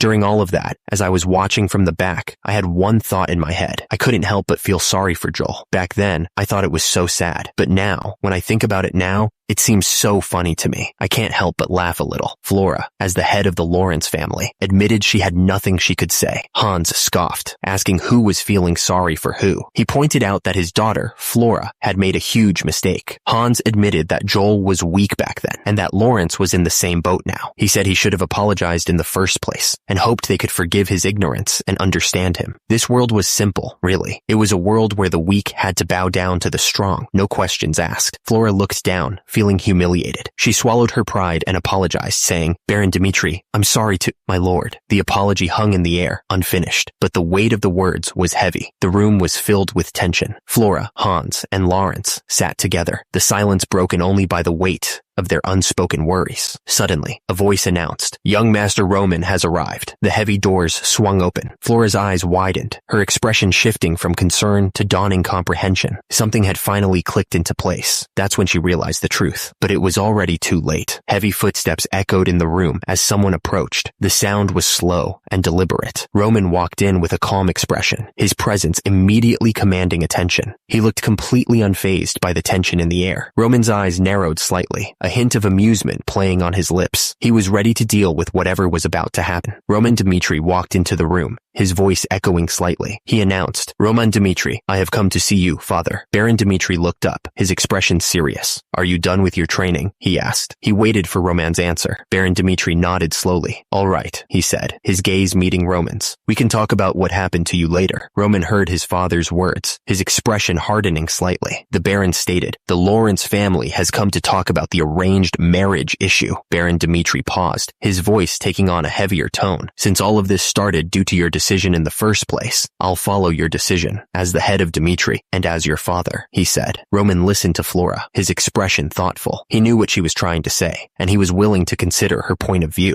Roman understood the implications of an union between their families. He knew the potential benefits and the possible drawbacks. Roman closed his eyes, taking a moment to consider everything that had been said. He was weighing the options carefully. Lawrence explained that if the Barco family were to threaten them, the influence of the Dmitri family would be crucial for their survival. He emphasized the strategic value of the marriage. Lawrence looked at Roman, a hint of confusion in his eyes. He asked, "And yet you still want the marriage to proceed?" "At the time, I thought that there was value in making that decision. But after I first met her, and she told me what she thought about the arranged marriage, my own thoughts changed as well. I started to see things differently. She must have heard the rumors about the fool of Dmitri, so Flora probably thought she couldn't marry someone like that. The rumor Roman Dmitri had made up his mind. He started to explain, "That's why." Hans Lawrence looked over at his daughter, Flora, who seemed to be expecting bad news. She stared at the floor, trying to hide her own disappointment. Roman continued, his voice firm, "I want no changes to occur, and for this marriage to be broken up." The room fell silent. The weight of Roman's words hung heavy in the air, leaving everyone unsure of what to say next. The Lawrences looked at each other in shock. It was over. The decision had been made, and there was no going back. Hans Lawrence was clearly worried. He admitted that the arranged marriage was the last chance his family had to get ahead. Since they already had a bad reputation, no other family would agree to a marriage. Hans Lawrence declared that they would have to solve their problems using only the resources within the Lawrence family. He looked determined, but I could see the worry in his eyes. Everyone in the room stood silently, the weight of Hans Lawrence's words hanging in the air. You could feel the tension as they realized how much was at stake. Hans Lawrence suddenly panicked. He realized if the Dmitri family and the Barco family decided to work together, things would get really bad. Hans Lawrence's voice trembled as he admitted they wouldn't even be able to put up a fight against such an alliance. The Lawrence family was truly in a corner. Hans Lawrence was desperate to avoid a disaster. He knew things would get worse if they didn't act fast, and he didn't want to see his family fall apart. Hans Lawrence looked down, accepting blame. He admitted that the Lawrence family was responsible for the situation they were in. The room was silent. You could feel the weight of the situation as the three men stood there, each lost in their own thoughts. Baron Dmitri looked to the side, his expression firm. He stated that the Dmitri family didn't bother thinking about the future when it came to solving problems. Flora Lawrence looked down, her voice soft as she spoke. She suggested that they announce to the public that she was breaking off the engagement for personal reasons, which would prevent the Dmitri family from working with the Barco family. Hans Lawrence looked down, showing his gratitude. He was thankful for the Baron's understanding. The Lawrences bowed deeply. Flora Lawrence and Hans Lawrence showed their respect to Baron Dmitri and Roman Dmitri. The Lawrences were extremely grateful. They were thankful for the Dimitri's understanding and willingness to compromise. Suddenly, the doors swung open with a loud creak. Someone was coming in. Hans Lawrence and Flora Lawrence quickly left the room. They were eager to get out of there. Hans Lawrence stared off into space. He seemed to be deep in thought, mulling over something important. Roman Dimitri stood tall in the room, facing his father. Baron Dimitri sat behind his large desk, his expression unreadable. Roman Dimitri's face was set. He was about to say something important. Hans Lawrence spoke, his voice filled with regret. "If I was aware of your true worth," Hans Lawrence continued, admitting his error, "I would have been more careful when telling Flora to not make any sudden decisions." Hans Lawrence turned away, his shoulders slumped. The man admitted, "I too have made a huge mistake." The heavy door clicked shut. The sound echoed in the silent room as Hans Lawrence left. Back in the office, Roman Dimitri stood across from his father. The tension in the room was thick enough to cut with a knife. Roman Dimitri's expression was hard to read. He simply replied, "Yes." Baron Dimitri leaned forward, studying his son. He asked, "What has happened to you over the past week?" A week passed. It was a long week. Roman Dimitri had spent that week locked inside the shed. The training had been brutal, leaving him covered in blood and sweat.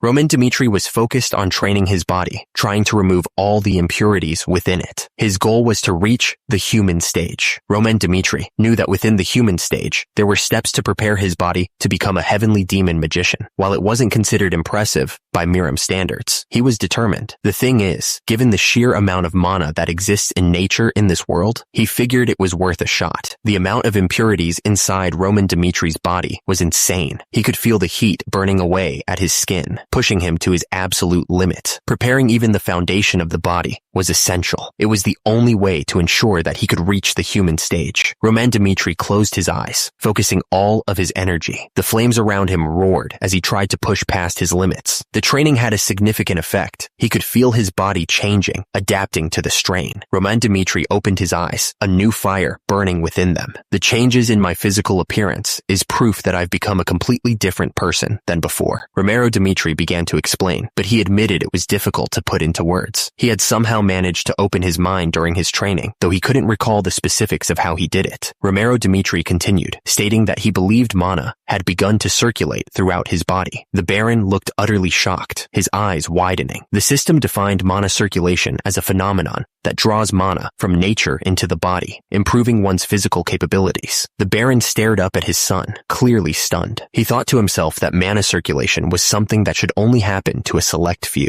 The system seemed to echo the Baron's thoughts, reminding him of Roman, the fool of Dimitri. It was almost impossible to believe. Roman Dimitri stood there, listening intently. He was told to complete incredible tasks, including taking out Bloodfang. It was a heavy burden to bear. The system seemed to be in awe. It stated that he had begun to grow beyond human comprehension. It was almost unbelievable. Romero Dimitri looked determined. Even with all that had happened, it still didn't change the fact that Roman was his son. He wouldn't abandon him. Romero Dimitri continued, telling his son to be aware of something. As his father, he would be sure to lend him a hand whenever he needed it. He meant every word. The system seemed to emphasize something important. It stated to not forget the fact that his name was Roman Dimitri and that his father was Romero Dimitri. It was a bond that couldn't be broken. Romero Dimitri looked at his son, his face a mask of resolve. He knew the challenges ahead were immense, but he wouldn't let Roman face them alone. Roman Dimitri listened to his father's words. He knew Romero would always support him from behind, no matter what. The moment he was alone, Roman's expression shifted. He gripped the hilt of his sword, his eyes narrowing with determination. Roman Dimitri knelt before the man, his posture showing respect. He was ready to accept whatever task was given to him, no matter how difficult. The man towered over Roman, his face unreadable. His gaze was intense, as if he were peering into Roman's very soul. The voice echoed, laced with contempt. It dismissed him as a foolish kid. Roman's eyes narrowed, a flicker of something akin to understanding crossing his face. He was starting to see things differently. Romero Dimitri sat there, thinking to himself. He was a father who wasn't cold or ruthless, but supported his son without any hidden motives. Roman's expression softened, a rare moment of vulnerability showing on his face. He was genuinely moved. A wave of gratitude washed over Roman. He spoke softly. "Thank you, father." Roman looked at her, a slight smile playing on his lips. "It's not bad," he admitted. Roman paused for a moment, considering what to say next. He started, searching for the right words. Flora looked at Roman, waiting for his response. The tension in the air was thick enough to cut with a knife. Flora's expression softened, and she spoke with sincerity. "I'm really sorry," she said, meaning every word. Flora continued, her voice full of regret, "for judging you too quickly, and for causing so many issues for both of our families." Roman stood there, his expression unreadable. "There's no need to apologize," he said, his voice calm, "since I had no intentions to continue with this marriage anyway." Roman continued, his gaze steady. "I understand the reasons for why you're angry," he told her. "Even if it is an arranged marriage that both of us didn't agree upon, I still broke the promise without discussing it with others." Roman paused, his eyes meeting Flora's. "However, I wanted to tell you this while I still had the chance," he said, his voice dropping slightly. Roman's expression turned serious. "The fact that I have a special reason for why I had to cancel our marriage," he revealed, his voice low. The reason for his decision, it turns out, was tied to something else entirely. The social gathering that royal families of the Northeast host, Roman explained. It was something that happened there. The ladies whispered amongst themselves, their voices barely audible. The rumors surrounding the engagement to a Dimitri had spread like wildfire, each tale more outrageous than the last. The woman's expression shifted, the playful smile fading from her lips. The name Roman Dimitri hung in the air, heavy with unspoken implications. A moment of silence stretched between them, thick with anticipation. Whatever was about to be revealed, it was clear that it was serious. Flora confronted Roman, her voice laced with concern and accusation. "The fact that you enjoy drugs," she said, her eyes searching his. "Drugs that eat away at one's sanity and knowledge." Flora's gaze softened, her voice tinged with a hint of sadness. "I thought that should be something you should know," she said, her expression unreadable. Roman stared into the distance, his expression clouded with a hint of regret. He admitted to himself that, although he now knew the rumors were all false, they had still affected him. Roman walked alongside Flora, trying to reassure her. He explained that, at the time, he couldn't ignore the rumors, but whatever happened didn't change their relationship right now. Roman continued to speak, his voice firm and confident. He told Flora that there was no need for her to worry anymore, trying to put her mind at ease. Flora watched Roman walk away, her brow furrowed with worry. Despite his words, a sense of unease lingered in her heart. The moonlight streamed through the window, casting a soft glow across the room. The night was quiet, but the air was thick with unspoken tension. Roman sat in his chair, lost in thought as Hans brought in the tea. The room was quiet, the only sound the gentle clinking of the porcelain. The rumors swirled in Roman's mind, echoing the accusations he had heard. Drugs, they said. Roman considered the accusation, but he couldn't sense any trace of drugs in his body. Roman picked up the teacup. Although there had been signs of medicine when he tried to end his life, it had completely left his system after his training. Roman looked up at Hans. Hans looked absolutely shocked. "Have you ever seen me enjoying drugs, or been in any situation where you suspected that I was using drugs?" "What?" Hans asked, clearly taken aback by the question. Roman looked at Hans calmly. "I'm not trying to mess with you, or anything," Roman explained. "I'm just trying to use this time to look back at the life choices I've made until now." Roman continued, explaining that he wasn't using his own memories, but trying to see things from an outside perspective. He added, "If you want to go that far." Hans hesitated for a moment. "About that," he said, pausing, "although I've never seen it with my own two eyes." Hans continued, admitting, "There were times when I thought your actions were a bit odd." Roman leaned forward slightly. "And when was that?" he asked. "About a month before all this. Things had been different. It's important to understand what happened back then, to understand what's happening now." Hans recalled that Roman had just returned from a social party. He looked like he was dressed the part, wearing a nice suit. Hans continued, saying the party itself wasn't a big deal, but he remembered that when Roman came back, Hans paused, trying to recall the right words. Roman, he said, had seemed to be in a very odd state. Roman's eyes were wide with confusion. He was sweating like crazy too. Hans explained that soon after, it was like Roman just gave up on life. He shut himself away in his room, refusing to come out. And every single night, Hans continued, Roman was asking for more and more alcohol. That's when things got really worrying. Hans admitted that he'd started to suspect Roman might have gotten his hands on drugs at that party. Hans looked at Roman, saying he couldn't believe he would do drugs, but he had to admit it seemed pretty far-fetched now. Flora spoke up, adding that it was a social gathering that the royal families of the Northeast hosted. The man with white hair asked, his eyes intense, "Do you know who was the host of that party?" The answer came back quickly. The eldest son of Barco. The man in the uniform paused for a moment before continuing. "His name is Anthony Barco." The man with white hair spoke again. Roman, who had an arranged marriage planned with Lawrence, got invited to a social party hosted by Barco. The story continued, had sudden changes in his mental state. The man in uniform continued the the grim tale. Roman Dmitri, the one set to marry Flora Lawrence, went to a party hosted by the man started to explain what was going on. There were things about Roman's death that didn't quite add up. The speaker continued, explaining that the only thing mentioned in Roman's will was that he went to battle instead of his two younger siblings. He was also apparently scared about what might happen, but nothing else was said. Then Flora spoke up, explaining that Roman was already promised to be married to her. Another man chimed in, saying that there were plenty of ways for married members of royalty to avoid going to war. Roman's eyes narrowed, clearly not buying it. He thought, so he decided to kill himself just because he was afraid of war? That's insane. Something wasn't right. He felt it in his gut, a nagging feeling that the story he'd been told was missing something. Roman leaned back in his chair, looking at Hans suspiciously. Hans, did it seem like Anthony Barco and I were close? He asked. Hans was quick to respond. There wasn't a single person that spent time with you, young master. Oh, however, it did seem like you were on bad terms recently. Roman frowned, thinking hard. That was around the time when talks of marriage with Lawrence began. The arranged marriage between Dmitri and Lawrence was a big political matter. The Barco family wanted nothing more than to take control over the land owned by Lawrence. The arranged marriage was a big obstacle for them. The easiest way to solve that problem? Stop the marriage before it even happened. The idea hung in the air, heavy with implication. They must have done everything they could to Roman. The thought sent a chill down his spine, and that's what led Roman to kill himself. It was a grim conclusion, but it made a terrible kind of sense.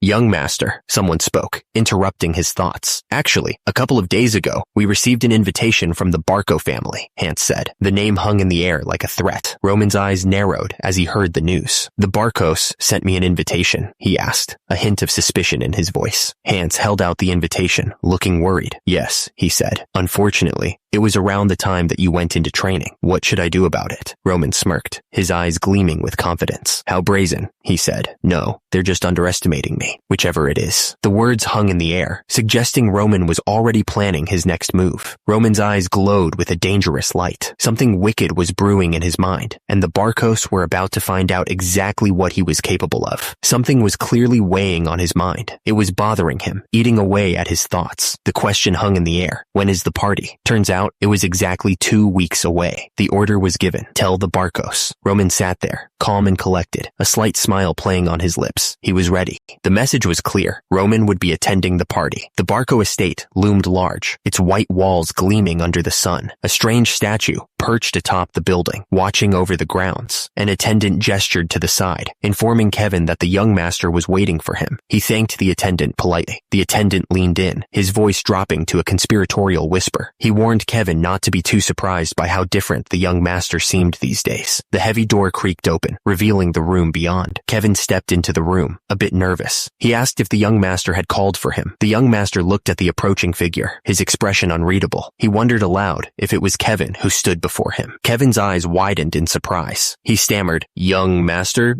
He realized this must be what the attendant meant about the change in atmosphere. Roman stood in the training hall, a sword loosely held in his hand. He casually asked Kevin how he had been recently. Kevin replied quickly, "Oh, yes, young master. I've been getting used to things, all thanks to Hans helping around." But Kevin trailed off, his brow furrowed with worry. He started to say something, but stopped himself. He didn't know what to say. Kevin was thinking about his place in all of this. He had been wondering what his role was going to be. Kevin looked down, his face etched with doubt. He wasn't sure if he could actually do anything for the young master. Kevin continued, a hint of desperation in his voice. He admitted that he didn't understand how someone as ordinary as him could actually be useful. He wanted to know if there was anything he could really do. Roman paused, his purple eyes fixed on Kevin. He was about to tell him what his role would be. Roman declared his intentions, his voice firm and unwavering. He intended to use Kevin as his sword. Kevin stood there, a look of total surprise on his face. The news that he was to be Roman's sword had hit him hard. Kevin's face was a mix of shock and confusion. "Your sword?" he asked, not quite believing what he was hearing. Roman gestured with his hand, his expression serious. "However, figuring out what you're good at isn't something someone else decides. That's why I'll give you 3 paths that you can choose yourself. Roman continued, his voice calm and steady. The first is to give up your use as a sword. If holding a sword and bloodshed is what you're afraid of, you don't have to be my sword, but my hands and feet. Roman gestured towards Hans, who stood nearby. You can learn by following Hans and do as he tells you to do so. That would be what your role would be, Roman explained. Roman held up the sword, the metal glinting in the light. He told Kevin that the second path was to become his sword, to protect him and stand by his side. Kevin looked surprised, his eyes wide. He stammered, telling Roman that he'd never even touched a sword before in his life. Roman nodded, acknowledging Kevin's worry, and said that's exactly why, if Kevin chose this path, things would get intense. Roman's voice turned serious as he spoke of telling Kevin's will. He warned him that he would use methods that would cause excruciating pain.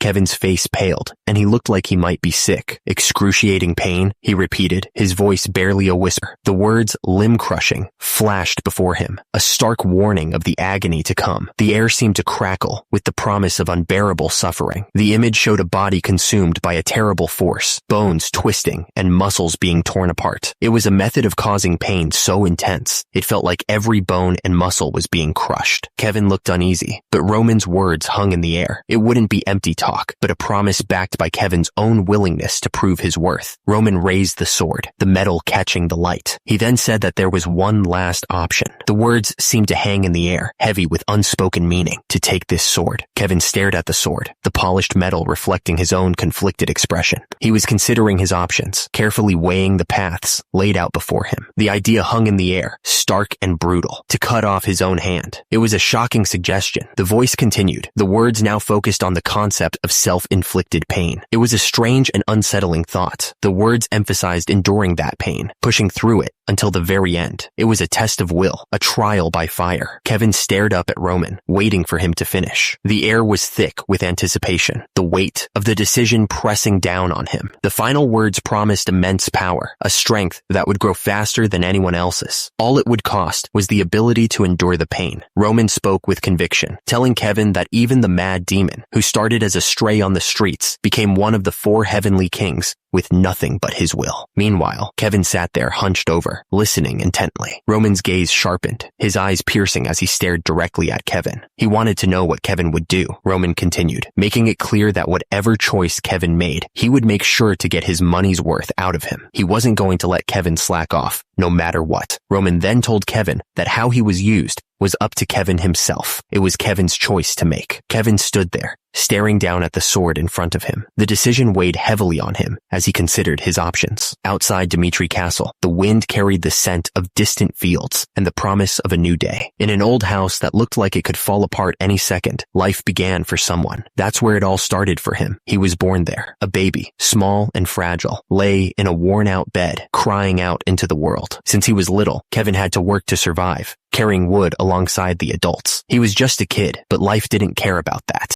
Kevin pushed the heavy cart, his muscles straining with the effort. Thanks to helping his parents with everything, he'd learned how to do every job there was. However, Kevin's life stayed the same. No matter how hard he worked, nothing seemed to change for him. No matter how much effort he put in, there was always someone there to take it away from him. It was a constant struggle. That was the life of the weak. He knew he had to change something. That's why, from now on, things would be different. He would make sure of it. Kevin couldn't shake off the image from his mind. The things he'd witnessed earlier were still replaying in his head. He stood there, his back to the world, lost in thought. His fists were clenched tight as he tried to process everything. That overwhelming strength, it was something he'd never imagined possible. To cut off his own hand, Kevin didn't understand what that would do for him. It seemed like a crazy idea, but as long as he could get stronger, if he could even imitate the strength that the young master showed, Kevin was willing to try anything. Kevin's face was set with determination. He was ready to escape the life that had been draining him dry. He thought to himself, he'd do whatever it took. Meanwhile, Roman watched with a slight smile. He seemed to already know what Kevin was going to do. He just waited. Kevin's hand tightened around the hilt of the sword. He closed his eyes, ready to do what he had to do. He was really going to go through with this. With a yell, Kevin raised the sword high above his head. He was sweating, but he didn't hesitate. He was committed to seeing this through. His knuckles were white as he gripped the sword. The air was thick with anticipation. He was about to change everything. Kevin screamed at the top of his lungs, his face twisted in frustration. Roman looked up at Kevin, his expression unreadable. A voice echoed, filled with annoyance. It sounded like someone was at their wits' end. Footsteps echoed on the stone floor, each step heavy with discontent. Someone was walking away, clearly unhappy. Chris grumbled to himself, his face etched with annoyance. I finally decided to leave the knights and follow the young master, and he suddenly decides to go into training for a week. Are you kidding me? Hans's voice boomed through the hallway. Vice Captain Chris? He asked, his eyes narrowing in on him. The guard asked where the young master was. He was told that Roman was talking with Kevin, and that he shouldn't let anyone in while they were talking. Chris heard Kevin's name and looked up, clearly confused. Suddenly, a brutal sword appeared, dripping with red. The guard wondered who it belonged to, his heart pounding in his chest. A hand fell, covered in blood. It was a gruesome sight, and it was clear something terrible had just happened. Kevin gasped in pain, his face splattered with blood. He couldn't believe what he had just done. Kevin stood there, staring down at his hand and the brutal sword. In the background, Roman watched him with a strange expression on his face, not saying a word. Suddenly, Kevin lost his balance and fell backwards. The shock of what he had done was finally hitting him.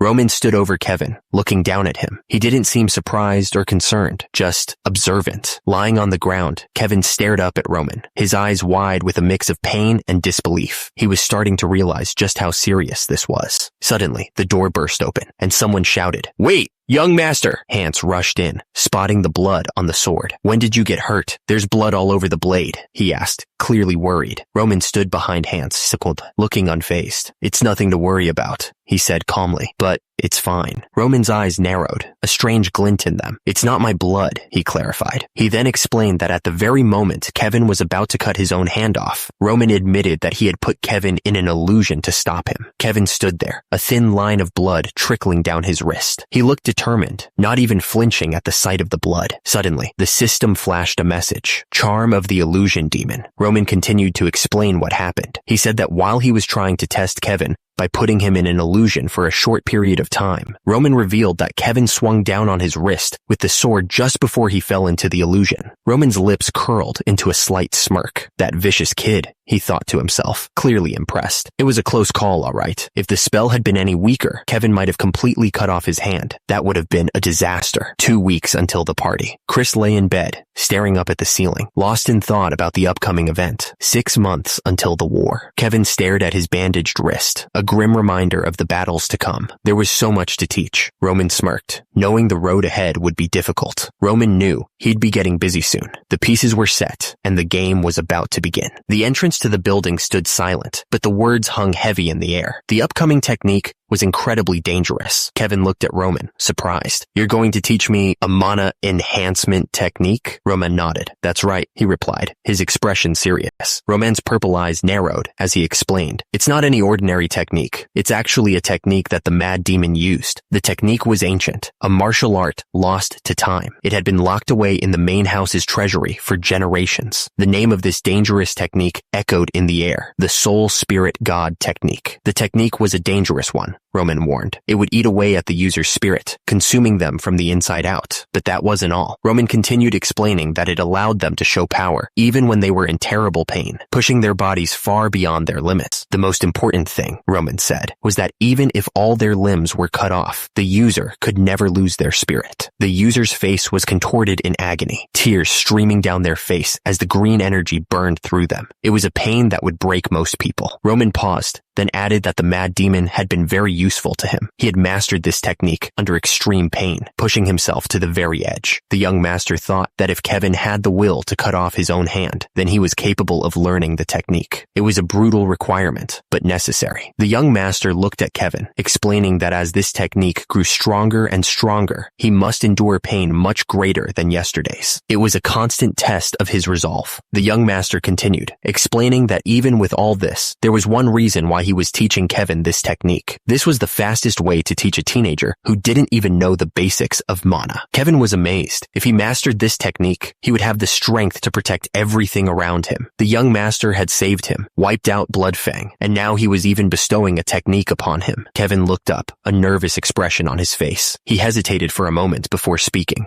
Young master? Kevin started. Kevin looked at the young master, telling him how grateful he was for everything. But there was something else on his mind. Kevin took a breath, and asked the young master why he trusted him so much. Kevin looked down at his bandaged wrist, saying that he swore he would offer his life, but he hadn't shown the young master anything yet. He admitted he might even run away after learning this technique. Kevin looked up, pleading with his eyes. He wanted to know why the young master trusted him so much. The young master just smiled slightly, answering, "Just because." Kevin stared at the young master, completely stunned. "Just because?" he repeated, clearly not expecting such a simple answer. The young master turned, telling Kevin that they would start training tomorrow. He told Kevin to get some rest for today. The young master watched Kevin walk away, wondering why he could trust him so much. Then he remembered that the mad demon had asked the same question. The young master thought to himself that unconditional trust could only be obtained once you believe in that person. The young master looked at Kevin, a small smile forming on his face. He was sure that Kevin would never betray him. Kevin looked up, his face showing that he was taking in the young master's words. The young master's voice echoed, explaining that as Kevin got stronger, he would realize just how dangerous something was. The young master's disembodied voice lingered in the air, the words hanging heavy with unspoken implications. It was dangerous to betray the heavenly. The young master stared down, his expression unreadable in the dim light. He seemed to be waiting for Kevin to understand the weight of his words. Far from the training grounds, the massive structure of the Dimitri estate stood tall against the sky. The building was silent, holding secrets within its walls. Elsewhere, a hand tightened around the hilt of a sword, knuckles turning white. The blade gleamed faintly, promising violence. Kevin swung the heavy training hammer with all his might. Roman watched him closely, explaining that the basics were key to every action. He stressed that each movement had to be performed correctly. The young master's voice echoed in Kevin's mind. He told Kevin not to lose focus. Kevin's brow furrowed as he tried to concentrate on the task at hand. Kevin nodded firmly, determination etched on his face. "Yes," he exclaimed, ready to push himself even further. A loud yell pierced the air, echoing through the training grounds. It was a sound of frustration and confusion. Chris sat on a crate, looking completely lost. "I don't understand," he muttered, shaking his head in disbelief. Kevin swung the sword, but he was clearly distracted. He wondered why the young master was teaching swordsmanship to him, a strange kid, instead of someone else. Meanwhile, Chris was getting annoyed. He had thought that following the young master would help him get stronger fast, but he was being ignored. Chris figured it might be better to just swing his sword next to the master, even if he wasn't being taught directly. Should he just beg the young master to take him back? Chris looked up at the sky, lost in thought. The training grounds were quiet around him, and the sun beat down on his face as he considered his options. Chris decided to wait a little longer. He wanted to see what would happen before making any rash decisions. Days passed, each one feeling the same as the last, with Chris sitting and waiting. He was starting to get really impatient. Chris slammed his hand down, finally losing his cool. "Screw this," he shouted. Chris marched up to Roman, his face set with determination. "Young Master Roman," he called out. Chris was clearly upset. "It's already been over 2 weeks since I decided to follow you," he started. Chris continued, his voice rising in frustration. "The first week was a waste because you were training yourself, and for the week after that, you've kept me on the sidelines while you train Kevin." Chris took a deep breath, trying to keep his voice steady. "If you're acting like this because I was rude to you at first, then I sincerely apologize." Chris looked at Roman, hoping he'd understand. "So please, teach me something as well. I'm confident I can learn anything you teach me." Roman just stared, his expression unreadable. It was hard to tell what he was thinking. Roman tilted his head, a hint of sarcasm in his voice. "Didn't I tell you before? Just learn while observing me." Chris looked back, confused. "You meant literally, observe you and learn." Roman turned and started walking away,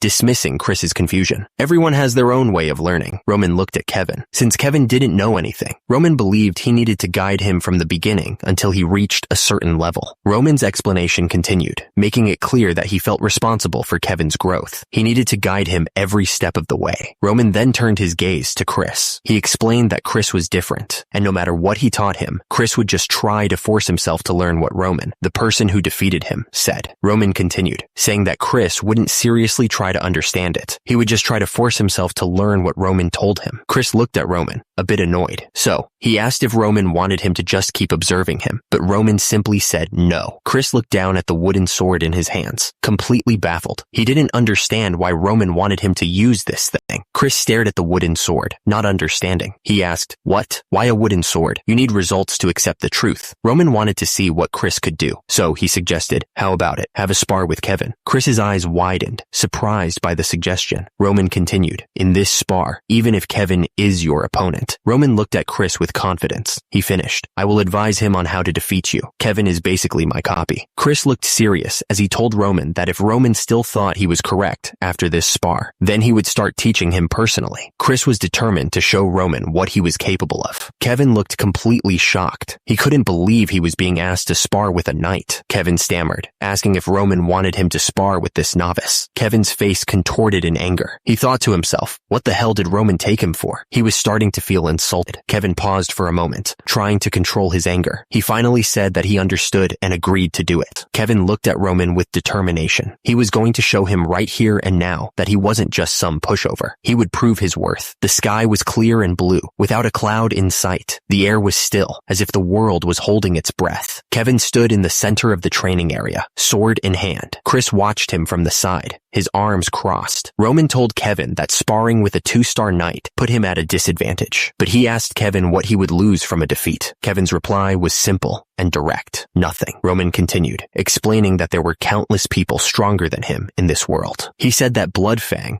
who oppressed his family, and Chris, who couldn't wait to beat him down, were no different. Kevin's brow furrowed as he glared, demanding if his opponent was planning to do absolutely nothing. He looked absolutely furious. Kevin's expression hardened as he replied that he would give it a shot. He looked determined. Chris looked absolutely pissed off, wondering why he had to spar with a novice like Kevin. He couldn't understand why Kevin's eyes looked like he actually had a chance of winning. Roman thought to himself that the young master thought he could completely tame him with this match, but he was ready for whatever came next. Chris's eyes narrowed, focused on the upcoming spar, or whatever it was going to be. He was ready to end this quickly. It was time to start. The two men stood ready, waiting for the signal to begin. Chris didn't hesitate. He immediately swung his sword at Kevin, trying to end the fight quickly. Chris was sure he couldn't lose to this newbie, who had only been training for a week. He was completely underestimating his opponent. The sound of metal echoed as Chris's sword clashed against Kevin's. The force of the impact reverberated through their arms. Kevin's eyes widened. He didn't expect Chris to be so strong. The sound of wood splintering filled the air. Whatever had just happened, it sounded like it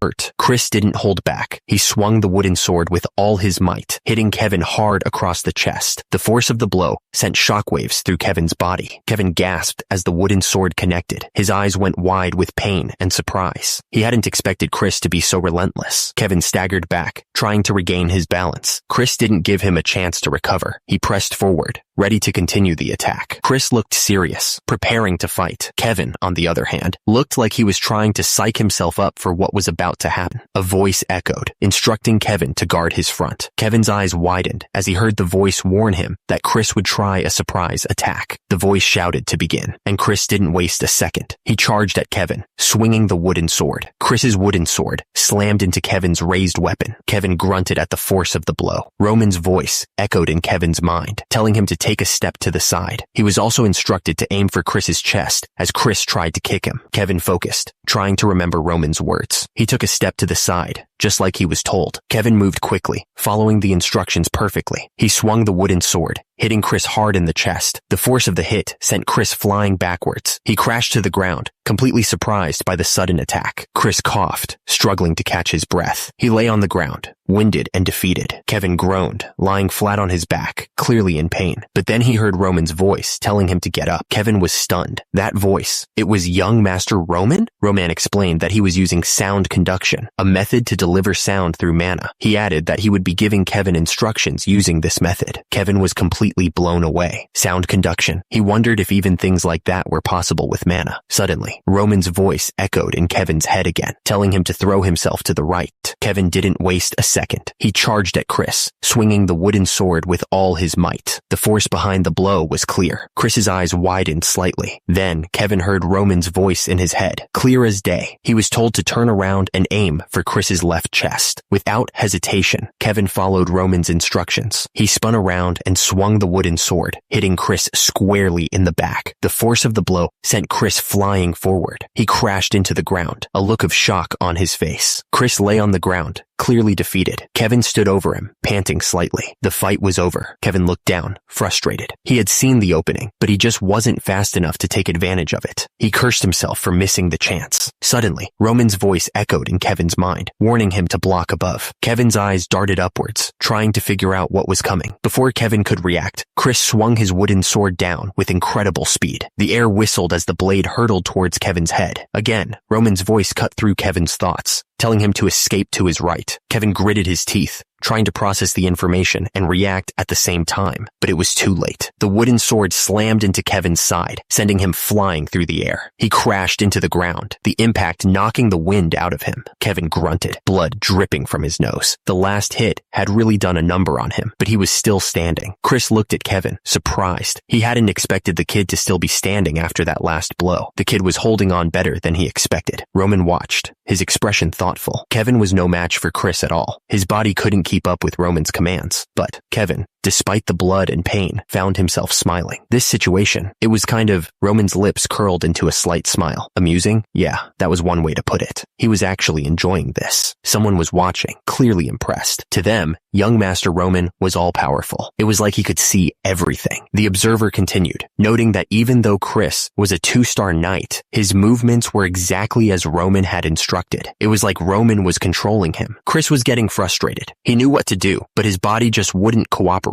If he could just move the way Roman told him to, he'd already have won. The unseen observer doubled down, saying that Roman was just toying with Chris. It was like Roman was controlling him like a puppet on strings. Suddenly, Roman's voice cut through the air, telling Kevin to turn his body to the right. Kevin tensed, preparing to follow the new command. Chris followed Roman's instructions and charged forward to counterattack. He moved exactly as he was told, hoping to finally gain the upper hand. Kevin blocked Chris's attack with a loud clang. The force of the impact vibrated through his arms, but he held his ground. Chris was trying to strike Kevin down, but he kept narrowly avoiding critical moments and even counterattacking. He thought to himself, is it just a coincidence? The unseen observer was completely stunned. Even Chris, who's considered Dimitri's greatest genius, couldn't hold a candle to young Master Roman's true skills. This was young Master Roman's level. The observer vowed to forever serve Roman as their lord. Even if it was something that didn't logically make sense, they would blindly follow his words. The grip tightened on the sword, knuckles turning white. The fighter was determined to become a weapon for his master, and he knew that there was only one way to achieve it. Kevin raised his sword high, his face contorted in a scream. He roared that his willpower alone would carry him through. Blood dripped from his teeth, a testament to the brutal fight. The air was thick with the metallic scent of his own blood. Chris stared down at Kevin, his eyes cold and hard. He warned him that if he planned to keep fighting, he should be prepared for one of his body parts to be deformed. Roman chuckled, a sinister sound that sent chills down Flora's spine. She looked up at him, her face pale with shock, as she realized the true extent of his ruthlessness. Kevin stood there, blood dripping from his face, but he refused to back down. He declared that they would do this until the end. Chris looked absolutely furious. He called Kevin insignificant. Chris stomped his foot, ready to attack. He said if that was really Kevin's intent, then so be it. Chris raised his sword, ready to strike. He promised to give Kevin what he wanted. Chris warned Kevin that from now on, every time he looked at his deformed arm, he would regret this moment. The air was thick with tension as Chris prepared to strike. Kevin took a step forward, his foot hitting the ground with a thud. He was determined to keep going, no matter what. Kevin stepped forward, ready to fight. Chris stood in front of him, waiting for Kevin's next move. Kevin prepared to attack with everything he had. Blood dripped from his mouth as he focused on Chris. Kevin swung his wooden sword with all his might. The force of the blow echoed in the training area. To think Kevin would step forward like that, Chris wasn't done yet. Meanwhile, Roman watched with a keen eye. Kevin turned around, his expression determined. He gripped his wooden sword tightly, ready to follow Roman's instructions. Kevin didn't waste a second. He moved to attack Chris, swinging his sword down with all his might. Chris blocked the blow, the force of the impact shaking his arms. The two young men continued their spar. The sound of wood hitting wood echoed through the training grounds as they exchanged blows. Chris scoffed, a smug look on his face. "You think I'd get hit by that kind of large and slow attack?" he said. He thought Kevin was full of openings. Suddenly, Kevin's sword connected with Chris's face. The force of the blow sent Chris stumbling backward, his eyes wide with shock. Chris's opponent let out a shout as he attacked. Chris was caught off guard, blood dripping from his face. The attack was so fast that it left a trail of blue energy behind. It was clear that this wasn't a normal fight. Roman watched the fight with a calm expression, his purple eyes never leaving Chris. Chris, on the other hand, was clearly struggling. Chris looked down, his face contorted in pain. He was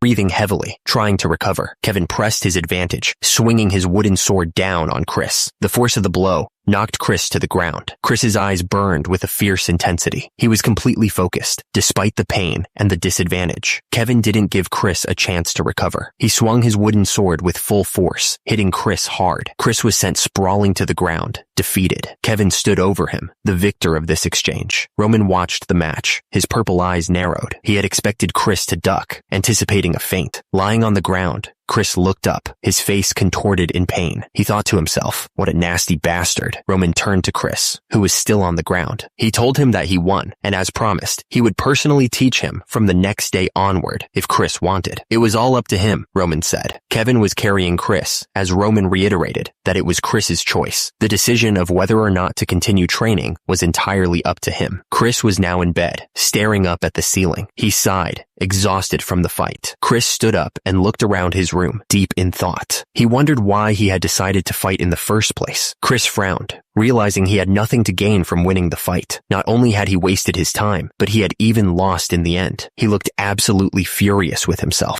Chris stared at Kevin. That last move of Kevin's. It felt familiar. It was the same situation he was in when he sparred with Roman, he realized. The day he had gone over hundreds of times in his mind. If Chris hadn't had that experience with Roman, he wondered if he could have defeated Kevin without using aura. Chris started to laugh. He couldn't believe it. Had he really grown from just that one experience? Chris wondered. The castle loomed in the background as the question hung in the air. So what will you do? Chris paused, considering his response. He seemed unsure of himself for a moment. Chris finally spoke, his voice firm. He didn't need any teachings, he declared. He would find a way to get stronger by following Roman. Chris looked back on the spar with Kevin. Every single one of Kevin's decisions was right for the situation, he realized. He had thought that Roman hadn't given Kevin any instructions, but he was wrong. Just from trying to understand Roman's decisions, Chris realized his mind was filled with teachings. Now that he thought about it, it felt like Roman was telling him things as he was teaching Kevin. Chris was stunned. Roman. No, the young master was no longer the loser he once knew. Something had changed, and it was big. Chris continued, admitting he didn't know what had happened to Roman, but the young master had reached a level that even Captain Jonathan couldn't touch, he thought. He understood now that Roman meant for him to learn by watching. Chris looked determined. If that was the case, he thought, then until he surpassed Roman, he would watch and learn everything. Roman watched Chris, a slight smile forming on his face. He seemed pleased with Chris's decision. Roman spoke, his purple eyes gleaming. Well then, he said, let's keep training. A week went by in a flash. The castle stood tall, awaiting whatever was coming next. The day of the social gathering party, hosted by the Barcos, had finally arrived. The castle was ready for a week before the social gathering party. The air was thick with anticipation. Whispers filled the air, secrets and rumors swirling like dust devils. Someone asked if the other had heard the latest gossip. About what? Came the reply. The answer came quickly. It was about Roman Dmitri. The news spread like wildfire. Roman Dmitri's engagement with the Lawrence family had been called off. The two men sat at the table, deep in conversation. One said that the announcement blamed Flora Lawrence for the broken engagement, but the other scoffed. He thought it was just an excuse to protect the Viscount's precious daughter. The man's words hung in the air, dripping with disdain. He was talking about Roman Dmitri, the so-called moron Dmitri. Elsewhere, a woman sipped her tea, listening intently. She said that breaking off the engagement so close to the war with Barco meant the eldest son of Dmitri was even worse than she'd heard. A sudden rumor broke through the negativity. Someone had heard that Roman had even taken down Bloodfang, which was hard to believe. One of the women scoffed, telling the other to give her a break. She said that the rumor was probably just a way for the Dmitri family to save face after the broken engagement. The sound echoed through the room, a loud, drawn-out noise that seemed to fill every corner. The fancy decorations did nothing to soften the noise. The news hit hard. Someone exclaimed that they couldn't believe Roman actually broke off the engagement. The document in their hand seemed to confirm it. Another voice chimed in, saying Roman was so easy to manipulate. It seemed like they thought they knew him well. The man asked if Roman was confirmed to participate in the upcoming party. The servant confirmed that they'd received a letter of participation from Dmitri, so it was official. The man holding the glass smiled, clearly pleased. Everything was going smoothly, just as he'd planned. So, the next player entered the stage. It was Anthony Barco, the eldest son of Viscount Barco. Anthony Barco took a sip from his glass, a smirk playing on his lips. He said he was looking forward to next week. Anthony was really excited. He hadn't been this hyped for a party in a long time. The day of the social party finally arrived. The sky was clear, and the castle looked grand. Back at the Dmitri estate, Roman was in thought. He was thinking about Hans. Roman looked at the outfit with a raised eyebrow. Am I really supposed to to wear this? He wondered. It was quite the sight. The outfit practically sparkled, with gold trim and a huge seashell-looking thing around the neck. The attendant gestured dramatically at the clothes. "This is your first official gathering since your disengagement," he said. "I cannot let you wear just anything." Roman's attendant continued, explaining the situation. "For your information, to give a short explanation about these clothes, an abhorrent amount of money was spent just to create these clothes." The attendant leaned in, his voice full of conviction. "But I'm sure that you wouldn't not wear this masterpiece," he said, pointing at Roman. The attendant's eyes grew wide, practically vibrating with excitement. He was talking about the outfit, the one he'd poured his entire being into. The attendant's face was flushed with pride, like a kid showing off his best drawing. He was really proud of that outfit. Roman just smirked, clearly amused by the attendant's over-the-top reaction. He looked like he was about to burst out laughing. Roman sighed, giving in. "All right, I'll wear it," he said. The attendant was already celebrating, saying he knew Roman would. Roman started walking, each step echoing in the room. He mumbled to himself, clearly not thrilled about the situation. Someone was getting impatient. "Why is he so late?" they asked, clearly annoyed. The armored man leaned against the carriage, his expression grim. "The young master will arrive first at this rate," he muttered, clearly frustrated. A figure in armor came rushing up to the carriage, clearly out of breath. "I'm sorry," he stammered, trying to catch his breath. He struggled to adjust his helmet, looking embarrassed. "I'm still not used to putting on armor," he explained, clearly flustered by his tardiness. He fidgeted with the helmet, sweat beading on his forehead. He felt awkward and out of place, not quite used to the heavy armor. Chris looked down, sighing deeply.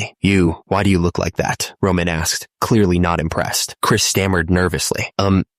There wasn't any armor that fit me, even in the smithy." Even with the young master's help, it was clear Chris was still struggling. The clash of wooden swords echoed in the training yard. Chris was pushing himself harder than ever, determined to get stronger. Chris couldn't believe he had almost lost to someone like Kevin. He was determined to never let that happen again. Roman glanced back at Chris, still looking annoyed. Chris fidgeted with the helmet, sighing in frustration. A stern voice cut through the air, demanding attention. "Listen well." Chris looked up, listening intently. He knew that whatever was about to be said was important. The voice continued, explaining their responsibility. They were both escorts to their lord, and the very face of Dmitri. The Dmitri crest appeared, a symbol of the family's honor and the weight of their expectations. The voice warned that their actions held immense weight. It wasn't an exaggeration to say that Roman's reputation rested on their shoulders, so rash decisions were forbidden, and they had to be careful about what they said. Chris stood at attention, his eyes wide with determination. He replied that he would keep everything in mind. Chris's voice rang out, calling Roman Sir Knight with clear respect. Roman's expression softened slightly. Roman nodded, telling Chris that he could ask him if he was unsure about anything. He thanked Chris for his dedication. Roman pointed at Chris's helmet, telling him it was crooked again. It was a small thing, but he wanted everything to be perfect. The castle loomed in the distance, a grand structure against the bright sky. It was time to head to the party at the Barcos. The tables were piled high with every kind of food imaginable. It was clear that the Barco family was trying to impress everyone. The party was just getting started, and the guests were already laughing and talking. It was the kind of scene where everyone was trying to look their best. A group of noble ladies had gathered to trade rumors. They seemed surprised about something. The rumors started to spread quickly. Someone asked if it was true that Roman Dmitri was coming to the party today. Another voice chimed in, expressing disbelief. They couldn't believe Roman was actually going to show up at the Barcos party. The nobles couldn't believe Roman Dmitri would break off a political marriage that he himself pushed for, especially knowing Barco was interested in the Lawrence family. They wondered what he was thinking. One of the noble women said, "That's why people call Roman a moron. If he had any brains, he would have stuck with either the Barco or Lawrence family, but he messed it all up." The nobles continued, saying the Dmitri family's position had become quite ambiguous because of Roman. Even though Dmitri was the powerhouse of the Northeast, it was a bit greedy of them to want to maintain their relationship with Barco still. Another noble laughed, saying that at least Roman was participating to make up for his mistake. He thought Roman was a funny lad. Meanwhile, Flora Lawrence stood alone, watching the other nobles. She seemed lost in thought, far away from the laughter and chatter. The question lingered in the air, thick with curiosity and a hint of malice. What kind of man was Roman Dmitri? Really? One of the nobles, a man with reddish hair, said that Roman Dmitri left a terrible first impression. He added that Roman wasn't much to look at because of his small size. Flora Lawrence listened, her expression unreadable. The noble with green hair chimed in, scoffing at how Roman put on airs about being the eldest son of Dmitri. He went as far as to say that even he would have broken off the marriage if he were a woman. Flora Lawrence just listened, her eyes narrowing slightly. Suddenly, a man cleared his throat loudly. The sound cut through the gossip like a knife. The nobles fell silent, realizing they had been overheard. The man's words hung in the air, a clear reminder of Roman's status. The eldest son of Dmitri. The nobles turned their heads, surprised by the sudden announcement. One of them even blurted out, "What?" The announcement echoed through the hall, declaring, "Roman Dmitri is entering." A polished boot stepped confidently onto the carpet. The sound was sharp and clear, cutting through the murmurs of the crowd. Roman's face came into view, a slight smile playing on his lips. His purple eyes seemed to gleam with an unknown amusement. Roman walked into the party, his presence immediately drawing everyone's attention. The nobles stared, their expressions a mix of shock and curiosity. The nobles whispered among themselves, their voices laced with disbelief. One of them asked in shock, "That's Roman Dmitri?" Another noble stared at Roman's back, his voice rising in disbelief. "He's way too different from before. This is absolutely not possible. He used to be shorter than me." Someone else chimed in, focusing on a different detail. What happened to his hair? The blonde noblewoman watched Roman, her expression thoughtful. She seemed to be assessing him from head to toe, trying to reconcile the rumors with the man standing before them. The entire room seemed to hold its breath, every eye fixed on Roman. The air crackled with a mixture of curiosity and apprehension, as if they were all waiting for a storm to break. Roman Dmitri turned to face the newcomer, his expression carefully neutral. He inclined his head slightly, stating, "It's an honor to meet you." A blonde woman in a blue dress stepped forward, smiling gently. "I am Sophia of the Grizel family," she announced. Sophia continued, "You've probably never heard of our family. Though we are not a prominent family, my father, Baron Grizel, dedicates his life to the kingdom of Cairo." Roman's eyes widened slightly, clearly surprised by her assumption. "I am well aware of the Grizel family," he responded. Sophia looked at him, shocked. "Huh? You really know of Grizel?" Roman Dmitri's expression turned serious. "How could I not know a family with a history dating back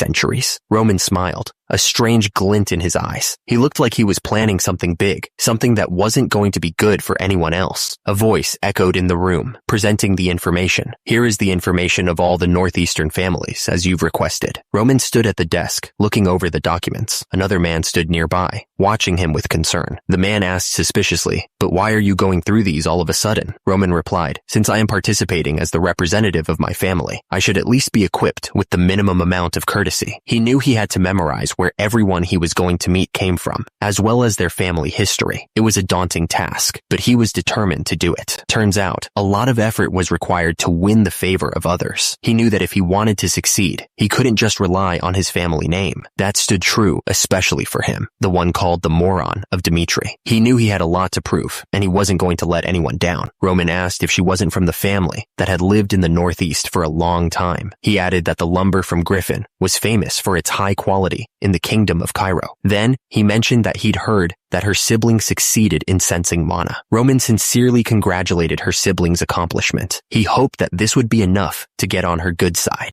Roman was in the middle of talking with Flora. The party was filled with nobles, all eager to make connections and improve their position. Suddenly, two men looked shocked by something. One of them muttered, "What the hell?" A man approached Roman, bowing slightly. He announced, "Greetings, Lord Roman Dmitri. My name is Magna of the Volt family." Roman smiled at Magna. "Oh, I get to meet the eldest son of Volt like this," he said with a hint of amusement. Magna continued, trying to impress Roman. "Hadn't Viscount Volt raised remarkable accomplishments in the past battle? I was very moved while reading about it." The man looked surprised by something Roman said. He asked, "Shall we go too? I'm thankful that you think so." Eris approached Roman, a gentle smile on her face. "It's been a while, Lord Roman. You've changed so much." Roman smiled back. "Compared to me, you're as beautiful as always, Lady Eris." Eris continued, "Is your mother well? I'd heard that she's been unwell recently." Dmitri had received many benefits from our deal with the hero's family about 10 years ago. Roman gave a slight bow. "I am also thankful for the goodwill that you've shown us," he said sincerely. Around them, the nobles whispered amongst themselves, their eyes darting back and forth between Roman and Eris. The air was thick with curiosity and speculation. The noble chuckled, admitting, "It seems that I've seen you in the wrong light until now, Lord Roman. I always thought you were difficult to talk to because you were drunk." He paused, adding, "Oh my, I was thinking of starting to drink for real, but it looks like I'll have to abstain myself. The sound of laughter echoed through the room. An old man approached Roman, interrupting the conversation. Lord Roman, he said urgently. The old man continued. The young master has invited you into the back room. Roman's eyes narrowed, a dangerous glint appearing in them. He thought to himself, I guess it's time for me to find out who's getting on my nerves. The sky shimmered with an unnatural light. It was almost blinding. The Barco family's castle loomed ahead, its walls buzzing with activity. Knights stood guard, their armor gleaming in the sunlight. One of the knights muttered that the other families were arriving with their own knight escorts. He seemed a bit envious. Another knight suddenly piped up, asking what a social party even was. He sounded genuinely curious. The first knight sighed, telling him that they would never get a chance to go inside. He quickly added that the other knight's helmet was crooked again. Roman told Chris to just take the helmet off, saying it was too big. Chris seemed unsure, stammering and asking why. Someone nearby whispered, wondering what was up with Chris. Another person remarked that Chris was Roman Dimitri's escort. Roman repeated his demand, telling Chris to take it off. Chris still seemed hesitant. Someone else nearby scoffed, saying what a joke this all was. Nearby, someone whispered that they'd heard Roman Dimitri was the abandoned eldest son. They couldn't believe he'd brought someone who couldn't even hold a sword properly as an escort. Just ignore them, the person scoffed. Another voice chimed in, asking what anyone expected from Roman. A third person finished the thought, stating flatly that this was the level of Roman stood there, holding his drink, trying to figure out what was going on. It was hard to get a grasp on the situation with so many people around. Nearby, a group of women whispered to each other, their faces lit with excitement. They seemed to be talking about Roman, but it was hard to tell for sure. Flora smiled, her eyes sparkling with amusement. She seemed to be enjoying whatever was happening. Suddenly, Anthony put his arm around Roman, pulling him closer. Anthony asked Roman who he was staring at so intently. Anthony asked Roman if he knew who the blonde lady over there was. He seemed surprised when Roman didn't know. Flora stood there, surrounded by flowers, smiling brightly. It was a beautiful sight, and for a second, the tension in the room seemed to fade. Roman thought about Flora Lawrence. He was trying to piece together what he knew about her. Suddenly, someone called out, "Over here, Roman." Anthony asked, "What happened to you in the time I didn't see you?" He looked genuinely surprised. Roman thought to himself, so this guy is Anthony Barco. Anthony looked Roman up and down. "I'd heard you've changed, but I can't believe you changed this much," he said, clearly surprised. Anthony gestured to a chair. "Have a seat and tell me everything," he urged, his eyes full of curiosity. Roman glanced at the table. Glasses were scattered around, and bits of food were left on a plate. "There are traces of people being in here." Roman noticed a tipped-over bottle near the table. The fact that he made them leave before I arrived means Roman's mind raced. He realized Anthony probably had something secret to tell him. This was going to be interesting. Anthony's smile widened, but there was something unsettling about it. "If that's the case, then I'll make him comfortable," he said, the words hanging in the air. Roman frowned, considering Anthony's words. He wasn't quite sure either what was going on. Roman sat down, placing a tray on the table. "I used to splurge tons of money to change myself, but now I keep changing day by day, even when I don't do anything," he said, a bit surprised by it all. Roman smiled, though it didn't quite reach his eyes. "In any case, it's good to see you again," he said, trying to keep things civil. Chris watched the exchange between Roman and Anthony, his expression unreadable. He was waiting for something to happen. Anthony leaned back on the couch, a strange look in his eyes. "I guess I can take that in a positive way. Honestly, I didn't know what you were thinking back then," he said, trying to sound understanding. Roman held up his wine glass. His eyes narrowed slightly. "Back then?" he asked, a hint of suspicion coloring his tone. Anthony's voice dripped with venom as he revealed the details. He said that Roman, who had been pushing for a political marriage with the Lawrence family, had been caught sleeping with Anthony's cousin in the back room. Roman's eyes widened slightly, a flicker of surprise crossing his face. "Really? Wow," he said, trying to process the accusation.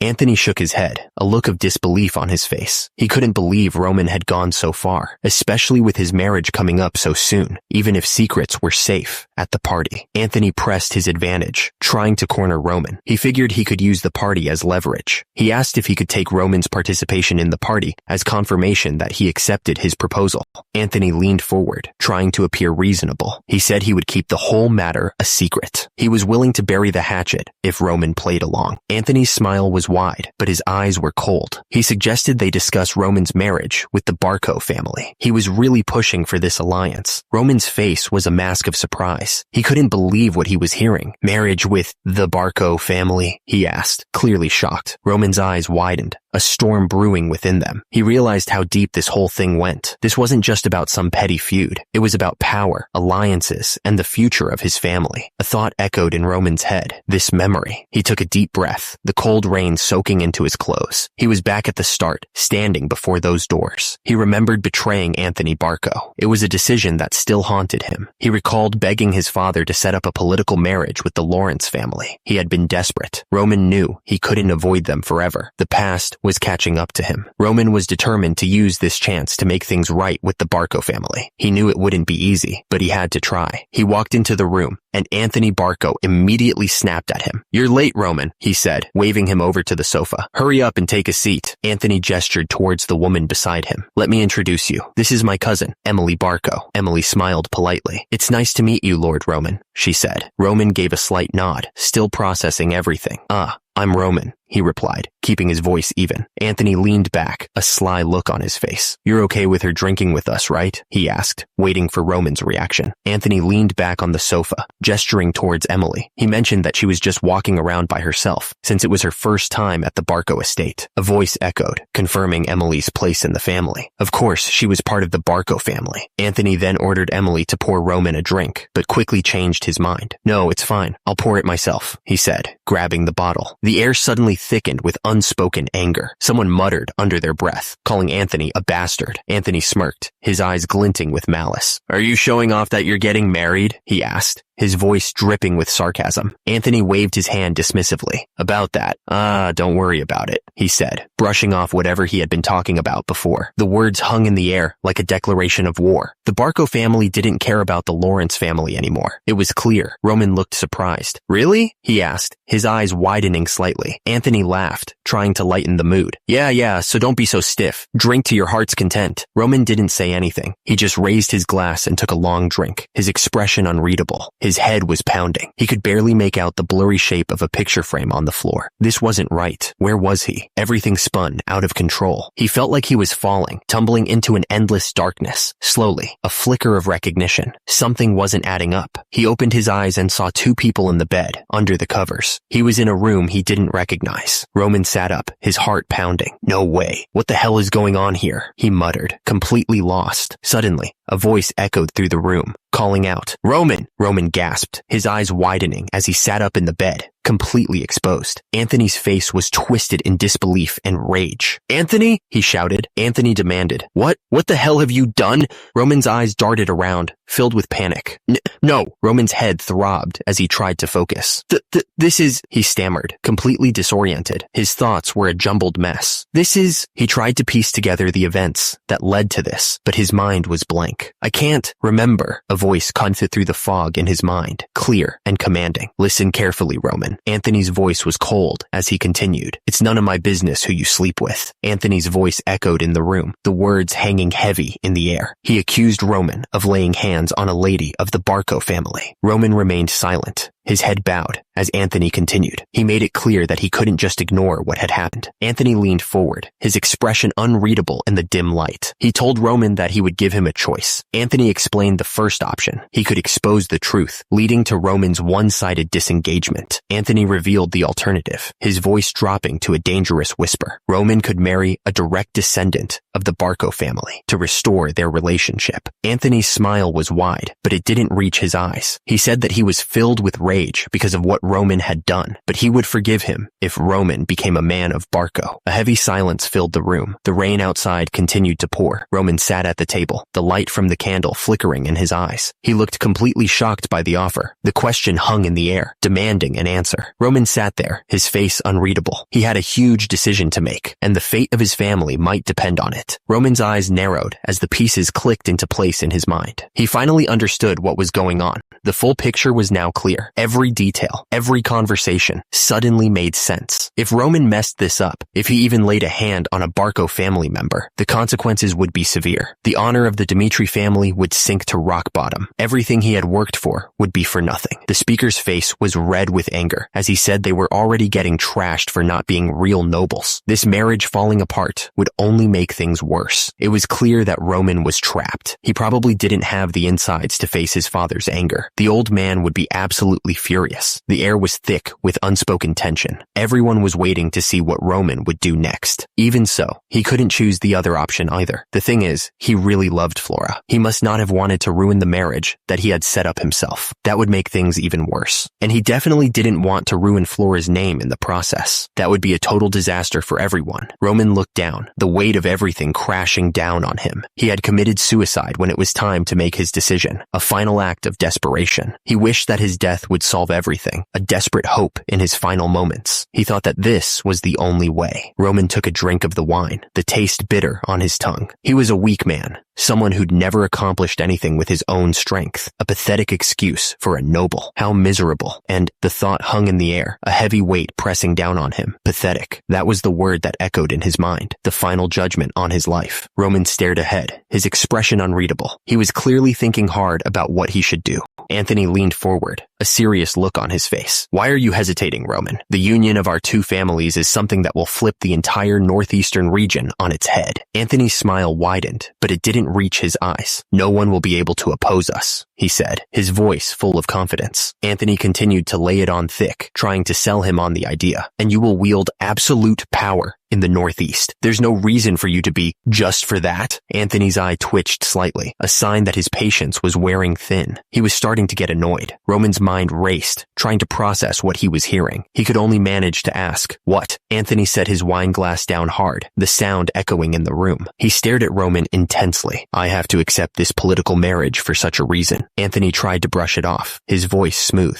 You must be misunderstanding something. Anthony pointed a finger at Roman, his expression hardening. This is not a choice. Anthony's voice dripped with menace. If you refuse, I will expose what happened in the back room to the world. What do you think will happen to the Dmitri family's reputation? Anthony leaned in, his voice low and menacing. He warned Roman to think very carefully if he didn't want to live a life with his head hung low. Anthony's eyes narrowed, boring into Roman with a cold intensity. He was dead serious. Roman crossed his arms, his voice firm as he spoke. How many times did he have to say it? The Dmitri family had no need to accept the Barco family's proposal. The words hung in the air, heavy with Roman's disdain. He thought the reason for all this was pathetic. Meanwhile, back at the party, two ladies whispered to each other, their eyes darting towards Roman and Anthony. The tension in the air was thick enough to cut with a knife. Flora watched Roman, a smile playing on her lips. She seemed to be enjoying the party. Suddenly, Flora called out, Roman! Flora looked concerned. She asked him where he had been. Roman replied that he just had something to attend to. He said that he would have to leave because of it, cutting off Flora's protest that it hadn't been long since the party started. Flora looked disappointed, saying that it was urgent. She told Lord Roman she still had so much she wanted to talk about, and that it was a shame he had to go. Roman said that he felt the same way. He suggested that they talk again when they had the chance. Roman turned and walked away, leaving the Barco family's castle. A man in a suit bowed deeply as he left. Suddenly, Roman's expression twisted into fury. He demanded that someone take back what they had said, recognizing that voice. The room went silent as everyone turned to stare at Roman. The guards looked stunned by his sudden outburst. Roman's eyes narrowed, filled with intense anger. He was ready to explode.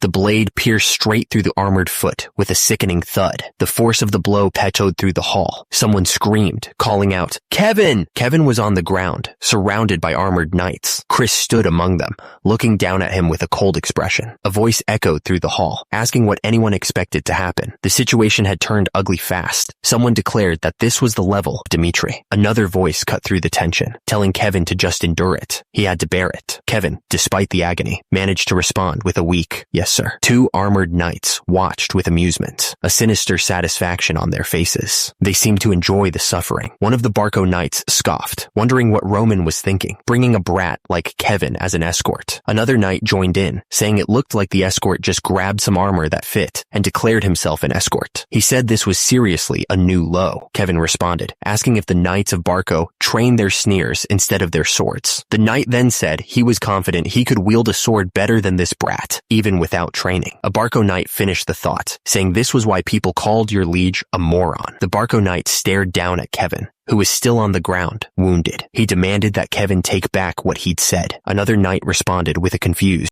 The Barco knight put his hand on Kevin's head, sneering. He said that young Master Roman didn't even deserve to be called that. He looked absolutely furious. Kevin looked absolutely furious. So, He screamed at the Barco Knight to take back what he had said, calling him a bastard. The Barco Knight was taken aback by Kevin's outburst. He asked Kevin how he dared to speak to him like that, looking down at him with fury. Chris yelled Kevin's name, looking at him with concern. He seemed worried about how this would end. Chris looked back, his face etched with worry. He couldn't shake the feeling that things were about to get much worse. A knight of Barco drew his sword, the steel glinting menacingly. He was ready to fight for his family's honor. The knight of Barco found himself surrounded by two other knights, a clear sign of the growing tension. The Dimitri family was currently at odds with the Barco family, and this confrontation was proof of it. He hesitated, thinking to himself, if I cause a mess here, the consequences could be dire. He realized that any rash actions might not only cause problems for the young master, it could bring serious trouble, which he wanted to avoid at all costs. The words hung in the air, heavy with implication. The intensity in his eyes showed that he meant exactly what he said. It wasn't just one person, but the entire family. He paused, drawing a breath. It was time to make his allegiances clear to everyone present. Kevin declared that he was his liege's knight. Kevin looked angry, his face red with fury. He told the other knight that he had no wish to deal with thugs pretending to be knights. The man let out a dismissive laugh, as if he couldn't believe what he was hearing. The knight looked absolutely furious. He told Kevin he would see how long he could keep his pride. Suddenly, a hand grabbed Kevin's arm. He didn't even see it coming. Kevin's eyes widened in shock. He couldn't believe what was happening. Kevin looked up at Chris, confused. He didn't understand why this was happening. Kevin looked at Roman, desperate for an answer. He asked if Roman was okay. Roman's eyes narrowed, his gaze intense. Something had changed. Something was different about him. Roman stood there, his expression unreadable. The officer's hand moved in a blur, striking Roman across the face. Roman's eyes widened in disbelief. He wondered what just happened. How could he not even react to being slapped? The officer grabbed Kevin, snarling, "A moron like you." Roman's eye twitched. His face contorted in confusion. He wondered what was going on. Roman stared directly at the knight, pointing his finger. He accused him of something. Without a word, Roman punched the knight square in the face. The sound of the impact echoed through the courtyard. The knight stumbled back, clutching his face in pain.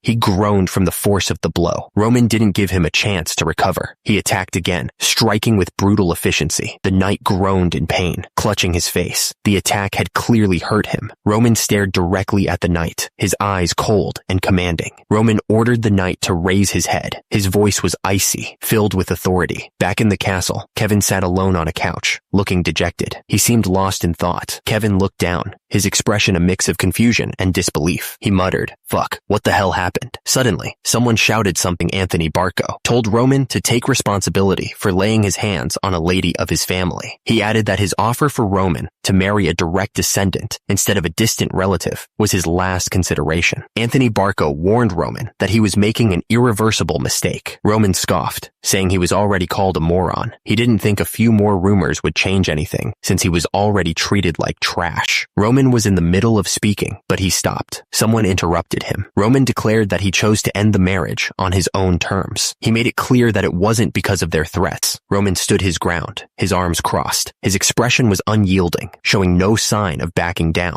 Roman continued speaking. He pointed out that since Dimitri had turned their back on Lawrence, Anthony's wish was more or less fulfilled. But now that Anthony had bared his fangs at him, Roman wondered how he should react. Roman's eyes narrowed as he spoke. He suggested he could help the Lawrence family interfere with the Barco family. Roman's expression hardened. He suggested he might act just to relieve his personal grudge against Anthony. Roman had already done his homework on the Barco family. He knew what he was up against. He knew their ties to the central government gave them serious influence that couldn't be ignored. But Roman also realized their power was entirely based on those connections. Without it, they were nothing. If you only looked at their wealth and power, they seemed strong. But Roman knew who the real powerhouse of the Northeast was. It wasn't the Barco family. He made it clear. This wasn't about the Barco family anymore. This was personal. This was about the Dimitria family. Chris sat on the couch, looking up. He knew something was about to happen. He just didn't know what. The question hung in the air, unanswered. What would he do? What could he do? Chris asked if once this matter was settled, Roman Dimitri would leave the Lawrences alone. Roman Dimitri confirmed that was the deal. It was time to end this. It was time to wrap things up. It was time to get this done. Chris sat there, looking down. He was starting to realize something was different. Roman had changed. It wasn't just his face that was different. Something deeper had shifted.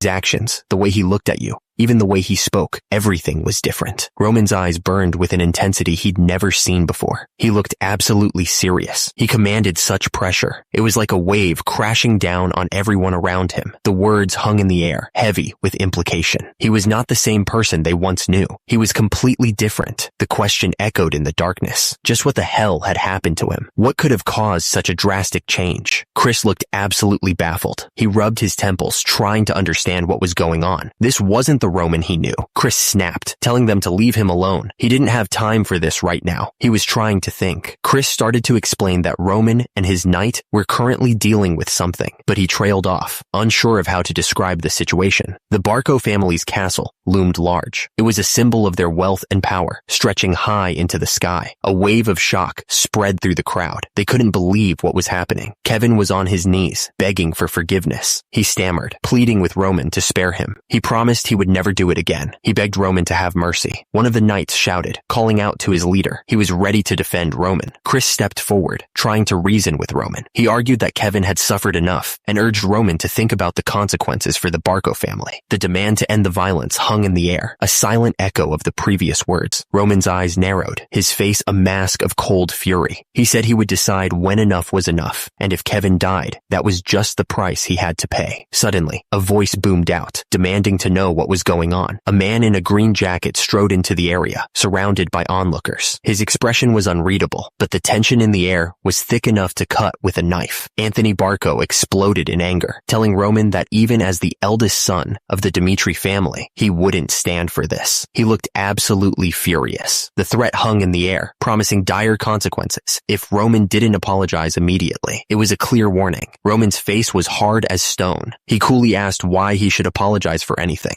Kevin, still on the ground, pointed out that he had been slandered and attacked. He looked up, pleading for understanding. Anthony Barco pressed the issue, asking if he seriously believed that Roman was in the wrong. He added that Roman had crossed the line. Kevin warned that his personal grudge could destroy not only their relationship, but also the relationship between their families. He looked serious as he spoke. He continued, saying that his actions could have devastating consequences for everyone involved. The air was thick with tension. Roman cut in, telling the other person to watch their step from now on. He stared intently, making sure his words were heard. Roman added that he wasn't a very patient man, demanding that they decide what they were going to do right then and there. He looked absolutely furious. The other man asked if he wouldn't help the Lawrence family interfere with the Barco family. He seemed desperate for an answer. Damn it. He was furious that things had gone this far. He hadn't expected things to turn out this way. Kevin was still on the ground, clutching his injured foot. But then he seemed to realize something, admitting that the other man was right. He continued, saying that he would have given the same punishment. He seemed to be agreeing with Roman's actions. Roman smirked, commenting that they sure got along well. He seemed pleased with how things were going. Chris, still kneeling on the ground, winced in pain. He looked up and said something. The voice ordered him to clench his teeth. He was clearly supposed to endure whatever was coming next without complaint. Roman loomed over Kevin, his purple eyes glowing with an unnatural light. Kevin could only look up at him, waiting. Roman stared out at the horizon, lost in thought. The events of the day had changed something inside him. He knew the previous Roman was gone. The text floated in front of him, a stark reminder of who he used to be. He was a moron, someone people laughed at and ignored, but that moron no longer existed, and the blood on his hands was proof of that. Even as part of the Dimitri family, they were known as the powerhouse of the Northeast. Their influence was undeniable. Chris turned to Kevin, his voice firm, but someone protested, unsure of what to do next. Everyone who was present was about to understand something. They had no choice but to acknowledge one fact. It was undeniable. The system seemed to be making an announcement. What they thought they knew about the moron Roman was about to change. The crowd at the end of the hall watched intently. They were all waiting to see what would happen next. Their faces a mix of shock and anticipation. The system confirmed it. The moron they knew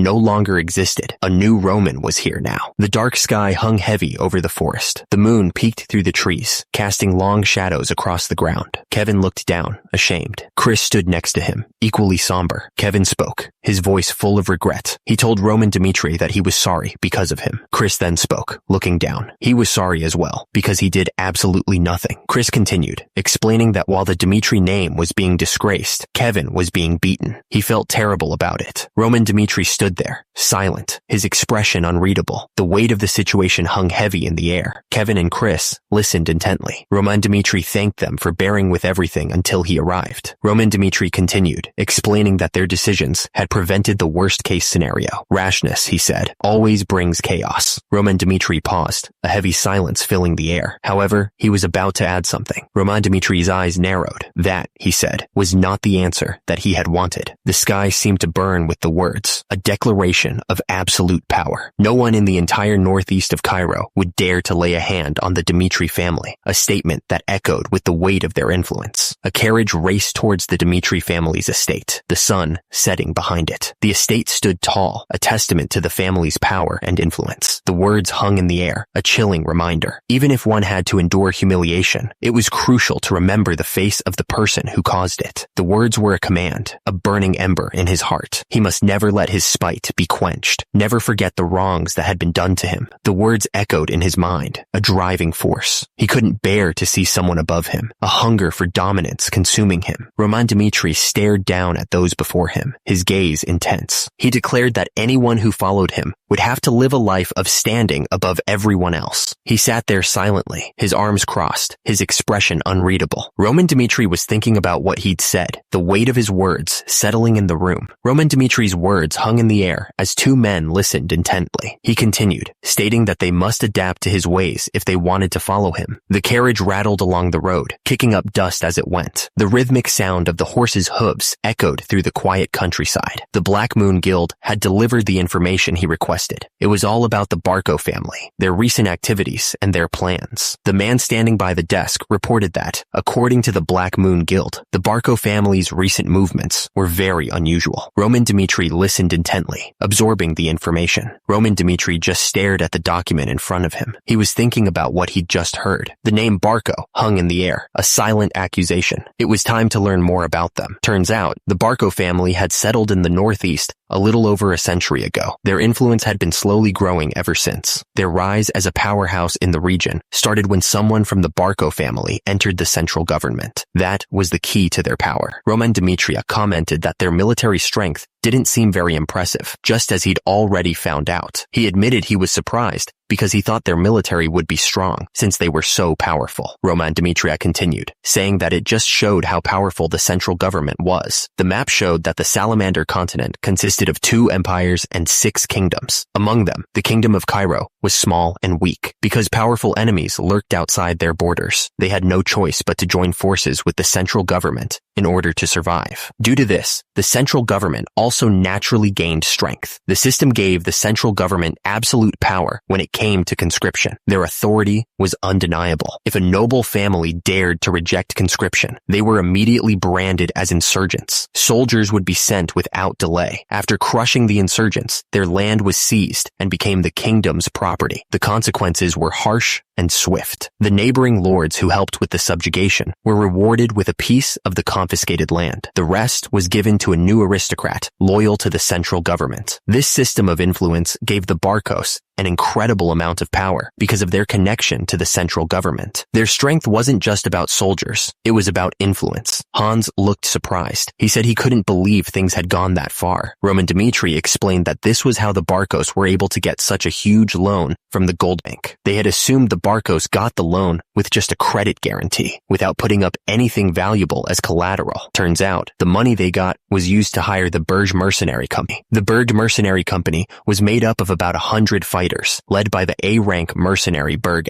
They were a group that mostly took jobs fighting in wars between different lands. Hans listened intently as Roman Dmitri explained that Barco had been conscripting their people. He added that they were expected to attack Lawrence within half a month, meaning Barco had finished their preparations. Hans looked worried. He said that Lawrence probably didn't stand a chance, and even if they defended a siege, they'd only last a month at most. In the darkness, Roman Dmitri's words echoed. He had told Anthony Barco that he wouldn't interfere with matters regarding Lawrence. Roman Dmitri sat at his desk, his expression unreadable. The weight of the situation seemed to press down on him. But for Roman Dmitri to keep living on, something had to change. The stakes were getting higher. The words burned in Roman Dmitri's mind. He couldn't let the Barkos get away with threatening him like that. He was sure that no matter what the Barko family did, they were no match for the Dmitri family. A brutal fight broke out. Swords clashed, and the air filled with the sounds of grunts and screams. Roman Dmitri's eyes glowed with power. It would be easy to crush them if he used the family's strength. But that would be too easy, too simple. It would be meaningless. The nobles sneered, looking down at Roman Dmitri. They talked about how the Dmitri family had common origins. They didn't think of Roman Dmitri as a threat. The word spread that the nobles of the Northeast didn't see Roman Dmitri as someone to worry about. They thought he was weak. He needed something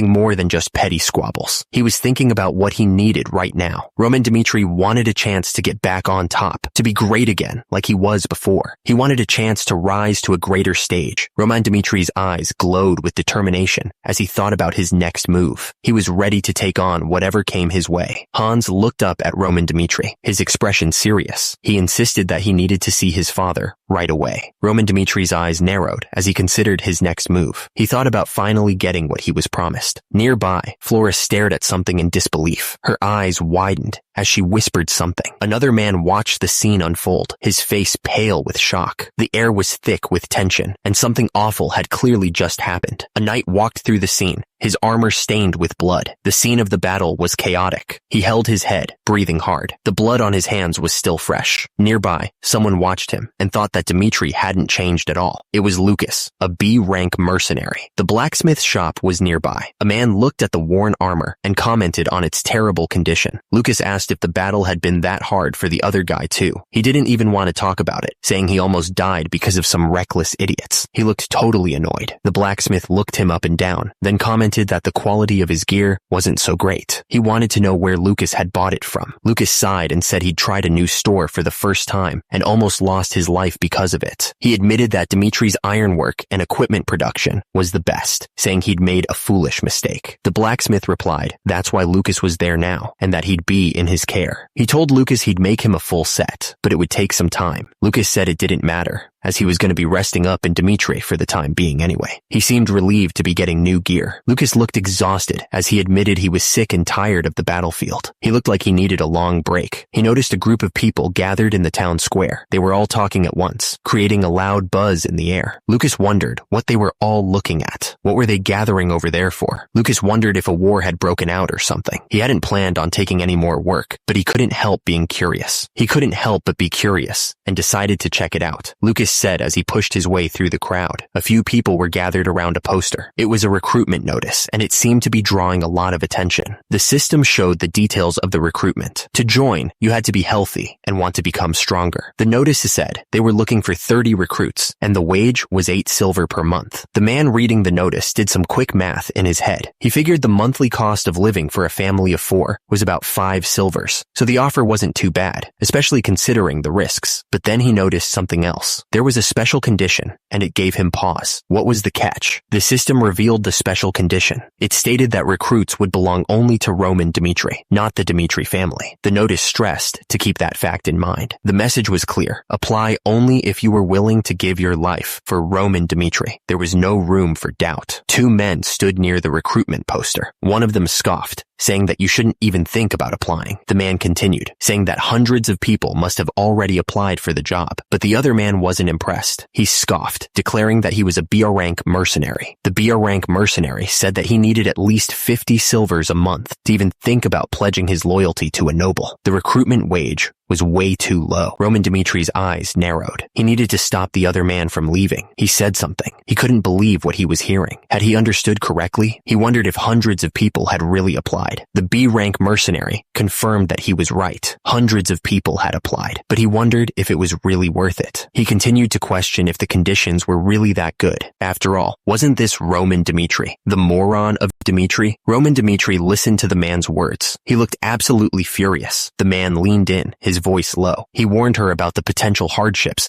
of becoming Roman Dimitri's soldier, unsure of the kind of suffering she might face. A group of people gathered around a sign, their faces etched with curiosity. One of them tilted his head, wondering what it could be. Someone cleared their throat, ready to speak. He reminded the group that one of them was an outsider and might not know the full story. The man insisted that Roman Dimitri was no longer the fool he once was. He spoke with conviction. He continued, praising Roman Dimitri for destroying the Blood Fang. He added that Roman Dimitri now treated people with genuine care. The man looked absolutely shocked. He couldn't believe what he was hearing. Someone in the crowd spoke up, admitting they hadn't believed it at first either. But after hearing what Clark had to say, they started to have second thoughts. Someone else immediately asked who Clark was. The name was unfamiliar to them. Another person chimed in, explaining that after Clark's son became Roman's subordinate, his family's life of poverty completely changed. It was an amazing turnaround. Someone paused, trying to recall the son's name. The details were a little fuzzy. The question hung in the air, directed at someone named Kevin. Kevin held a baguette in his hands, a small smile on his face. He seemed completely removed from the violence of moments ago. From atop the building, a voice echoed, filled with confusion. The question hung in the air, unanswered. The word appeared in a bubble, expressing the speaker's disbelief. It was as if they couldn't believe what they were hearing. Kevin looked absolutely stunned, his eyes wide with surprise. He stood there in his armor, speechless. Lord Roman declared that Kevin would get a 3-day leave starting tomorrow. He added that rest was also an extension of training, a necessary part of their growth. Lord Roman told Kevin to enjoy his time with his family since he had worked so hard. He seemed to genuinely care about Kevin's well-being. Kevin replied, agreeing with Lord Roman's decision. He seemed to be processing the information, still a little surprised by the sudden offer. The door swung open, revealing a bright blue sky. It was a stark contrast to the enclosed space of the castle. Kevin started to change, pulling off his armor. He thought to himself about getting a leave. Kevin muttered that the leave felt weird to him. He remembered a time when he couldn't survive without working every single day. Kevin wondered how his family was doing. It had been so long since he had seen them after coming to the castle. Just as Kevin was about to leave, Sir Hans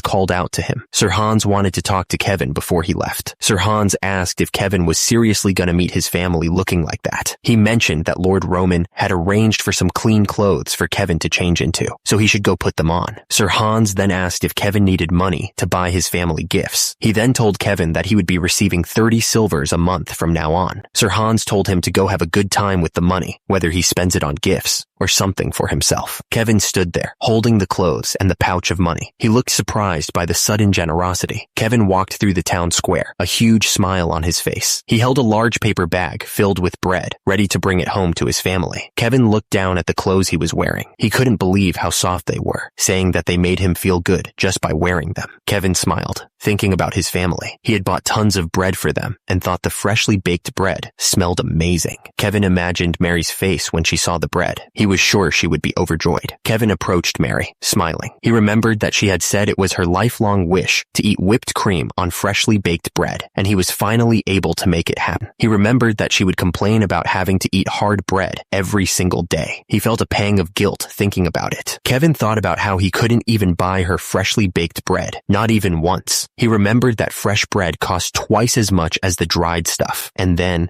everything changed so fast. Suddenly, Clark burst into the room, yelling. The family huddled together on the floor, clearly terrified. They didn't know what was happening. His hands clenched tightly until his knuckles turned white. No matter what happened, he would do his best. Kevin stared forward, his eyes full of resolve. He promised himself that he would grow stronger under the young master's guidance. Kevin repeated his vow in his mind, trying to make it real. He would grow stronger under the young master's guidance, no matter what it took. The sun shone brightly on the house. The air was still and quiet. Kevin blinked, looking around in confusion. Huh? The woman took a sip from her cup, enjoying the moment. The sunlight streamed through the window, warming her face. The man smiled as he held up a donut, ready to take a bite. Below him, a young girl reached out to touch some flowers, giggling with light. Suddenly, a feeling of shock washed over him. What in the world was going on? Kevin stared at the scene before him, his mouth agape. The place was huge and beautiful, not what he expected at all. Kevin thought to himself that it was weird. He was told to head to the outskirts of the castle instead of the slums. Something was definitely up. Kevin's parents looked up in shock. They shouted out, calling him brother. Kevin, holding a bag with food, heard the shout. He was their son. Kevin hugged his mother tightly, overwhelmed with emotion. His father stood behind them, while his sister ran towards them, excited to see her brother. Kevin's mother hugged him back, tears in her eyes. She told him that Sir Hans had given them a house and land, all thanks to Lord Roman. Kevin's mother continued, explaining that people from the castle had helped them settle in. She said that they finally felt truly alive, unlike their days in the slums. Kevin's eyes widened as the pieces started to fall into place. He realized that Lord Roman was the reason for his family's newfound happiness. Tears streamed down Kevin's face as he hugged his mother tightly, overwhelmed with gratitude. He thanked her, his voice choked with emotion.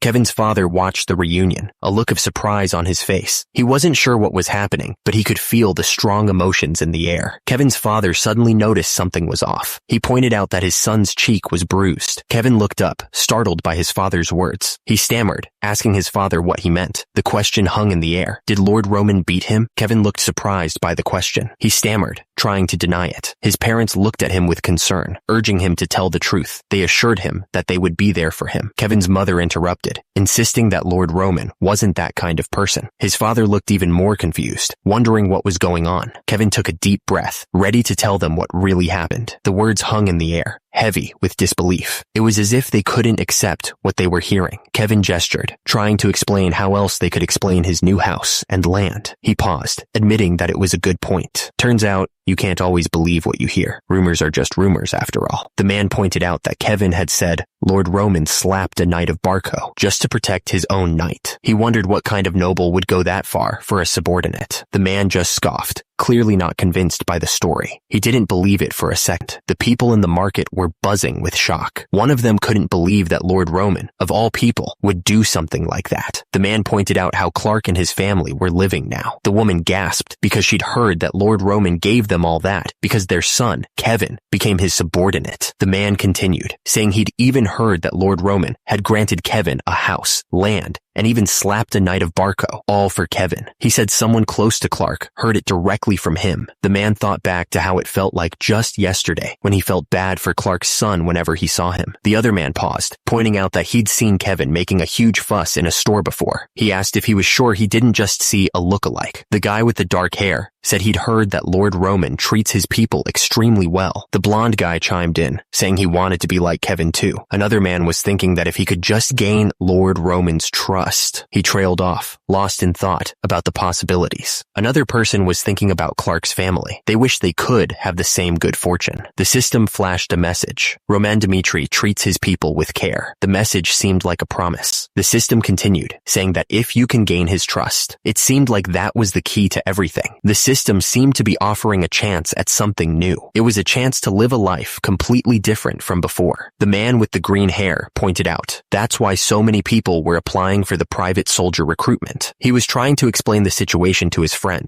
The man with the green hair was totally confused. He wondered what in the world was going on. He was thinking about how Roman had subjugated the Bloodfang and the incident at the social party. One of the men stated that the Roman Dmitri that he knew would not do such a thing. He even remembered seeing him making a fuss in a casino after he lost all his money 2 years ago. The man with the green hair looked at his friend, still trying to understand. He wondered what in the world had happened in those 2 years. That was interesting. Something was definitely up. The gears in his mind started turning. The man with the teal hair smirked, his eyes gleaming with a strange light. He wanted to see it all for himself. Under the moonlight, the trial preparations were moving ahead without a hitch. Everything was falling into place. The plan was set. They would only provide the minimum number of soldiers needed to keep things in order. Lord Roman would be in charge of everything else. The building loomed in the darkness, silent and still. It was the calm before the storm, a moment of peace before the chaos began. A sudden thought popped into his head. Had it really been that long already? Sir Hans looked absolutely serious, his usual jovial face replaced with a stern expression. Kevin gave Sir Hans one last chance to reconsider. He asked if he was really okay with going through with this. Sir Hans poured himself a drink, trying to ignore the warning. Someone pointed pointed out that developing private soldiers just for one person was way too dangerous. The discussion continued. Someone suggested that they should at least ask what his purpose was. The man started to explain his reasoning. He began by saying the name, Jonathan. He continued, explaining that when he heard Roman would be at the Barco social party, he had some serious concerns. Jonathan admitted that he thought Roman was going to team up with the Barcos to get rid of his second-born son. He had completely misjudged Roman's intentions. Jonathan was shocked when Roman, in front of all the nobles, slapped a knight of Barco. He did it even though Anthony tried to stop him. Roman looked absolutely furious. He was about to slap the knight of Barco, his hand raised high for the strike. The man continued, explaining that even if Anthony were to join forces with his second-born son, it wouldn't deter him. He was thinking about all the possible outcomes. He went on, talking about dealing a fatal blow to his right of succession as revenge. The man's face was grim as he considered the possibilities. The man's voice echoed in the room as he spoke of Roman. He mentioned that Roman, who had been seen as a moron for over 10 years, started living his life differently ever since the Bloodfang incident. Jonathan paused, his expression softening. He emphasized that, as a father, he had a certain perspective. He finished his thought, saying that he merely wished to cheer Roman on. He wanted to see his son succeed. Kevin listened to what he was being told. He said that he understood. Hans sat at his desk, taking a drink from his glass. He wondered how many people had actually applied, guessing maybe 50, and saying anything above, that would be a relief.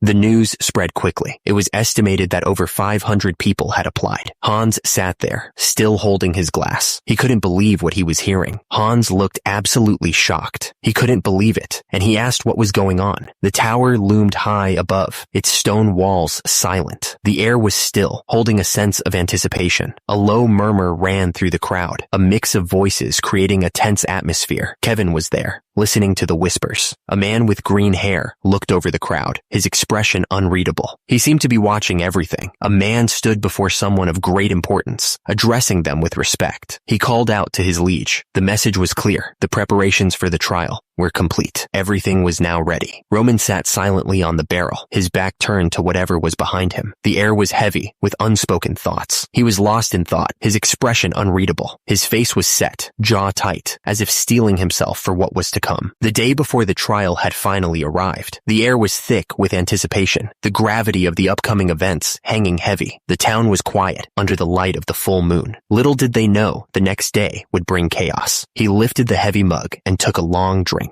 The beer went down smooth. Dmitri Dark took another swig, a smile spreading across his face. He thought the beer was as great as always, but his expression suddenly changed, his face hardening. Something was clearly bothering him. The tavern was packed. It was surprising to see so many people gathered the day before the trial. There were way more applicants than anyone had expected. There were 3 loud guys sitting at a corner table. They were laughing and joking, not a care in the world. Hanging from their belts were copper IDs. Turns out, they were C-rank mercenaries, probably looking for some action. There were also 3 others at the bar. They didn't look like mercenaries, but they definitely seemed like they had seen some battles. There were tons of inns in Dmitri, so why were so many people crammed into this one small place? Considering there were at least a handful of tough guys in this room, something was definitely up. The situation was getting intense. The level of applicants was much higher than expected. The man with green hair took a drink from his tankard and thought to himself, if these guys were so tough, why were they here? It couldn't just be curiosity, like him. He set the tankard down on the table with a thump. He just didn't get it. What was going on here? Suddenly, another man walked up to him. Henderson explained that he had planned to join the Lawrence family at first. After all, Lawrence was his hometown. Kevin continued to explain why he had changed his mind. He had seen Roman Dmitri destroy the Bloodfang in Lawrence. That was the moment he knew. The thing is, the people who weren't actually there didn't believe it. They couldn't imagine it was possible. But that day, Kevin saw him at the plaza. He was there. He saw it with his own eyes. Roman Dmitri was covered in blood. It was a gruesome sight. Roman Dmitri was dragging the leader of Bloodfang by his hair. It was a show of force, a clear message to anyone who dared to challenge him.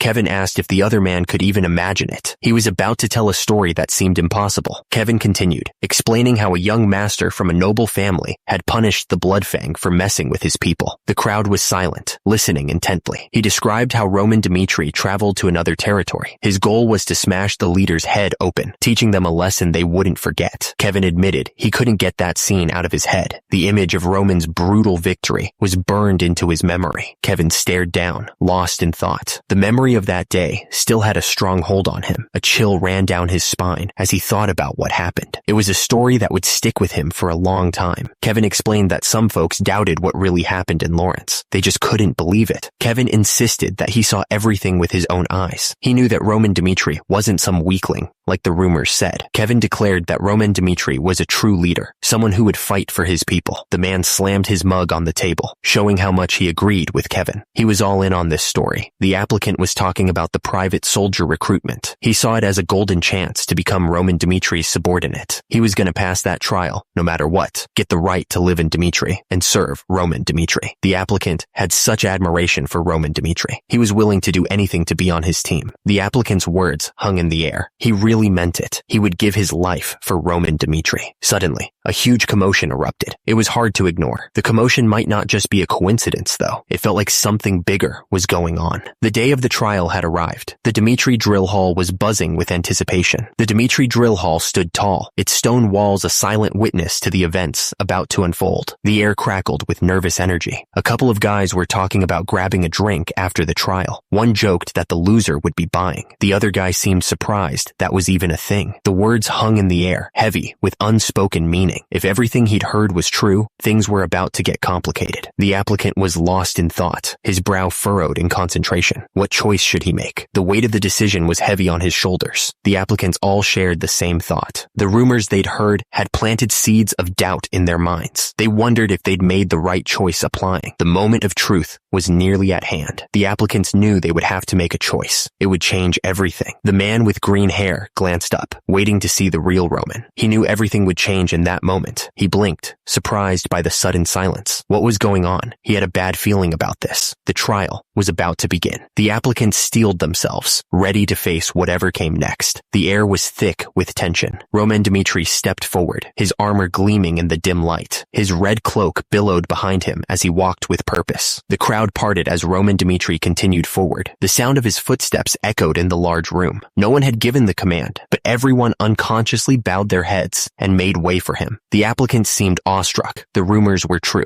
The whispers about Roman Dmitri's strength and presence had not been exaggerated. Roman Dmitri continued walking, his red cloak flowing behind him. He seemed unfazed by the attention he was receiving. The sound of someone approaching echoed as heavy boots climbed the stone steps. Each step seemed to carry a weight of anticipation. Roman Dmitri reached the top of the stairs and looked down at the crowd. He seemed to be assessing the people gathered before him. A voice boomed out, commanding everyone to raise their heads. The applicants straightened up, their eyes fixed on the source of the voice. Roman Dmitri declared that he would select 30 soldiers to fight for him that day, just as the notice had stated. The crowd shifted nervously, wondering who would be chosen. Roman Dmitri paused, his gaze sweeping across the crowd. He announced that he had something to tell them all before they began, creating a sense of anticipation. The voice of Roman Dmitri echoed through the training grounds. He wanted everyone to know exactly who was speaking. Roman Dmitri stared out at the crowd, his expression serious. He was about to make a declaration that would change everything. Roman Dmitri declared that he had no plans to spend his life stuck in some faraway place. He wanted more than just a quiet existence. Roman Dmitri continued, stating that he intended to always fight for a better position than the one he currently held. He wouldn't settle for anything less. Roman Dmitri warned that following him meant risking their lives in battle. Anyone who wasn't fully committed should turn back now. The message was clear. Turn back now. The words hung in the air, an ultimatum for anyone who wasn't ready. Roman Dmitri continued, warning them that if their heads were to fly off on the battlefield, they shouldn't resent him for sending them there. What they should regret is not being able to witness him.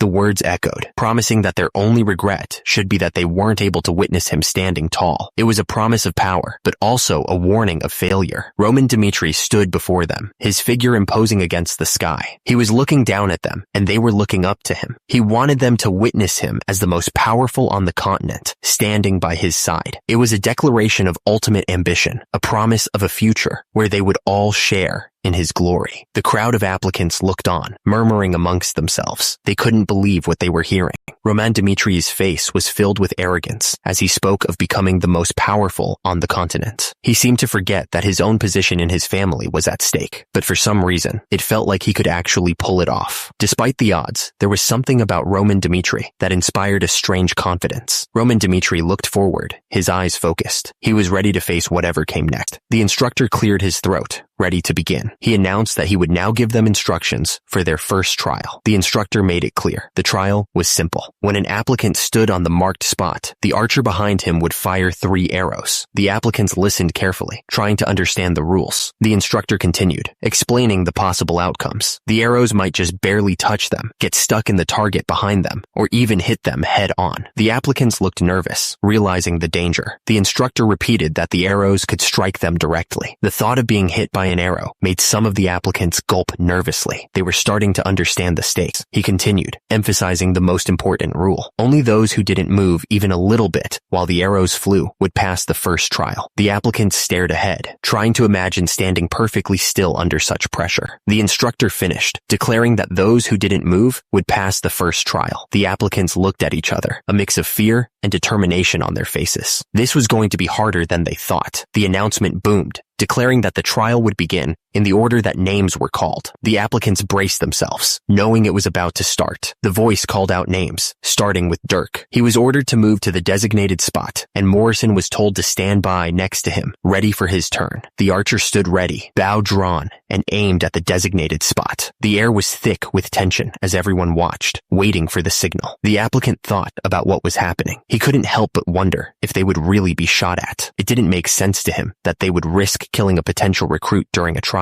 Despite his doubts, the applicant had to admit that the archer seemed incredibly skilled. He hoped that meant the archer knew what he was doing and wouldn't actually hurt anyone. The archer pulled back the string, his eyes narrowed in concentration. He was completely focused, ready to release the arrow at any moment. The archer was sure of his abilities. He knew he would never make a mistake. The arrow shot forward, a blur of motion. The archer didn't flinch, his gaze fixed on the target. The arrow slammed into the applicant's face. The force of the impact sent a shockwave through the air. Henderson watched the scene unfold with a knowing look. He muttered that this was a psychological battle, not just a test of endurance. The archer aimed, completely still. He told the applicant to just hold out, believing nothing would happen. High above the castle walls, someone whispered, hoping the arrow would miss. The applicant was struck, the arrow hitting him hard. Blood splattered on the ground. His face was a mask of shock. He couldn't believe what just happened. The crowd watched in stunned silence. The applicant's eye reflected the horror of the moment. A horrible scream tore through the air. The applicant had been hit, the impact sending shockwaves through his body. Someone yelled for a medic, the sound echoing through the courtyard. The injured applicant lay motionless on the ground. As people rushed to his side, men quickly brought something to carry him on. They carefully lifted the applicant onto a stretcher, preparing to move him. The applicant groaned, his face contorted in pain. He was carried away, leaving a trail of blood behind. The crowd was stunned. One of the men said he couldn't believe they were actually told to prepare to be struck by an arrow. He thought it was insane. The announcer called out, signaling the start of the next round. Everyone watched as the next applicant stepped forward. The announcer called out the next name, Morrison. The crowd waited with bated breath. The announcer was right. The arrow went straight through Morrison's thigh. The crowd gasped at the brutal impact. It was a brutal reminder of the stakes. If the arrow had struck his head, he would have died instantly. One of the men muttered that this was completely insane. He regretted applying, saying he only wanted a chance to become a knight. Chris spoke with confidence. He figured the second in line had already given up,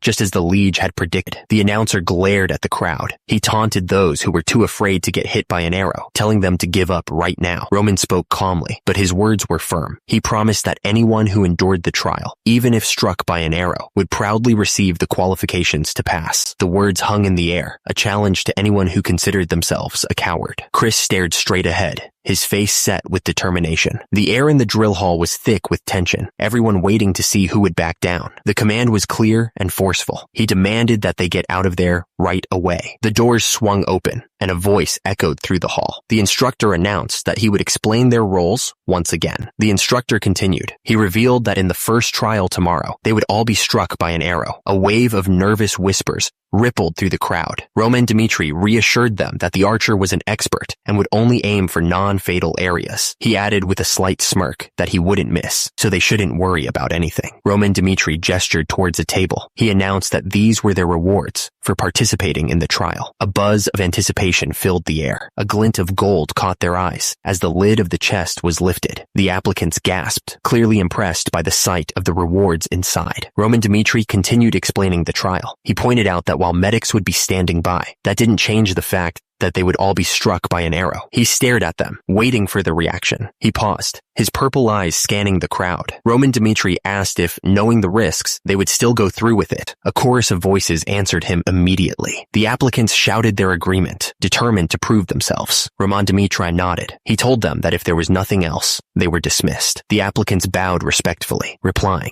With the briefing over, the heavy doors swung shut. The applicants were left to contemplate the trials ahead. Chris frowned, looking concerned. He wondered why his liege was pushing things so far. Roman Dmitri sat at his desk, looking calm. He explained that he couldn't find the people he needed with just threats. He had to show them that they'd be risking their lives. Roman Dmitri continued, saying that even if there was only a small chance of being struck by an arrow, he paused, adding that most of the applicants would be overcome by the fear of that tiny chance. Chris looked up at Roman Dmitri, his expression serious. He then asked what condition they needed to meet to become his subordinate. Roman Dmitri stared intently, explaining that he wanted someone with a strong mentality. In other words, he needed something more. He needed one born with the heart of a beast. That was the key. Roman Dmitri sat at his with the heart of a beast. That was the key. Roman Dmitri sat at his desk, while Chris stood nearby. Roman Dmitri continued, saying that those born with the heart of a beast would become stronger quickly, even if they started from the bottom. Only those of that level could walk alongside him. He would accept nothing less. Someone watching the trial thought it was insane. The whole thing was messed up. One of the applicants spoke up, demanding to know if Roman Dmitri would take responsibility if they died. The trial was proving to be more dangerous than they'd anticipated. More and more applicants started to give up. They didn't want to risk their lives for Roman Dmitri, especially since he wasn't a noble from the central government. They decided to leave. Chris reported that around 100 people had already left. The trial was definitely weeding out those who weren't serious. Chris addressed Roman Dmitri, calling him young master. He was probably about to give him an update on the situation. Roman Dmitri mused that the heart of a beast was an innate talent. It was something you were born with, not something you could learn. Roman Dmitri continued, explaining that he was looking for people like Kevin, who followed his orders without question. He also mentioned Chris, who sought to get stronger, even from someone who had humiliated him. These were the kinds of people he was looking for. These were the people born with the heart of a beast, Roman thought. It was a quality that couldn't be taught, only discovered. Those who didn't have this innate quality, no matter how strong they became, would never win against those born different, Roman mused. It was the difference between skill and destiny. He had to find these people, Roman decided. This trial would weed out those who didn't have what it took. He ordered them to resume the trial. High above the castle walls, the sky was clear. The trial would continue, no matter the cost. He gasped for air, his lungs burning. The trial was brutal, and he was already feeling the effects. One of the applicants pointed out that he recognized someone from the inn. Turns out, that guy didn't give up after all. Another applicant was shaking like a leaf, clearly terrified. He thought to himself that the guy was telling the truth about something. Sweat dripped down his face as the applicant thought this was his chance to pledge his loyalty to Lord Roman. Standing alone in the courtyard, the applicant resolved not to give up without doing anything. The arrow flew straight toward the applicant's face. He didn't even have time to react. It was happening too fast. The arrow struck him, and he gasped, totally confused. He was hit, but it didn't hurt as much as he thought it would. He wondered. The applicant looked down, questioning his life choices. He wondered if he should just give up now. It seemed like the easiest thing to do. He gritted his teeth, thinking that it would all be worthless if he died here. He couldn't let that happen. He had to keep going. The applicant clenched his fist, realizing he still had a chance. He wasn't out of time yet. He just had to keep pushing forward. The applicant stood frozen, staring straight ahead. He braced himself, waiting for the full impact of the arrow. He let out a small sound as the arrow struck. It stung, but he was alive. He'd made it through this part at least. The instructor announced that Henderson had passed the trial. Henderson collapsed to his knees, completely drained. The instructor watched Henderson, thinking he was lucky. Another second, and he would have given up. He barely made it. With that, the first trial went on without any problems. Applicant after applicant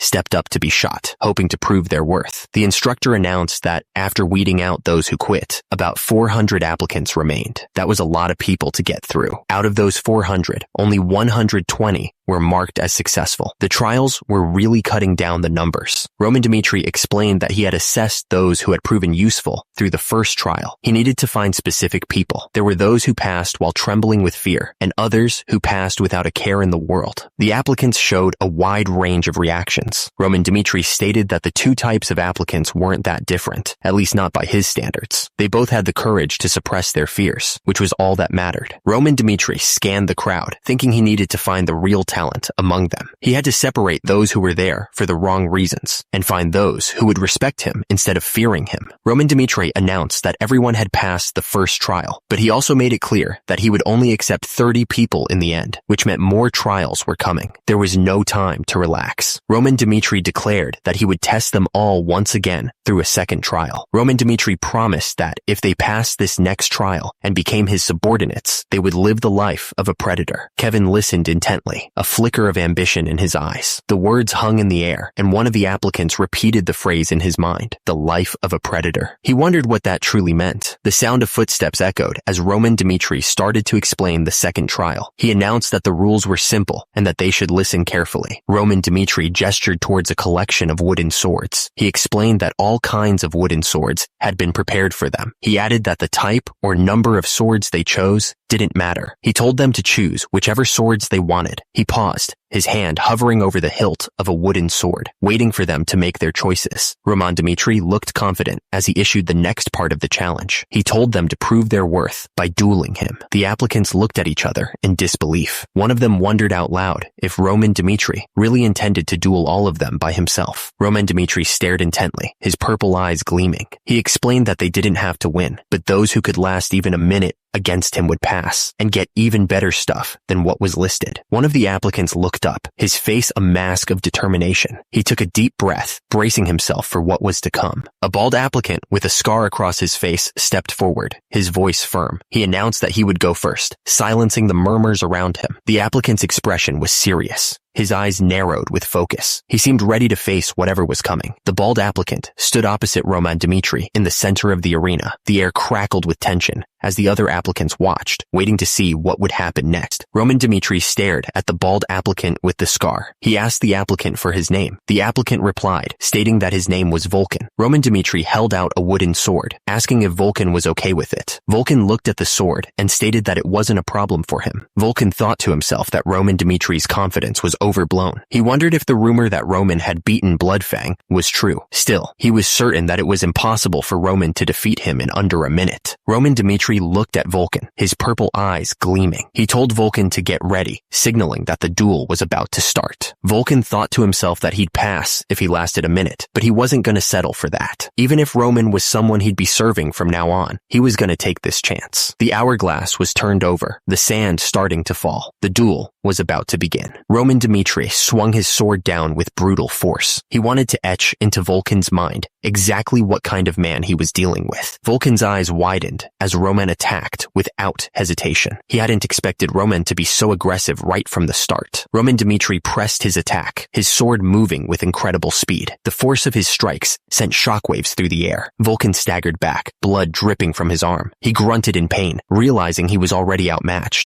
The applicant's eyes went wide with shock. He couldn't believe what he was seeing. Roman Dmitri's sword descended with terrifying speed. The applicant didn't even have time to react before the blade was upon him. Roman Dmitri looked at the next applicant. He simply said something. The applicant was stunned by Roman's speed. He thought to himself that he was in a different league, evading with such insanely swift and light movement, and he couldn't believe such movements were even possible. This trial, it was more than just a test of skill. It was a brutal display of power. Roman Dmitri stood there, his sword gleaming in the light. He announced that the next trial would be much harder than the first one. The moment Vulcan lost instantly to Roman was a shock. The speed of the fight was insane. People thought one thing when they saw Roman standing over his defeated opponent. He looked down at Vulcan, who was still on the ground. The crowd murmured, impressed by Roman's power. They believed Roman was strong, maybe even stronger than they thought. However, things weren't as simple as they seemed. A shift in perspective was coming. As the duels repeated and time passed, people started to expect something different. The applicants began to understand Roman's true strength. Someone figured it'd be easier to face him when his stamina ran ran out. It made sense. An hour had passed since the second trial began. The air crackled with anticipation. 60 duels had already happened. It was a brutal gauntlet. Another applicant fell to the ground, defeated. He grunted in pain, clutching his side. 60 losses. The odds weren't looking good for anyone. Roman called out for the next applicant. His face was set, ready for the next challenger to step up. It was crazy. Roman showed absolutely no signs of fatigue, even after all those fights. He looked like he could keep going all day. One of the applicants remembered what Roman had said before the trial. He started to get a bad feeling. The words echoed in his mind. If you pass this trial and become my subordinate. What did that even mean? The applicant understood. He finally understood what Roman meant by that. If you followed Roman, you'd be able to live the life of a predator. Roman was a predator. Roman stood tall, a predator in a world of survival. He could live however he wanted, taking whatever he pleased. The applicant watched Roman, feeling like his words might actually come true. He had a feeling about this guy. Right now, Roman was still considered a fool, a moron in the Dmitri family. It was a chance to get in on the ground floor. This moment could be the only chance of a lifetime. The opportunity was right in front of him to become Roman's subordinate, but something was holding him back. He wasn't sure if he could do it. The applicant gripped his sword tightly, feeling the dark energy swirling around him. He wondered how they were supposed to face such a monster. The other applicants started to panic, realizing what was at stake. One of them pointed at another, demanding that he go first, or they would all fail. Someone agreed to go first, though you could tell he wasn't exactly thrilled about it. He was probably just trying to avoid being blamed for everyone else's failure. He steeled himself, adjusting his gear and taking a deep breath. The applicant knew he had to face whatever was coming next. He stepped forward and announced something high above the castle walls. The wind howled, whistling through the towers. The ancient stone stood as a silent testament to the power held within. The word monster hung in the air, a label that seemed to cling to Roman Dmitri. He stood there, his expression unreadable, as if he was used to such accusations. A wave of dark energy pulsed around Roman Dmitri, a visual confirmation of the rumors. It was clear, Roman Dmitri was a monster. His overwhelming martial skills were one thing, but it was more than that. The applicant realized that Roman Dmitri could inflict such pressure with just his presence. Roman Dmitri was completely different from how the applicant remembered him. He realized Roman wasn't going to stay rotting away in some backwater place like this. The applicant watched the duels with a growing sense of certainty. He was sure that Roman would move on to dominate the entire continent. Lucas didn't care about the money. He was determined to see if what Roman said was true, and he'd give it a year to find out. To do that, he flipped the hourglass over. The sands of time would measure his trial. The hourglass settled, and a voice echoed, "Begin." Lucas gripped his sword tightly, a surge of determination coursing through him. He knew that he must first pass this trial. The applicant charged forward without any hesitation. Nobody else except the first applicant had been able to make the first move. The applicant's attack strategy was something else. The applicant slashed his sword, aiming right at Roman's head. He looked absolutely determined to win. At the same time, he aimed a dagger towards Roman's heart. He was going all out, not holding anything back. The fight was on. Roman and the applicant's weapons crashed together in a shower of sparks. The force of the impact echoed through the training area. Roman took a quick step back to avoid the dagger. He then parried the sword with a loud clang, showing off his skills. The applicant shouted, trying to throw Roman off balance. He was trying to change things up. The applicant didn't waste any time. He attacked with everything he had. Roman blocked the applicant's sword. The clash of metal echoed in the training area. The applicant's dagger slipped from his grasp. It clattered uselessly on the ground. Roman's sword struck true. The applicant cried out as he felt the impact. The applicant realized that wasn't enough to win. He knew that openings would usually appear if he kept attacking without rest. But Roman was like an unbreakable wall, impossible to get through. Even so, the applicant couldn't stop there. He knew he couldn't hesitate for even a second. To last for 1 minute, he had to keep fighting. He knew he had to keep pushing forward. The applicant had to keep holding on to the initiative, no matter what. Roman watched the applicant's efforts. He thought to himself, Lucas, was it? Not bad.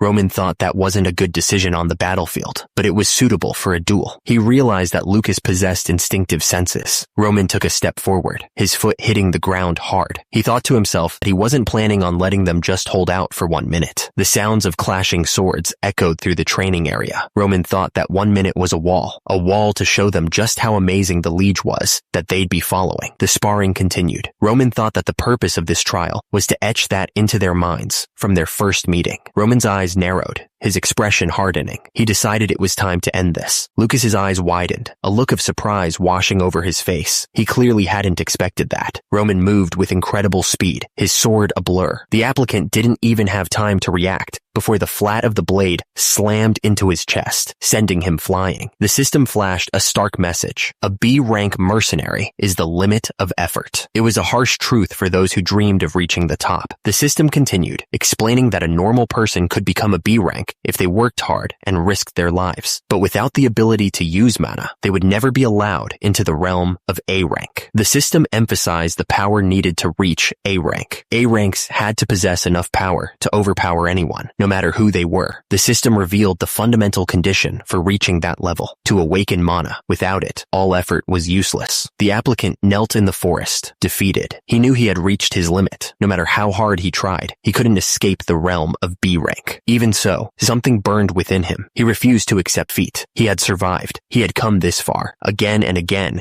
he had survived countless battlefields where others had perished. The memories of those fallen comrades fueled his resolve. From that, he realized something. To survive, to win, one must use any means necessary. He knew he had to win. He would do whatever it took. He resolved to use any means necessary to achieve his goal. The applicant lunged forward, throwing a punch at Roman. The impact sent a shockwave through the air. He sprayed sand. Roman's eyes widened in disbelief. His face contorted in surprise. The applicant knew he only needed to last 1 minute. That was the only condition to pass the trial. The applicant stood over Roman, sword in hand. There were no other rules besides that. He realized he could do whatever he needed to in order to win. Lucas's punch landed with a sickening thud against Roman's face. Electricity crackled around the point of impact, shocking everyone. The force of the blow was intense. Lucas screamed as he followed through with the punch. He was moving so fast, trying to win. He knew this was his only chance. Roman's eye widened in shock as the punch landed. He didn't expect that. He was caught completely off guard. Roman was sent flying backwards, hitting the ground hard. The force of the punch had knocked him off his feet. The crowd was silent, shocked by what had just happened. Roman's purple eyes glowed intensely as he looked up. He was clearly furious. He was not going to let this go. Lucas's eyes were red from the sand, but he stared straight ahead. He was focused, determined to see this through. Roman started to laugh, a strange sound after taking such a hit. He seemed to be enjoying himself. The sword slipped from his grasp, clattering onto the ground. Fight was over. Lucas looked defeated. The words, "Heavenly Demon God Cult," burned bright. It felt like a warning, or maybe a promise. Before they even teach you how to fight, there's something else you need to learn. Turns out, the first thing the cult teaches you is how to keep your eyes open. Roman's eyes glowed with an intense light, like he was trying to burn holes through the darkness. When you're trading blows, even for a moment, you can't let your guard down. A single blink might just get you killed. Just like you need to control your breathing to move your energy, you gotta think about blinking too. It's not just something you do without thinking. He covered his face with his hands, trying to block out the memory of the fight. Hence, the need to master the art of keeping your eyes open, even when everything is telling you to shut them. Roman stood in a cave with a knife. He remembered the grueling training to keep his eyes open no matter what. Roman stared intensely at the knife in front of him. The air in the cave was thick with tension. The knife flashed through the air, a blur of deadly speed. It was a test to see if he would blink. The knife came closer and closer to Roman's eye. One wrong move, one blink, and it would be over. The words burned into his mind, no matter the situation. He knew this lesson would be crucial moving forward. His purple eyes glowed with renewed determination. He would never forget the importance of keeping them open. Lucas finally gave in, realizing he was beaten. He admitted that he surrendered. High above, the castle loomed in the distance, a symbol of power and authority. The place was buzzing with hushed whispers. A hand offered a pouch of water. It was a small act of kindness after a brutal fight. The man in full armor stood there, water dripping from his helmet, a sign of the trial's intensity. Lucas watched him from a short distance away, awaiting whatever came next. Lucas looked down, a wave of regret washing over him. He thought that he wouldn't have used the sand if he knew it was going to turn out like this. Lucas tried to justify his actions. He explained that he tried to use any means necessary. Lucas admitted that his only goal was to last 1 minute and pass the trial. But Lucas stared at the ground, his sword lying uselessly at his feet. He thought to himself what a pathetic result. Lucas was lost in his thoughts, wondering if he had disappointed the instructor. He figured that the instructor probably didn't have any expectations to begin with. He then wondered if he would be punished for his actions.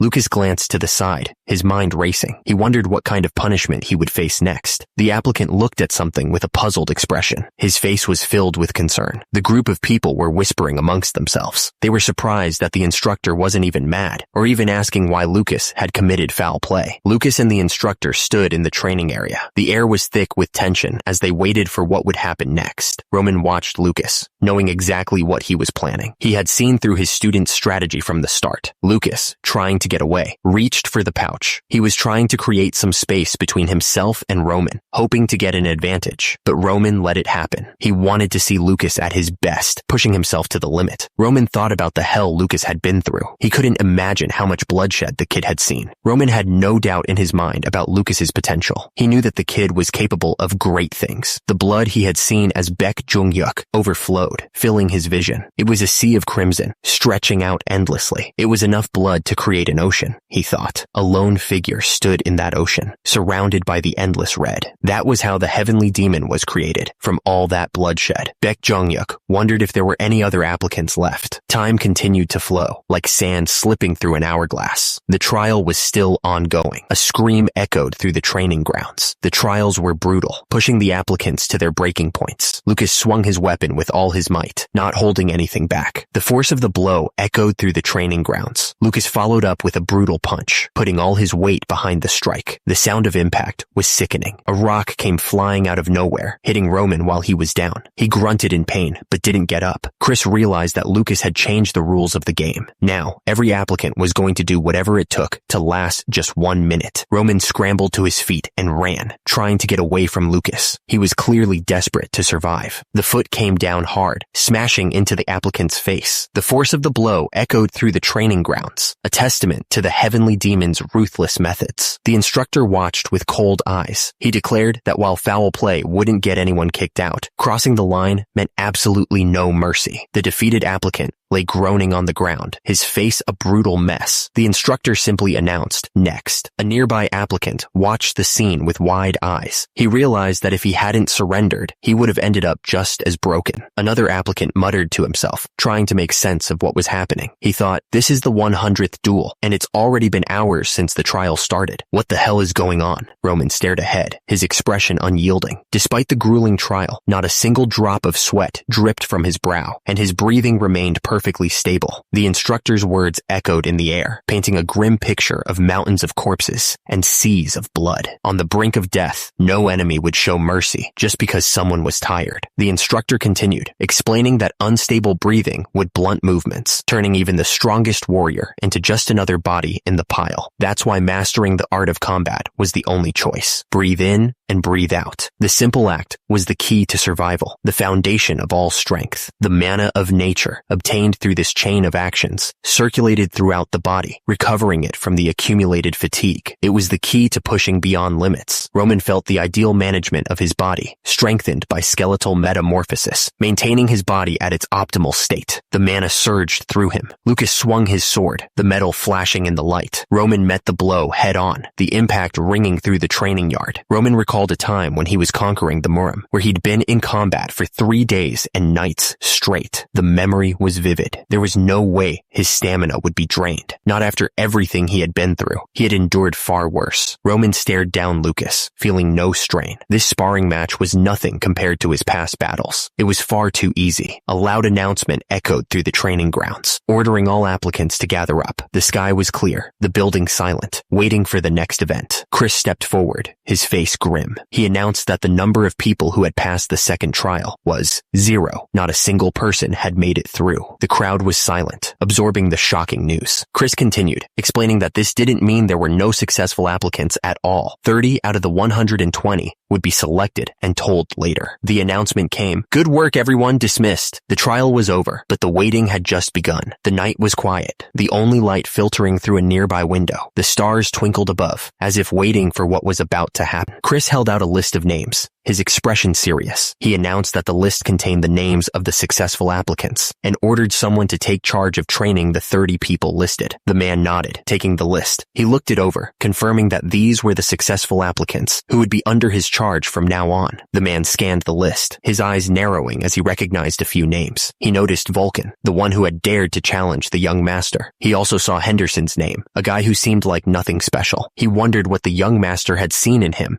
that he couldn't. The man continued to study the list. He figured that aside from those two, everyone else's inclusion made sense. He closed his eyes for a moment, considering the task ahead. Chris asked if Lucas had also passed the trial. The man at the desk confirmed that he had. Chris asked if there was a problem with Lucas passing. The man at the desk admitted that Lucas was talented enough, especially as a B-rank mercenary. Chris continued, explaining that Lucas had not only committed foul play during the dueling trial, but had also decided to surrender the moment he thought he'd lost. Chris looked thoughtful. He argued that a man like that would only bring harm to them on the battlefield. Chris stated that Lucas would forget about honor. He was just a typical mercenary who'd abandon his comrades and do whatever it took to survive. Roman looked serious. He explained that if he was to be responsible for these soldiers, he couldn't accept that as the reason why Lucas passed. He looked determined to make his point. Chris looked at Roman, clearly confused. He asked what Roman meant, reminding him that, as he himself had said, Lucas might be a coward who knew no honor. He seemed skeptical of Roman's change of heart. Roman's figure was dark against the light, almost hidden. He explained that in a situation where no one even thought of committing foul play, Lucas thought of a realistic way to face him and acted on it. He seemed to admire Lucas's pragmatism. The words hung in the air, heavy with meaning. It was true that these kinds of people actually shined on the battlefield. They could be the difference between victory and death. The words burned like fire, intense and unforgiving. They constantly looked for a way to survive and found a way out, whatever it took. It was a harsh truth, but a necessary one. He paused before offering to ask a question in return. Chris held a piece of paper, looking concerned. He asked Roman how he could be so sure that Lucas would betray his friends just because he cheated. Roman paused for a moment before simply saying Chris's name.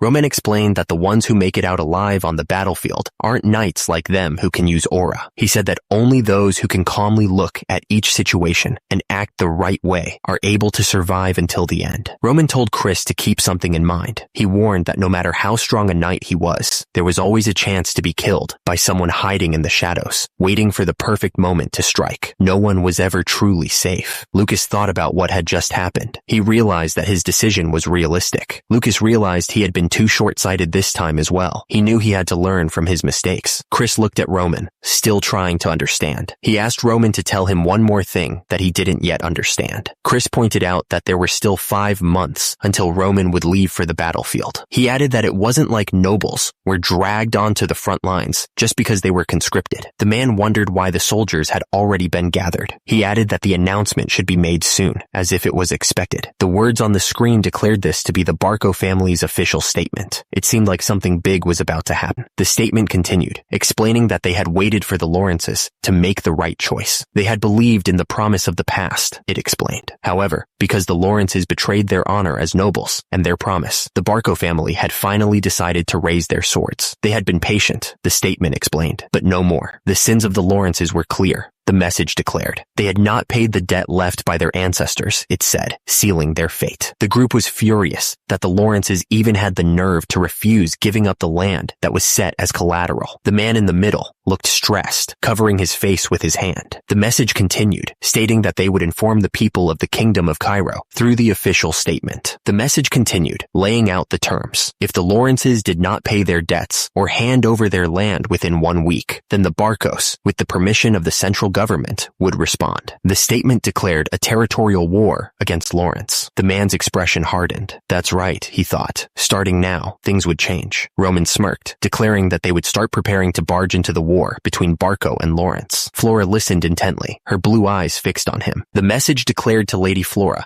that they would go their separate ways from now on. It continued, stating that they should mind their own businesses. The message then revealed that the Barco family borrowed a large sum of money from the gold bank. It questioned if the meaning of that action was understood. The message continued, stating that war was the only option left for the Barco family. It clarified that the Lawrences were the ones desperate for the political marriage, not them. The message expressed a desire for someone who believes and follows what they saw and experienced directly, regardless of how society judges Roman Dmitri. The message concluded, stating a desire for the disengagement to proceed without any changes. It seemed like a final decision had been made. The message appeared on the screen, accusing someone of being responsible. It declared, in no uncertain terms, that this was their fault. Another message flashed, the accusation growing more intense. It blamed someone for bringing the entire family to ruin. Lady Flora stared ahead, her eyes wide with shock. Her face was pale, as if she had just heard terrible news. Lady Flora suddenly gasped, jolting awake in her bed. She clutched at her chest, struggling to catch her breath. Meanwhile, far away, Roman Dmitri stood talking to another man. He was breathing heavily, as if he had been running. Lady Flora sat on the edge of her bed, panting heavily. She looked completely drained, as if she had just run a marathon. She stared blankly, her hand pressed against her forehead. What had she done? She couldn't shake the feeling that she had made a terrible mistake. Outside, the grand building stood silent. Was all of this happening because of the disengagement? The thought hung in the air, unanswered. Two maids whispered outside a door. They said Lady Flora had locked herself in her room since returning from Dmitri. They wondered what she could have possibly done for that moron to reject her first. The maids continued to talk, their voices hushed with worry. They wondered if they were going to be all right, now that they were going to war against Barco. The news had everyone on edge. A question hung in the air. What was the Lord thinking? What was his mood? Lady Flora sat on her bed, staring at the record player. The room was quiet, and the mood was heavy. Lady Flora glanced up, her face a mix of emotions. She thought she was pretty clever, but now she wasn't so sure. She remembered completing an advanced level course in the academy and getting good grades. The instructor looked proud. She remembered her father's bright smile. He always seemed so proud of her. Lady Flora's father looked up, a small smile playing on his lips. He thought she was a good daughter, a source of pride for the family. But in reality, things were not as simple as they seemed. There was a harsh truth that needed to be faced. She felt like she was nothing without her family's support. Her identity was tied to them. She was nothing more than a flower in a greenhouse, protected but ultimately fragile. She felt trapped, unable to grow on her own. Lady Flora stood inside a birdcage covered in flowers, looking small and alone. She felt trapped, like she couldn't escape her fate. The words hung in the air. The moron of Dmitri. How hilarious. It was meant to sting. The insult echoed again, branding her as nothing more than the moron. Lady Flora stood there, head bowed, her hands clasped tightly together. She was clearly ashamed. The words hit hard. That insult, that label, it was her. She no longer had the confidence to face her father. The constant belittling had finally broken her spirit. Lady Flora's face was flushed with anger and a hint of determination. The insult still stung, but it was starting to fuel something inside her. She wondered what Roman Dmitri would do if he were in her place. The question echoed in her mind, a desperate plea for guidance. If she really thought about it, Roman was the complete opposite of her. The realization hit her hard. Lady Flora watched the man walk away, a sense of finality washing over her. She knew that things would never be the same again. Absolutely no one depended on Roman, nor did they desire anything from him. He was truly free, and she envied him for it. The words echoed with the force of a hammer blow. He had beaten Bloodfang with his bare hands. The claim hung in the air, daring anyone to doubt it. Roman stood tall, his foot planted firmly on the bodies of his defeated foes. He looked absolutely confident, like nothing could touch him. It was a bold move, and he'd done it all for his family. The thought resonated, a reminder of the stakes involved. She couldn't believe what she was hearing. Could he really have done it all alone? When did he become so strong? She wondered how he could have possibly pulled it off. No. Even if it seemed impossible, he had the insides to actually do it. Lady Flora lowered her gaze, a mix of shock and admiration swirling within her. Compared to that, she was nothing. The thought hit Lady Flora hard, and she felt a pang of despair. Just then, a servant interrupted her thoughts. He announced that her meal was ready. The servants exchanged worried glances. They seemed to be gossiping about something, but kept their voices low. The servant looked surprised and a bit concerned. He seemed unsure of what to do next. The servant called out, wondering where Lady Flora had gone. He was clearly worried about her. Lady Flora's face hardened with resolve. She knew she had to find a way to help, no matter what. Lady Flora knew exactly what she had to do. She thought to herself that she must go to the library. She knew her father was doing his best to get help from other families, but she had a bad feeling about it. The library was massive, filled with countless books. It was a place where secrets were kept, and knowledge was power. Lady Flora started reading, but a sense of dread washed over her. She was sure that no one would help them in such a situation. The words hung in the air, a reminder reminder of past victories. Just like Roman Dmitri had crushed Bloodfang, they needed to find a way to win this fight too. Lady Flora glanced at the man beside her, a silent understanding casting between them. They were going to face this challenge head on, no matter what. They had to rely on themselves, she thought. They needed to figure out a solution using their own strength and wits. The Grand Castle loomed in the distance, a symbol of power and authority. Someone was about to seek an audience with their lord. The messenger slammed the book shut in frustration. The Martel family had turned them down. He would try the Vastra family next, hoping for better luck. The messenger revealed that the Vastra family had also rejected their proposal. Even though they had agreed to establish the distribution network that the family had always wanted, they still refused to help with the war. He flipped through the pages of the book, searching for some kind of answer. He needed something to change the tide of this war. The messenger explained that, no matter how they looked at it, it would be hard to get help from nearby areas because the Barcos were crushing everyone. He flipped another page, his fingers trembling with worry. He was running out of options, and the Barcos were getting closer. The messenger warned that there were rumors that Barco would go after anyone in the northeast who tried to step in. The sound of turning pages filled the air as someone desperately searched for a solution. The fate of their family rested on finding an answer within those books. The message was clear. If the Lawrences did not pay their debts or hand over the land that was set as collateral within 1 week, things would get very bad for them. A man declared that the Barcos, with the permission of the central government, would declare a territorial war against Lawrence if they did not comply. The threat hung heavy in the air. The sound of a book slamming shut echoed through the room, the abrupt noise cutting through the tension. Time was running out. Lady Flora sat alone at the table, lost in thought as she considered her next move. She knew that war was coming, and she had to be ready. Only 1 week remained until the war, a deadline that loomed over her like a dark cloud. Lady Flora covered her face with her hands, trying to think. Lady Flora searched for the best course of action that the Lawrences could take in this awful situation. Her brow furrowed as she thought of how to solve the issue. Suddenly, a fist slammed down on a table with a loud crash. Someone shouted in anger. The unseen person continued to rant, furious at the people who had abandoned them. With a snarl, the man complained that after all they'd done to curry favor with them before this conflict, now they were treating them like they didn't even exist. He looked absolutely furious. The man asked if there had been any contact from the gold bank yet. The answer came back that they would look into the land collateral, but the investigation wouldn't be finished within a week, which was bad news. The explainer believed that, considering the huge sum of money the gold bank had invested in the Barcos, they had decided it was more beneficial to side with them. It was a grim situation. The warrior covered his face, clearly stressed. He asked if, after trying all possible means, there was any solution left. The council looked around the table at each other. They wondered if they had absolutely no solution left. The pessimist suggested that it might be better to just give up. The situation seemed hopeless. One of the council members argued that all help from neighboring regions had been blocked because of the Barcos. He thought that the difference in their troops was clear, so he believed that surrendering and giving the Barcos what they wanted would protect their innocent soldiers and preserve as much land as possible.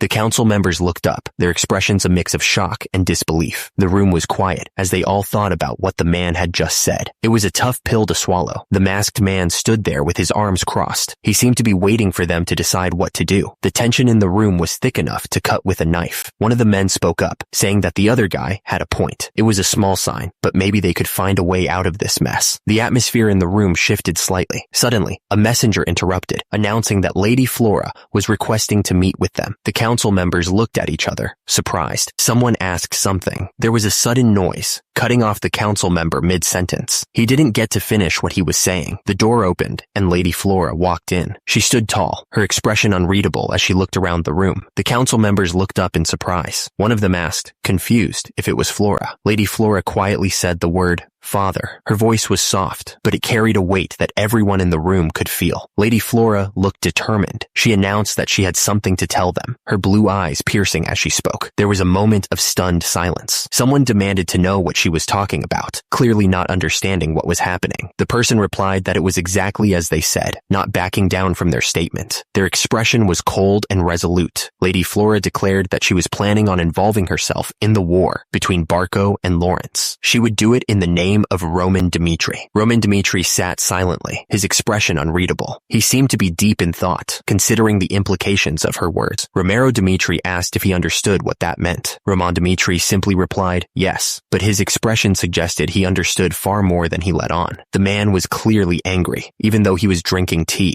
He couldn't believe what he was hearing. The man argued that the war between Barco and Lawrence was a legitimate battle, approved by the central government. Romero Dmitri's face was tight with anger. He warned that now that they'd broken off the marriage with Lawrence's daughter, they had no reason to interfere. He feared that if Dmitri intervened, the nobles of the Northeast would cut ties, and the central government might send soldiers to subjugate them. Romero Dmitri looked completely stressed. He begged Roman not to help Lawrence, just because of a change of heart. He thought Roman had matured, but now he wasn't so sure. The question hung in the air, heavy with unspoken meaning. Roman Dmitri wondered how he was supposed to live from now on. He wanted to know what his purpose was. Romero Dmitri's face turned red with anger. He demanded to know what Roman was talking about out of the blue. He was completely taken aback by the question. The words hung in the air, a firm declaration. He wasn't just changing his mind on a whim. There was more to it than that. Roman Dmitri confessed that he had been threatened by Anthony Barco, the Barco family's eldest son. The marriage with the Lawrences was getting in the way of their plans, so they tried to stop it. Roman Dmitri sat quietly, his expression unreadable. He seemed lost in thought, processing everything that had happened. Roman Dmitri admitted he didn't have any proof of what happened that day. However,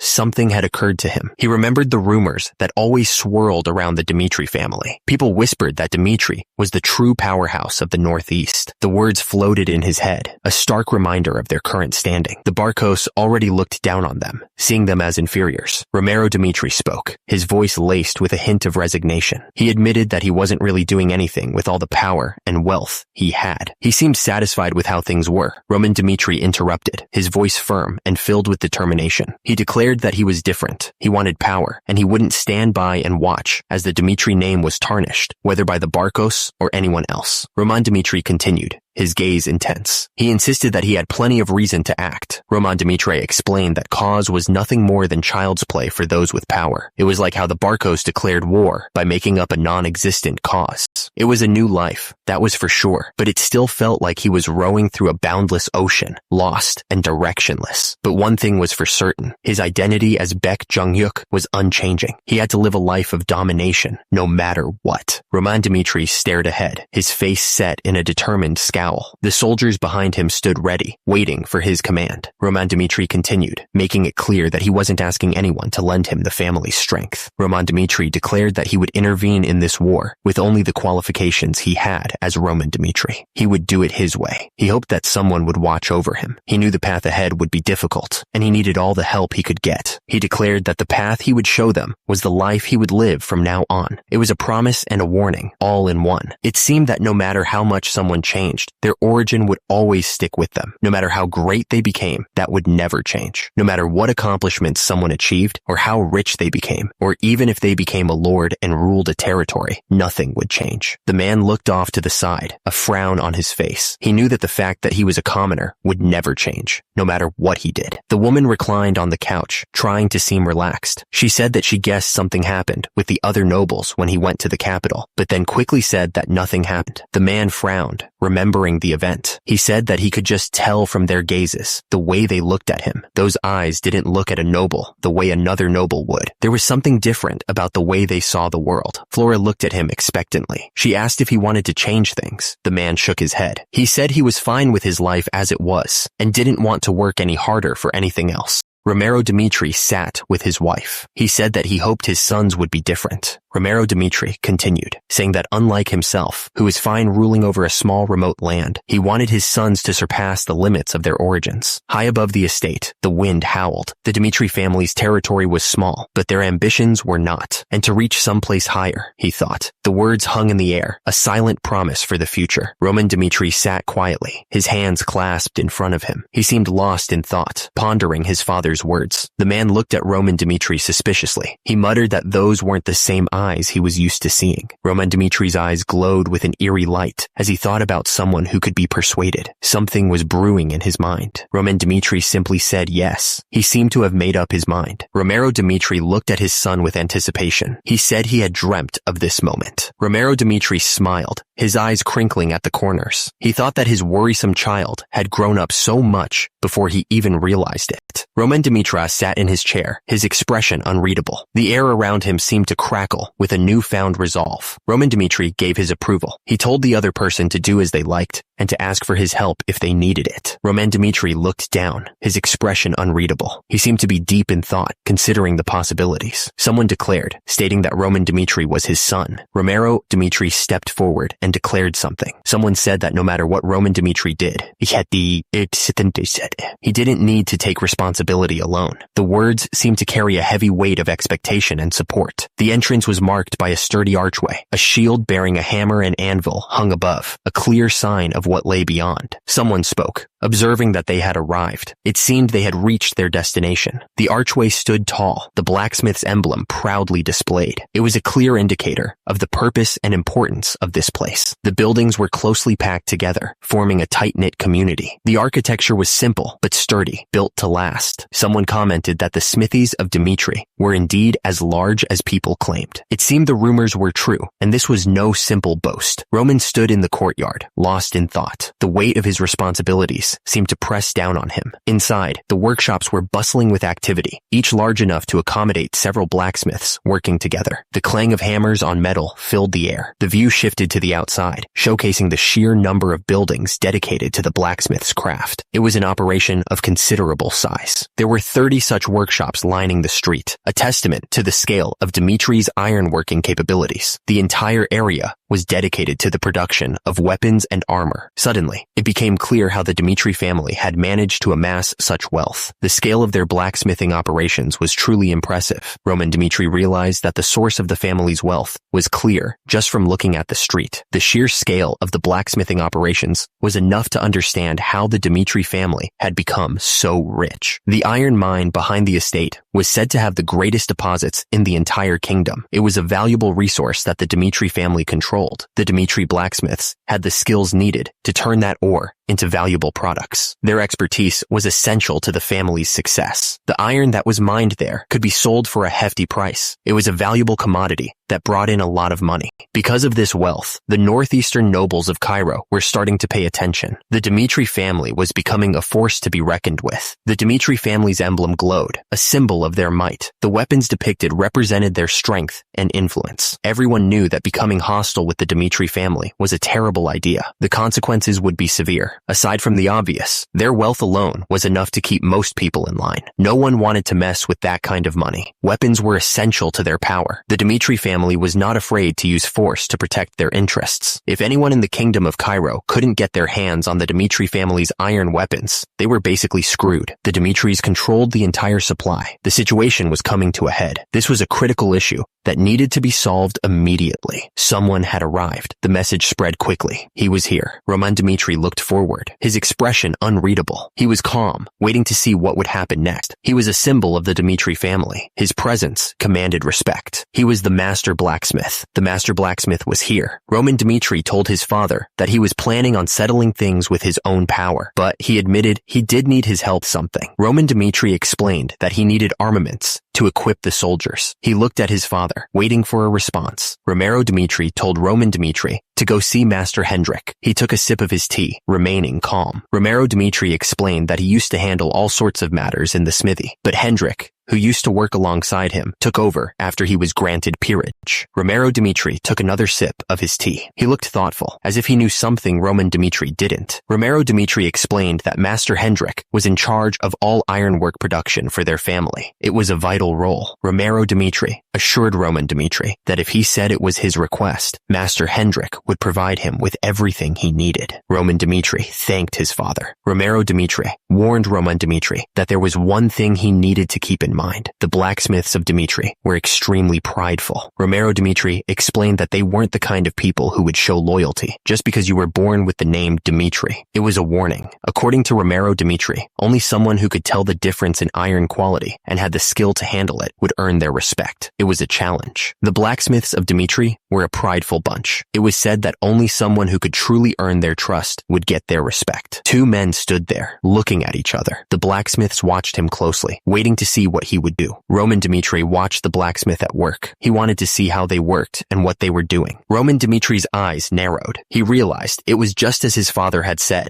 and considering Roman Dmitri's actions from before, it seemed he was on the right track to winning them over. Roman Dmitri stood there, pondering the situation. It was no wonder they were acting this way, he thought to himself. Suddenly, a voice echoed from above. Someone was watching, and they sounded amused. The voice called out. The entrance to the building was heavily guarded. It was clear that whoever was inside was expecting company. A man's voice broke the silence. He demanded to know what business they had all the way out here. Master Hendrik stood there, his expression unreadable. He seemed to be waiting for an answer. Roman Dmitri faced the man. He stated that he believed his father had already informed Master Hendrik about the reason for his visit. Master Hendrik stood there, looking at Roman. He remembered something about equipment for 30 people. Master Hendrik's voice boomed. He joked that he thought Roman was there to steal something from him. Master Hendrik stared intently, his expression hard to read. He seemed to be trying to figure something out. Master Hendrik continued, implying Roman had run out of money for his usual entertainment. Master Hendrik gestured toward a corner of the room. He said Roman could just take whatever he wanted from over there. Roman saw a pile of old armor and weapons. Master Hendrik claimed it was more than enough to arm 30 soldiers. Roman looked at Master Hendrik, his expression incredulous. He asked if he was really telling him to take that trash. Master Hendrik confirmed it. Roman asked if that was the best Master Hendrik could do, clearly not impressed. Master Hendrik snapped back, telling him to get the hell out if he wasn't happy with it. Roman's hand gripped the hilt of his sword. He spoke Master Hendrik's name, his voice low and dangerous. It seemed like the reputation of Dmitri's ironwork, being the greatest in Cairo, was way overblown. The words hung in the air, thick with accusation. Roman Dmitri looked absolutely disgusted. He couldn't believe they would call this trash equipment for soldiers. Roman Dmitri's words hung in the air. He was going to ask again, making it clear he wasn't messing around. Roman Dmitri asked if this was truly Master Hendrik's best. He wanted him to admit the truth. Dmitri's ironwork prided itself on having the greatest quality in Cairo, but Master Hendrik had never even broken a sweat in front of a furnace. It didn't make any sense. Master Hendrik's face was red with fury. He looked absolutely furious. Master Hendrik's voice boomed through the room. He demanded to know if Roman Dmitri dared to judge the ironwork of Dmitri. Master Hendrik continued his rant. He spat out that if it weren't for Baron Romero's request, he wouldn't have given Roman Dmitri anything at all. Master Hendrik went on, his voice dripping with scorn. He reminded Roman Dmitri that while his younger brother Rodwell had spent years working hard, Roman had wasted his days chasing women. Master Hendrik sneered, gesturing at the pile of broken swords. He asked if Roman Dmitri even understood what that meant, implying the swords were worthless. The words hung in the air, stinging like a slap. Master Hendrik's words were meant to cut deep, declaring that Roman Dmitri was irredeemable trash. Master Hendrik continued his verbal assault. He spat out that Roman Dmitri was just an eldest son who didn't know how to do anything. Master Hendrik stood there, his face twisted in rage. He looked ready to explode, his fists clenched at his sides. The insults kept coming, each one a hammer blow. Master Hendrik declared that Roman Dmitri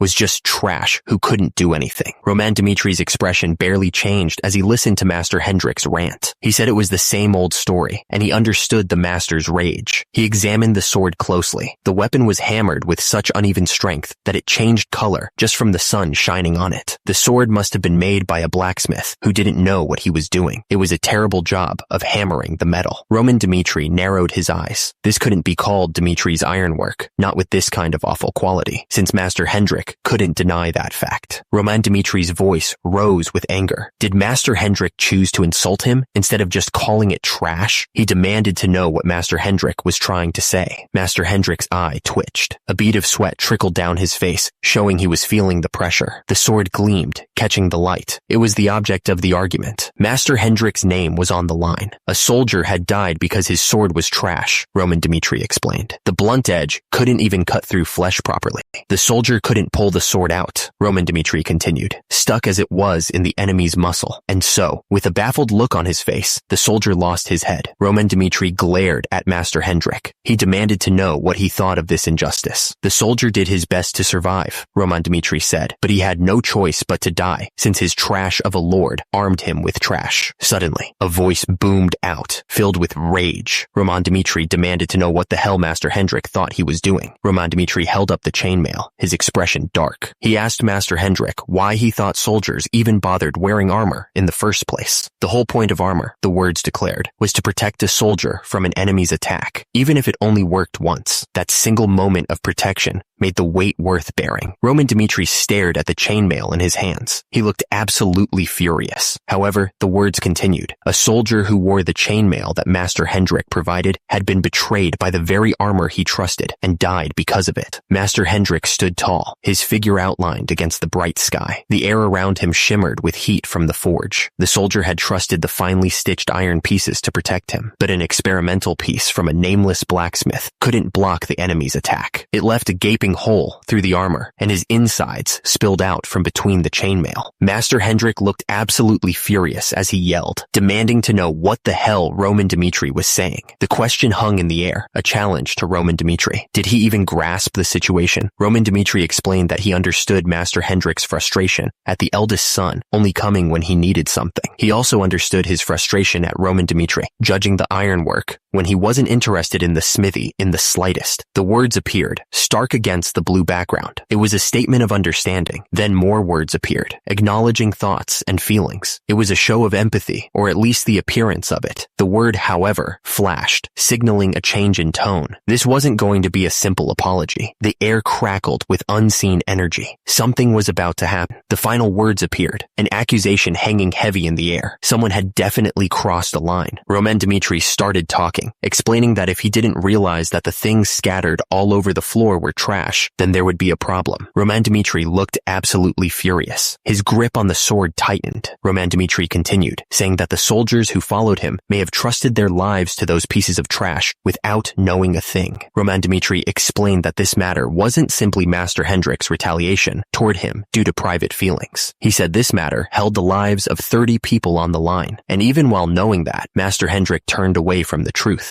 Roman Dmitri asked if Master Hendrik could truly call himself an artisan that represented Dmitri proudly. Roman Dmitri pressed on, explaining that because of the awful equipment Master Hendrik tried to give him due to his personal feelings, people almost died. Roman Dmitri looked absolutely furious as he continued, saying that people who had done absolutely nothing wrong almost died because of the trash Master Hendrik had tried to give him. Master Hendrik started to say that that wasn't his intention, but Roman Dmitri cut him off, saying that his intentions were unimportant. Roman Dmitri explained that the purpose of weapons and armor was clear, and he had requested them with the name of Baron Romero, his father. But in response, Master Hendrik had tried to give him those pieces of trash. Roman Dmitri paused, his voice heavy with accusation. He was about to deliver his final judgment on Master Hendrik's actions. The question hung in the air, thick with tension. It was a direct challenge, a line drawn in the sand. Roman Dmitri's eyes narrowed, his gaze piercing. He looked absolutely furious, ready to explode. Roman Dmitri kept going, explaining that he knew Master Hendrik wasn't trying to disobey his father on purpose, but he suspected that Hendrik simply didn't want to give him anything good. The accusation hung in the air, thick with unspoken tension. Roman continued, his voice firm. He stated that the action itself corresponded to insubordination. It wasn't just about the quality of the equipment. It was about defying the proper order. Roman explained that he wasn't making a personal request. It was the order of this land's lord to make good weapons and armor for him. He expected Hendrik to follow that order without question. Roman's eyes narrowed, his gaze intense. He waited for Hendrik to respond, his expression unreadable. The air crackled with anticipation. The concept of hierarchy loomed large. It was a reminder of the strict order that governed their world, an order that Roman Dmitri was determined to enforce. The words hung in the air, a stark warning about the delicate balance of power. The moment the line between lord and retainer blurred, Roman Dmitri knew knew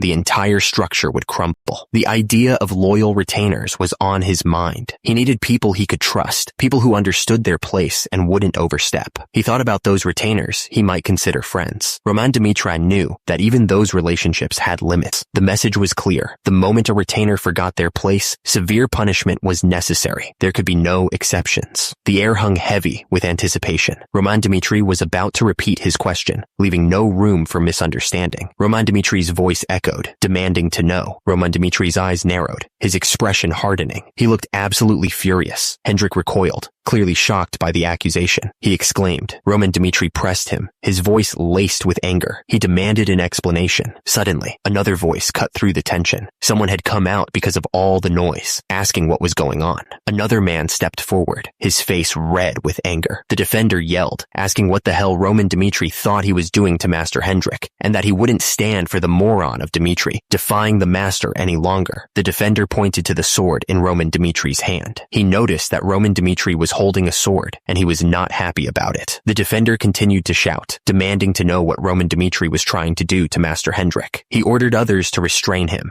Roman Dimitri's eyes narrowed, his purple gaze intense. He was absolutely furious. Suddenly, a voice boomed, cutting through the tension. The interrupter shouted for everyone to stop. The defender yelled at Roman Dimitri to stop, trying to prevent him from doing something he'd regret. The defender was clearly worried about what Roman Dimitri might do to Master Hendrik. A voice echoed through the room, filled with regret. Someone was apologizing, but it wasn't clear who. Master Hendrik looked down, his face etched with guilt. He seemed to be carrying a heavy burden. Master Hendrik spoke up, claiming that he was entirely at fault in this matter. He took full responsibility for what had happened. Suddenly, another voice boomed out, cursing Hendrik. The air was thick with anger and frustration. Hendrik was furious, yelling about how dare the guy laze around when he couldn't even do what he was told. Hendrik demanded to know if he hadn't made it clear that it was too early for him to make his own sword. Hendrik ordered him to throw that trash away immediately. He warned him not to even think about coming back to the smithy if he intended to do something like that again. Hendrik cursed under his breath, clearly still angry. Someone, somewhere, thought that Hendrik was a damn muscle pig. The insult hung in the air above the smithy. The young man grumbled that Hendrik didn't teach him anything, even though he was the smithy's master. Not only did he only make him do chores day in and day out, but he also punched him for the smallest things. The young man wondered when the hell he was going to become a blacksmith at this rate. He was starting to lose hope. The young man looked up, his eyes pleading. He asked if they thought this was some kind of rarity. He held out a single gold coin. He knew it wasn't nearly enough to buy a good sword. The young man promised he'd pay back every penny if they would just sell him a sword. That was all he could offer for now. Hendrik stood there with his arms crossed, looking at the young man with a doubtful expression. He wasn't buying it. The young man explained that all he had was his body, and he needed a weapon to make a living. He was desperate. Hendrik begged the young man to go somewhere else if he wasn't going to buy anything. He explained that he had a family to feed and couldn't waste time on window shoppers. Hendrik's face turned red with anger. He demanded to know if the young man hadn't heard him telling him to get lost.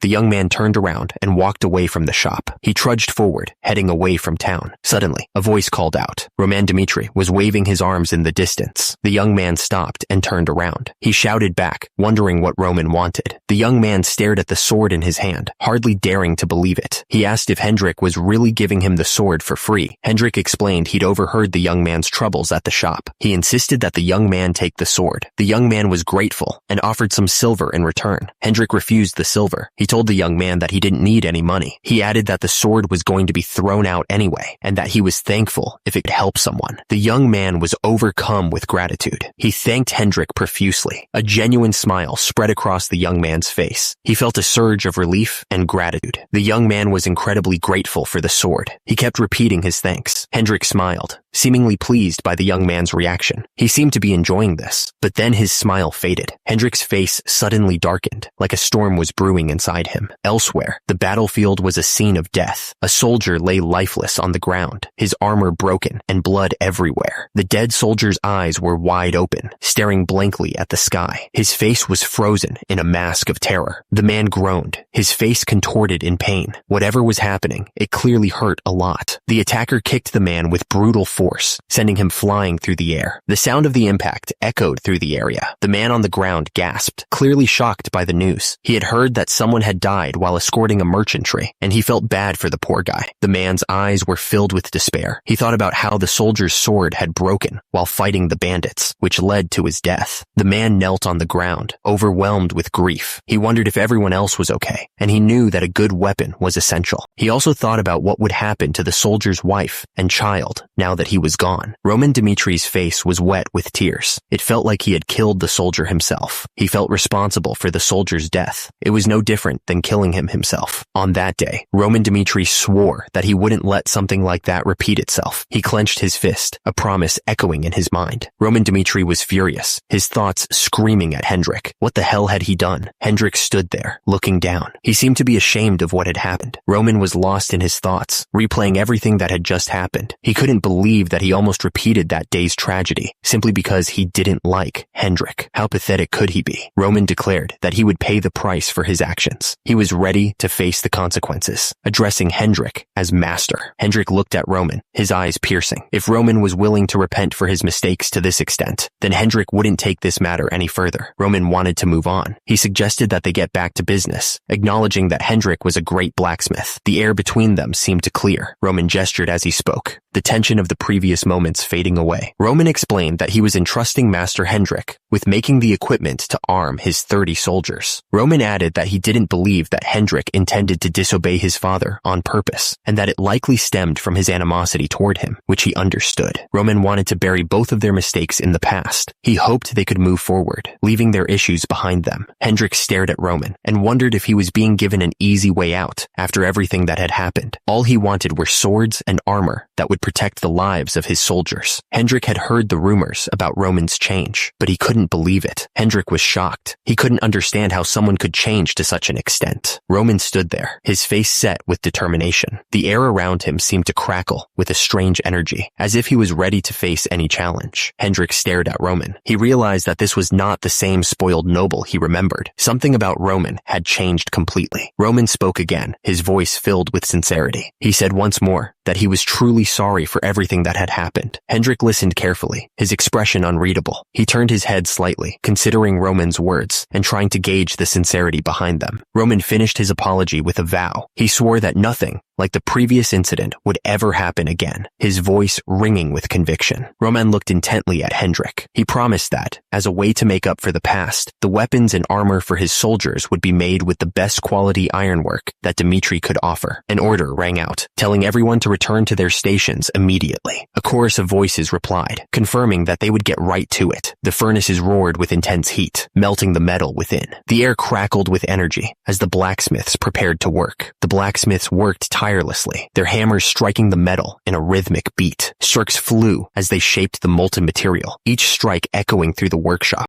Suddenly, a thought crossed Roman's mind. He remembered something he had done in the past, and he wondered if it was true. Had he really stolen Master Hendrik's sword? Roman stared intently at Hendrik, asking if he didn't remember something. Hendrik looked absolutely confused and asked Roman what he was talking about. It turns out, 3 years ago, when Roman was short on cash because his allowance was cut, he snuck into the smithy. He stole Master Hendrik's sword and sold it to some street merchant for next to nothing. That sword that Roman stole was Master Hendrik's greatest creation. It was his masterpiece. It had taken Hendrik 6 months just to design the sword. Then he spent another 3 months finishing it without ever leaving the smithy. He dedicated himself to the project. Hendrik said that Roman would never understand how it felt. For a masterpiece that you made with your own hands to be sold off without ever finding its true owner was something he couldn't forgive. Roman stared off into the distance, lost in thought. He seemed to be weighing his next actions carefully. Suddenly, words appeared in his mind, echoing with a heavy truth. The one who crossed the line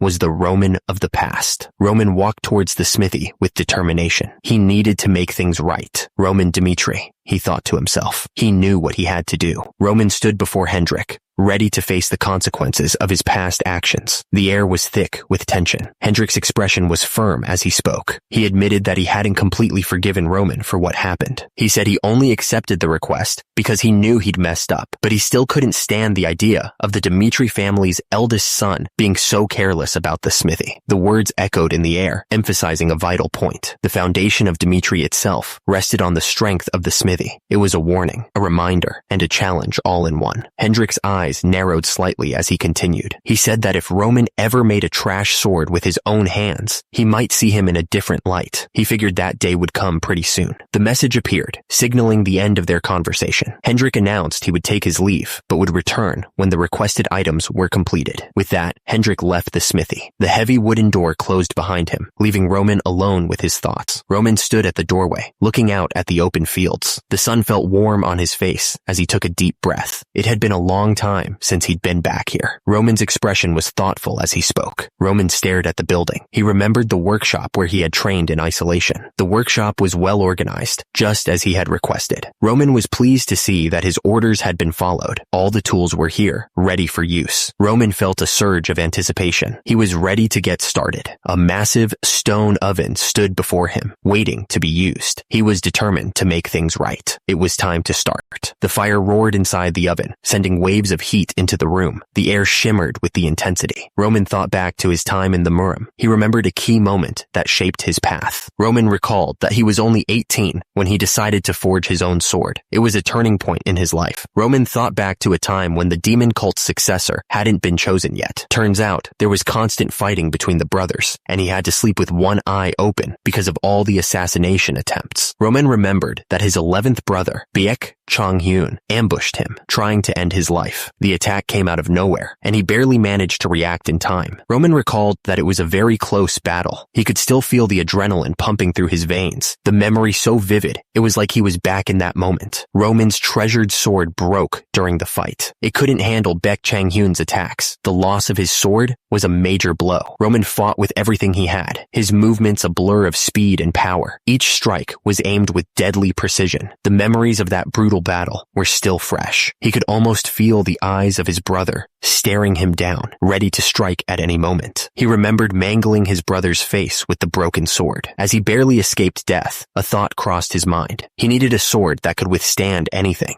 a sword that would never break in battle and would fully bring out his true potential. He realized he needed a weapon crafted specifically for him, a sword made just for him and no one else. After that day, he took a different path than his brothers. He visited blacksmiths, eager to learn how to forge swords himself. Roman Dmitri hammered the hot metal with a focused intensity. Sparks flew as he shaped the blade, the heat of the forge radiating around him. Roman Dmitri always forged a new sword before a big fight. He needed a weapon perfectly suited to his current self, something that would help him win. After fighting in hundreds of thousands of battles, Roman Dmitri noticed his sword changed over time. Each fight left its mark, slowly reshaping the weapon. The 39th sword Roman Dmitri made became a legend. It was known as the Heavenly Demon Sword, a treasure beyond price. And now, everything was about to change. Roman Dmitri felt a shift in the air, a sense of anticipation for what was to come. Roman Dmitri hammered the metal with a fierce intensity, his muscles straining with each strike. The heat from the forge seemed to fuel his determination as he prepared for the coming war. To prepare for the coming war, Roman knew he had to get ready. The upcoming battles would be unlike anything he had faced before. Roman's eyes narrowed with resolve, his face set in a determined expression. He knew what he had to do,